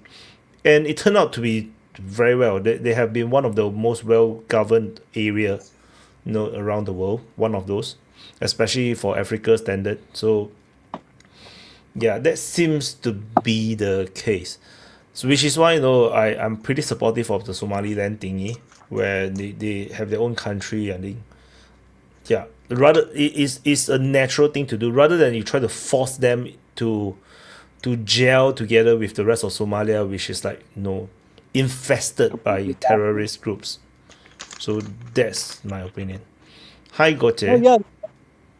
Hello. Happy New Year. Goche. How did your election go? We didn't hear any update from you regarding that. Yes, this was me running second time. I won about 3.5-4%. I lost, I mean, but I was the moral winner of the election. I went on the national TV the second time, and I went viral again for a second time. So it was good overall. The election was a good experience, but again, they invested a lot of money. They bought a lot of votes. Over $2 million enter in my city for this election cycle, and yeah, it is corrupt state. It's a big machinery. The ruling major mainstream parties. I was independent in this case. But you lost by how much again? Sorry. Yes, I won. You lost by 3-4%. I won, which is you won 3 to 4%. Yes. Anyway, I wanted to address Gabriel. Gabriel, I want to ask you, what nationality are you, man? I'm Argentinian. Argentinian. Okay, so I'm amazed by the lack of knowledge you have, man. There's big gaps in the Many story. people are. Okay. Even myself. Check this out. Let me enlighten you, if I may. There is two types of nations. There is artificial, politically nations created for political reasons, and there is naturally created nations. Your Argentinian nation is one of those artificial nations. You understand me? You speak Spanish language. You understand me? You are created in the 18th century. Your nation is modern, artificial creation. Compared to my nationality, Macedonian, it's a naturally created nation and language. You understand me? It's not because I say so. It's a scientific fact. You like to believe it or not. And it's the only nation you can find in the Bible, dude. We have a continuous living in this region here. Let me finish, please. My ancestors have been living and speaking this same language, built culture, traditions, which describe and then form my nationality. It's a continuum, man. Over 3,000 years I'm talking about, with facts. And today, in this modern age, in 21st century, where in United Nations, the first rule is the right of self-determination. Me as a that's exactly Macedonian, what I was talking about. That was bullshit. do that. You understand me? The That, first that, base that right of human self-determination right. is a tool for empire. I do not have the basic of the human rights. I cannot be what I am. Do you understand me? Yeah, I know. You're being I'm gonna call you invisibilized. You're being Mexican from now genocided. on. You're not Argentinian anymore. Why? I deny You're your basic right trans-lesbian to Israeli. I identify know. yourself as I heard that the last Argentinian. time. You are not You're Argentinian. trans-lesbian Israeli. Whatever else I you're gonna heard be that by the name, last time. and you're not gonna wear that T-shirt anymore. I'll give you my shirt to wear. You understand me? You have no surveillance. You're not surveying. You are under occupation. That's what's happening to me right now, man. They changed my flag. They changed my name. They changed my anthem. They erased my nationality. Now, by nationality on my ID, I am a citizen. What kind of a nationality is a citizen? Citizen of what? You understand me? You by nationality are Argentinian. You have a German nationality. You have every other nationality in the United Nations. It's a nation, for God's sake. I don't have a nation in the 21st century. And you're talking about human rights. It's bullshit, man. All of this is a big charade. No, So I agree with that last part. Now, you might be one of the join the club, man, of deniers of Macedonia. Welcome to the club. I do not expect any more. I mean, We anything was else. Alexander the Great and shit. Well, he had an empire. I mean, it was not his empire. It was a Macedonian empire. He happened to be the king at the time, inherited by his father Philip II Macedon. His name is not the Great. He was not born the Great. His name was Alexander III the Macedon. His father Philip II Macedon. There was Alexander II the Macedon before the third one. This one you're calling the Great. But yes, he was cosmopolitan in nature. He was the first, integrate, not segregate politics compared to the Western Roman conquer, explore, segregate, and divide and explore. It's the same thing from Roman till today. You understand me? What's the difference between East and West? Between the why they call him the Great? Because he was not segregating. He went to India. He put on him silk. You know, he married 2 Indian wives. Integrate, learn something, bring to the table, not impose and segregate, divide and conquer, which is still today going on. So it's a big culture gap, I would say. And this denying of my nation, the oldest nation, natural nation in Europe, from which you all derive your language, the language you speak now, the Indo-fucking European languages they call, got nothing to do with India and Europe. What, the languages came from India to Macedonia?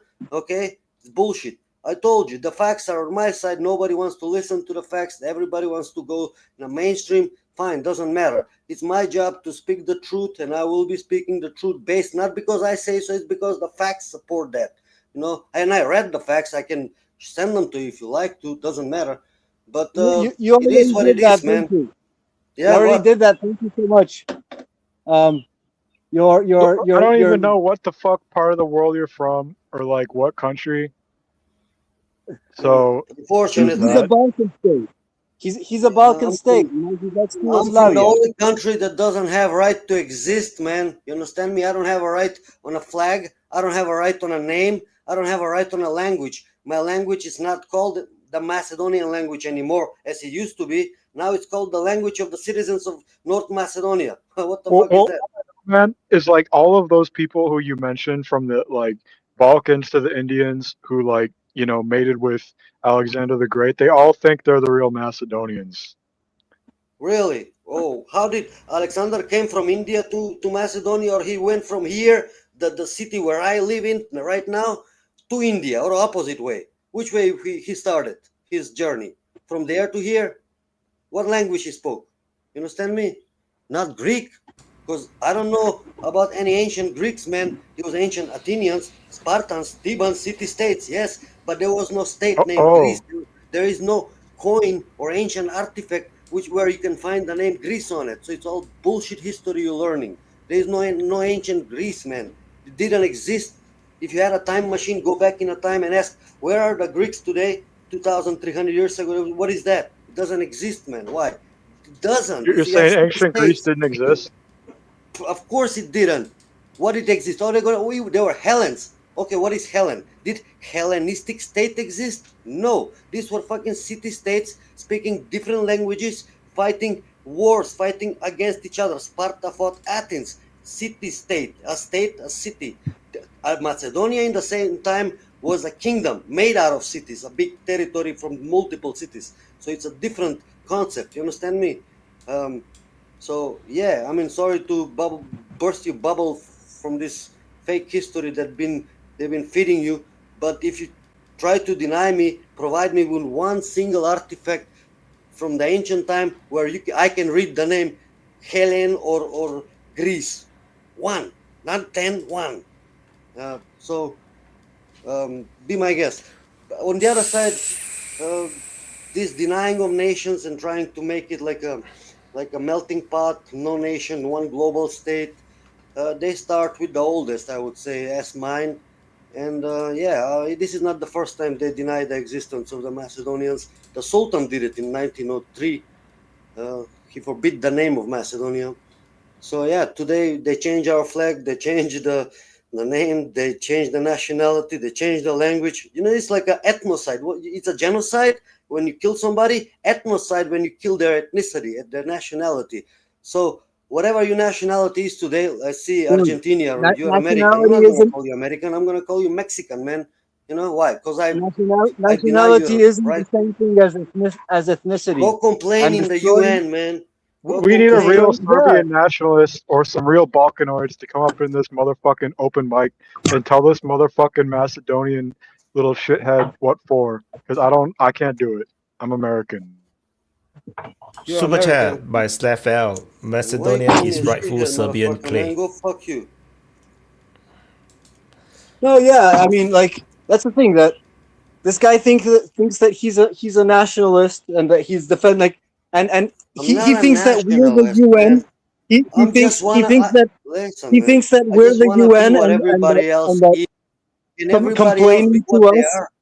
complaining to us about his woes is gonna solve anything, you know, like if the UN solved anything anyway, you know. But we're not the UN, okay? Take your complaints to the UN, go cry to them about how you're being genocided by changing your name, and sure, man, that's fine. But you know, that's the thing, that you're never gonna have the power to be a nation again, because you're so dumb, you know, and skull fucked, that you think that by segregating yourself from all your neighbors, you're actually being a nation, and by uniting with your neighbors, you're being genocided.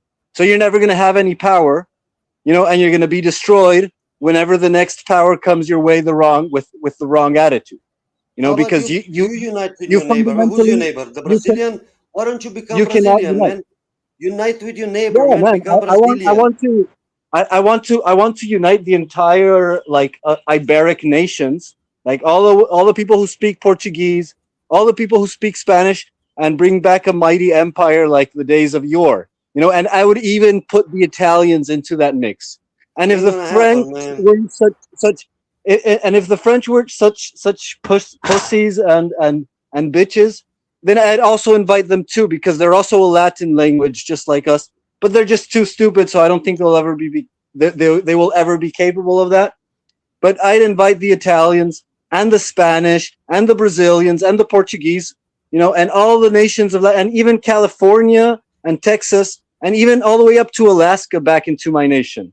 Okay, I would unite with all them. I'd even invite the United States into our nation, you know? Like I would unite with the United States if the United States wasn't so fucking fake and gay and retarded. Like if the United States wasn't so fake and gay and retarded, then I would gladly be a citizen of their empire, you know? In a province of their empire. They're just too stupid to do that. And they just want to rip everyone off till the last dime. So they're not a suitable empire to be part of. But if they weren't, you know, if they were smarter in their foreign policy, then I would completely support the unification of all the American continent under the United States. I'd have no problem with that. Yeah, listen, you live in utopia, brother. I mean, nobody is perfect. America is not perfect, but it's the best we got right now, man. I lived in communism, and believe me, I lived in United States, and I How would old are you? support How old are freedom of you? speech, man. Me, 40 How old are something. you? 40 something. You lived Yeah. in the death of communism. Yeah, I lived in communism since 81 to 89, 90, but I lived in New York from 2001, 9/11 to 2010. So comparing these two systems, man, it's what you must say, freedom of speech. Love it and protect it as your eyes. Yeah, I'd agree with that. Freedom of speech is awesome, but it's not the only thing that you need to Of make a course nation. it's not. It's more parameters included in the democracy, what is good for the people. But currently, America, not considering the last elections, they screwed you over or whatever. But I don't know what happened with the Dominion bullshit. It was a statistical error. No, America is in a downward trajectory that maybe can be reversed because history has cycles of ups and downs, but maybe it can. Like But it's going to listen, be if seen in the America next falls, man, if America falls, the whole world will go down, man. It's the beacon of democracy. Everything else follows. You understand me what I'm saying? Where you gonna turn Look, to China for democracy? democracy isn't a value, okay? Democracy is a form of government that was despised by most cultures throughout most of history, okay? Now, if democracy can work, like in the America Golden Age, that's great. It means that a form of democracy actually works, but it's not lasting. It's not lasting long enough to make democracy something valuable in and of itself. It's alive, man. It's evolving. What it might works be. for people. It might be What dying. works for the people, man. That's what Aristotle said. What's the best for the people? If the people are happy, it's democracy. More people happy, more percentage, higher representation of democracy in the system. So let's see what works. But currently, right now, I'm afraid America is under occupation of deeper forces as I don't know, branches of the CIA. Who the fuck knows? So it is a scary place. We call it oligarchy. Okay, basically, it's captured by powerful interests that are. I don't know how to call it, man. They got so many names. You can call it all different names, but it is a force to be reckoned with. Oligarchy an oligarchy is like a form of government, like a democracy. But instead of for the people or by the people, it's by the economic interests. It's like it's a country ruled by corruption, basically. 5 corporations, let's say. Yeah, and so you don't have to name an entity like the CIA or the Mossad or whatever, the corrupt politicians in Congress. They're all just parts or mechanisms of like whoever has the most, the highest bidder. Basically, it's the highest bidder. So who would you say pushes the narrative now? Who's behind the puppet master? Who's the puppet master? Who pushes the narrative? The woke agenda, the Trump shooting bullshit here, all of that. Who pushes all of that? I would say follow the money. Like who has the most amount. Yeah. Follow the money. Who has the most influence? Like who has, So I immediately think about Larry Fink from BlackRock, and Vanguard and the Bilderberg Group, and so all these the Rockefeller Foundation, like all these massive accumulations of wealth that many are undisclosed. And these people are the ones that have the most influence to determine what policy is going to be, right? And they have the most influence on the public because they have the control of the media, and so they can push the propaganda. Their propaganda, they can push it the hardest, and things like that. So those are the things that, and all of these other like branches of power, the intelligence agencies and all of these things, those are instruments of power. They're instruments of power that serve, like mercenaries that work for whoever pays the piper. Like who pays the piper calls the tune. It's a multi-parameter. There was a lot of money coming in Macedonia to change the name for Soros, through Soros, the foundations, NGO, U.S. Embassy, you name it. Millions we're talking about, a lot of money for the color. We had a color revolution here also to change the name, So it happened when the, political parties, there was two major ones, mainstream in Macedonia. So one of them wins, the other one loses. Now imagine the one that loses makes the government. How is that possible, you would say? Well, they make coalition with some other party, so the losing parties make coalition and they make the government. So it was a precedent, sort of. It was just foreign influence and a bunch of money buying of MPs, and they voted against the international law. Mention this, against the international law, it's forbidden to make a contract which is for your own demise. You understand me? Where you genocide or ethnicize yourself with the contract. It's against the international law. So they did this with this so-called Prespa agreement to change the Macedonia name, and including with that, erase the identity, culture, tradition, and everything else that goes with the whole nation tradition, 2,000 years, And it's against the domestic law. It's against the international law. UN doesn't matter. It's a charade. And somebody has the power and the money to pull the strings, make color revolutions here and there, push the narrative, vote agenda they teach the kids at school here, gender equality and all that bullshit. So I don't know, guys. If this battle is not won in America, I'm afraid we, from the third world countries, we're not. Nobody's gonna ask us. We're like ants in the battle between elephants, So you teach me. I don't know so much how it's gonna end up. Maybe if you have some prediction, I'm glad to hear how it's gonna. He's gone. He's gone. Anyway, we are coming to 5 hours, so I feel like the conversations largely run the course. So let's do closing. Kokeaveli, you want to start first? All right. So, 2026 shit's obviously going to get worse. What you got to do is you got to get yourself a gun. You got to get yourself a survival plan. You got to build a bunker. And also in 2026, Macedonia is going to have a revolution, and we're going to get real patriots in charge. We're going to set up their own country. That's going to happen. So get ready for it. Over. All right, man. All right. Good, man. Good prediction. I wish your words become true, man, because, justice and should always prevail, regardless who you are, where you're from. You should always speak the truth, because that's the way of God. That's the way of Jesus. The truth is the way and the light.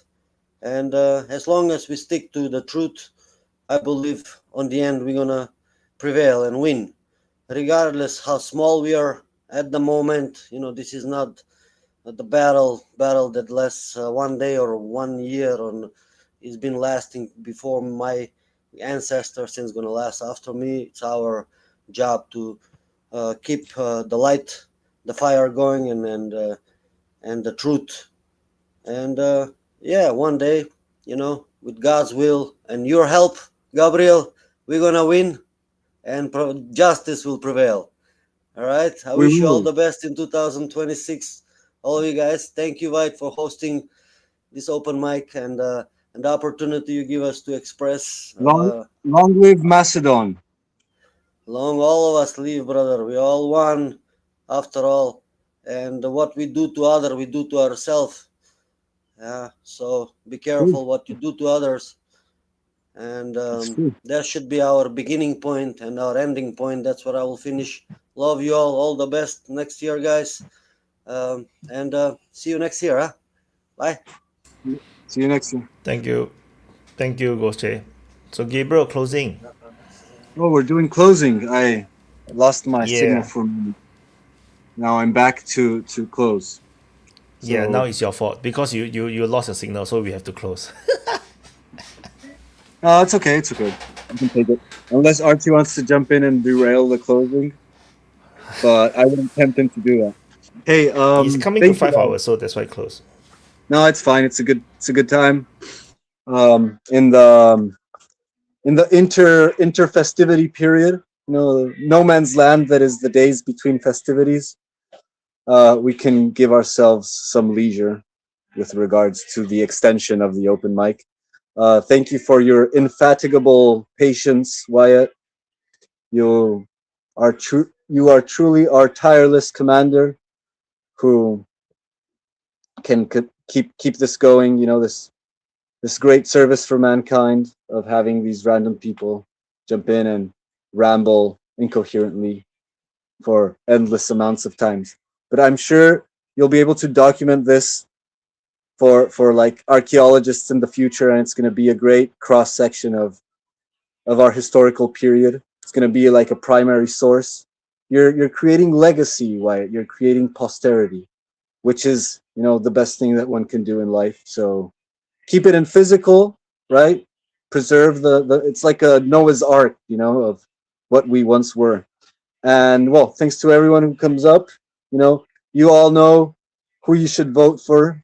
So be true to yourselves and vote for the right person.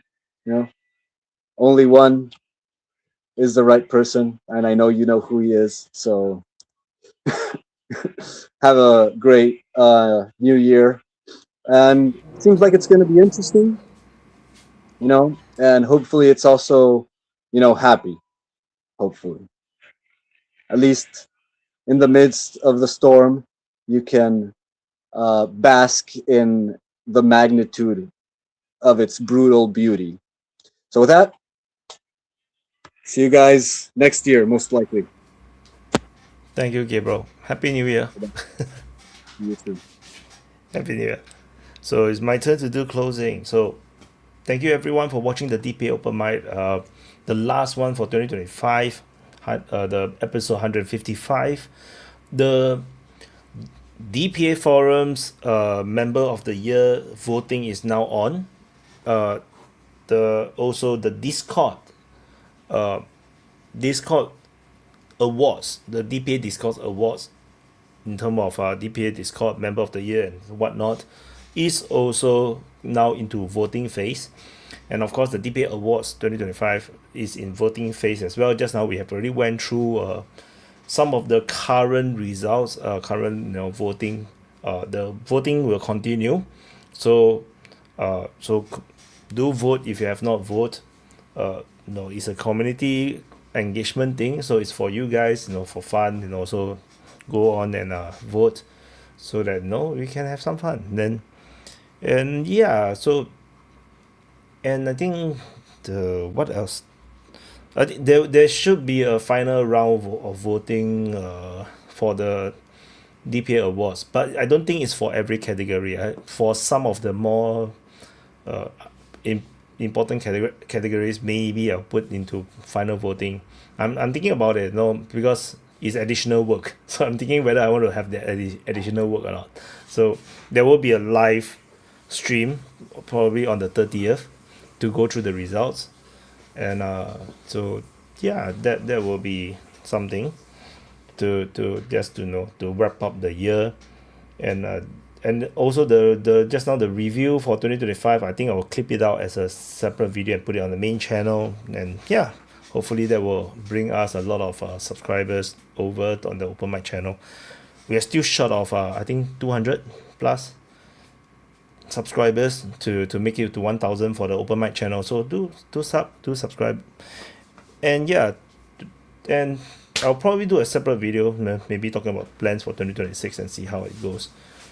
And yeah, thank you for everyone's support for 2025. It has been a difficult year for DPA Open Mic because we lost our main channel. That was like I think it's 5k. What is the subscriber count for that? Let me see. It was the original DPA Open Mic channel has 6.5k subscribers. So we basically have to do from scratch again. Now we are like 700 subs, I think. So so yeah, it's a bit difficult. And the same shit happened on DPA Discord because a salty mod decided to be salty, and literally his name is called Salty Seeds. So then that makes the Discord server have to basically restart as well, like the DPA open mic channel. So it's a bit of a disappointment in that sense, but yeah, but it doesn't phase me, it doesn't change anything. No, DPA community is always here, so it's just a matter of time to rebuild.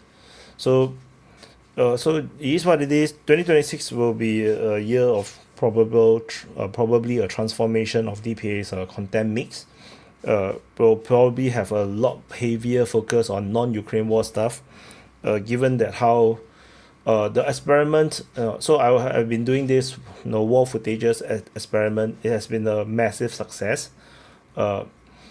Unfortunately, on the back of people dying, but it does reveals that a bit of how the algorithm works. It's still very unpredictable, the way how the algorithm decide which video to push hard or whatnot, but it does show that there is opportunity beyond the Ukraine war. So I will start to seek for more a totally new series that can survive beyond the Ukraine war. So that's the main objective right now, to find that series that can survive and cover general be more general in terms of news or coverage about geopolitical stuff. It's gonna be like we have to find a format that can work a bit like what History Legend has done. He have done the Flashpoint pretty successfully, and it's a minimal editing versus his normal video, which is heavy editing. For the DPA's new series, I have to see how to mix it. I would imagine maybe if I do a bit of editing will improve reach. Yeah, I'll definitely do the editing. So far it's still pretty unpredictable.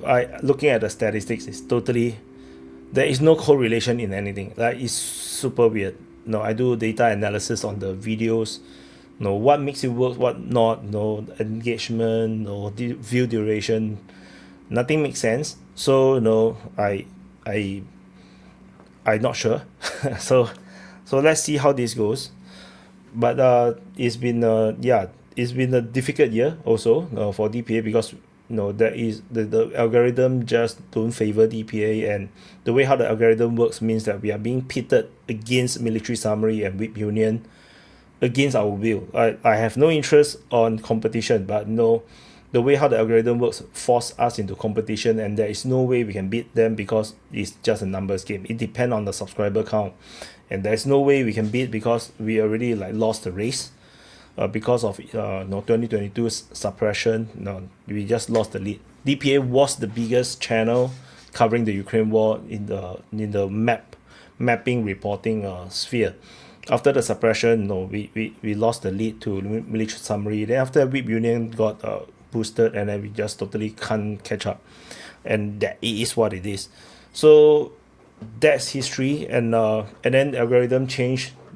Originally DPA war was idea to split so that the main channel can cover news and DPA war can cover war stuff. And during those days, the algorithm allows it to work. Then the algorithm changed to the point where it becomes what I said, cloud based. The bigger your subscriber base, the more they will push you, and that basically kills DPA's progress, which is why now you will see all of the videos is on the main channel. I just post only on the main channel because it's all cloud based. It's just messed up. So I just play along with the algorithm. So that's what happens. So unfortunately, that's how it works. But anyway, just to share a bit on the the back end of stuff, it's a very difficult year. I'm glad that at least there's some kind of a light, somewhat of a light at the end of the tunnel, giving me some hope that this DPA's YouTube side of the business can continue. It's a waste. DPA should have exploded and do very, very well since the first year in 2022, but it did not. And a lot of plans have been shelved. I have so much plans for DPA, but no, all I cannot do, I cannot hire, I cannot do anything. So, and then now we have to restart so many things, so yeah, it is what it is. So but anyway, I still have to appreciate, you guys continue to support, particularly the DPA open mic viewers. You guys are the most hardcore supporters for DPA, so which is why, super appreciative, and I do my best to try to do the DPA open mic. It was difficult to do last week because I just came back from overseas, and then there's a lot of videos to catch up to do, work to catch up to do, and then the subsequent day on the last Monday, I have non-DPA work that I need to do, and luckily I did not do the DPA open mic because it was a crazy day for me on Monday. So yeah, so but today definitely I don't want to miss, and especially do it on a Saturday so that people can come on like Toby, so that it's not so painful. Yeah, but yeah, it's holiday season, so it is what it is.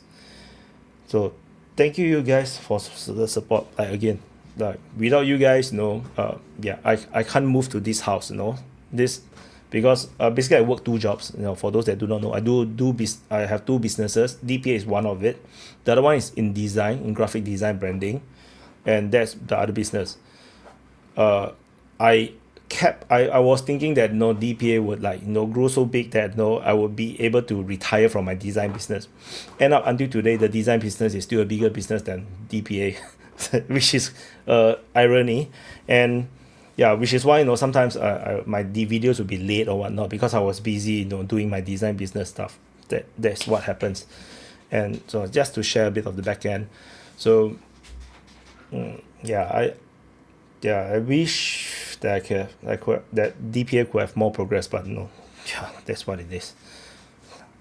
So, but yeah, so and I feel unfortunately DPA open mic also is affected by the lack of growth on DPA's main channel, and we are not getting a lot of new people into our community, and so the DPA open mic as a result also seems to get stuck. Like we are always the same regulars, very very few new speakers, so it's really up to me to work harder, I guess. So I will see how we can do do better for 2026. Hopefully we can build the community back again, because this affects everything. Like the lack of growth on the main channel affects the membership and growth on Discord, on Telegram, on the DPA forum. Everything is affected because there's always attrition. So existing members, some of them focus on other stuff. They lost interest on Ukraine war or in geopolitics. Like there's always attrition to the community, and there is always a need to continue to bring in more new people to the community. That's normal. I think that applies to all businesses, into all organizations, all community related stuff, all clubs. So it's the same. There's always attrition. We always need to add new members. When we don't add new members, then the community will start to slow death. They'll slowly die, and yeah. So I think the lack of growth on the main channel seriously affected our community and the growth of DPA open mic. So it's again my fault. So just to share, So yeah, so I did my best. That's all I can do. Yeah, and a lot of people lamented. I know, like I see the chat. Like some of you guys also lamenting, like how, it feels really unfair to DPA, but that's how what it is. My wife also feel very very sad for me, because she's the one that see me not sleeping, working in insane weird hours, putting all the hard works, and then there's no result. Yeah, so my wife is actually very sad. So hard work is not repaid. But yeah, she's pretty happy with the this miracle regarding the war footages, but it's not sustainable, because it's a short war. Thailand-Cambodia war will always be a short war, and they already have ceasefire. So I think I have to, of course, find other solutions. I will definitely continue to do the war footages. I will do a bit more on Ukraine war. I'll be covering Sudan. There won't be a lot of footages. I'll try to see what I can do. Maybe once a week, I see what's out there. Myanmar, Civil War, but all these are just war footages. I'm not going to do much narration over it, if any. If I want to have an opinion or report on something, it's probably going to be a separate video. Yeah. So no war footages, no other footages. We're going to be exclusively just like artists roughly. It's just raw footages. That's the idea right now. History Legend told me to add narration, over voiceover, but no, I did try on the Thai conflict, but it's very disruptive. So anyway, enough of my monologue. Just to share some things. I'll see how I can do better, but yeah, you can see my eyes is getting red, getting tired, sleepy. But I think I need to do the Ukraine frontline changes first before I go to sleep. But yeah, so thank you for watching. Merry Christmas to you if you haven't heard me say Merry Christmas to you yet. It's a belated one. Belated Merry Christmas. Have a happy holidays. Have a happy New Year. If you don't see me or see any of my videos over the New Year or New Year Eve, so happy New Year to you. Thank you for watching. I will drop the outro. Thank you for all the super chats for today. Thanks for funding the open mic, and I'll see you guys in the next update. Bye guys.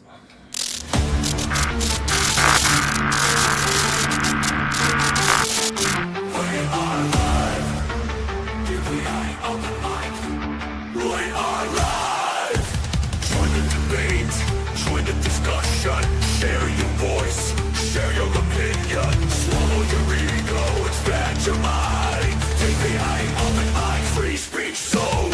DPA, open mic, we are live.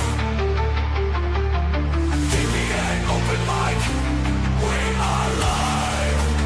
Don't hold back, 'cause here we go. Let's go, let's go. We are live. Find your safe space. Let's go, we are live. DPA, open mic, DPA, we are live. We are live. We are live. We're all here from far and wide, voices bright like morning tide. In this world of news and change, together we rearrange. Conversations sparking light from the dark. We'll take flight, different lands and views combined. In our words, new worlds we'll find. Rise up, speak out, together in the open mic. DPA echoes through the night, guiding the world to what is right. United not by where we stand, but by heart and open hand. Every voice a vital thread, we weave the truth in what is said. Rise up, speak out, together in the open mic. DPA echoes through the night, guiding the world to what is right.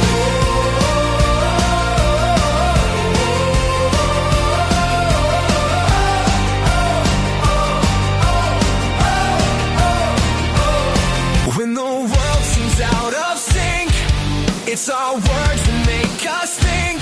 From random thought to crazy speech, here we are to build that bridge.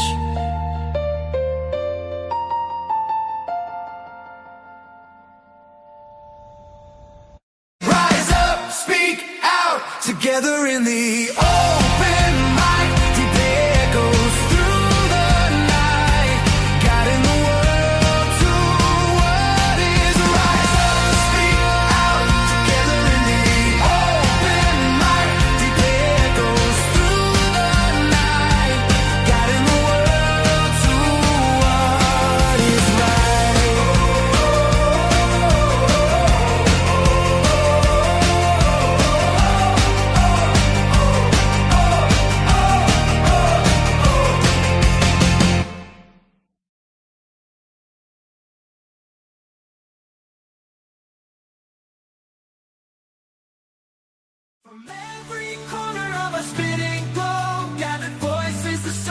grow.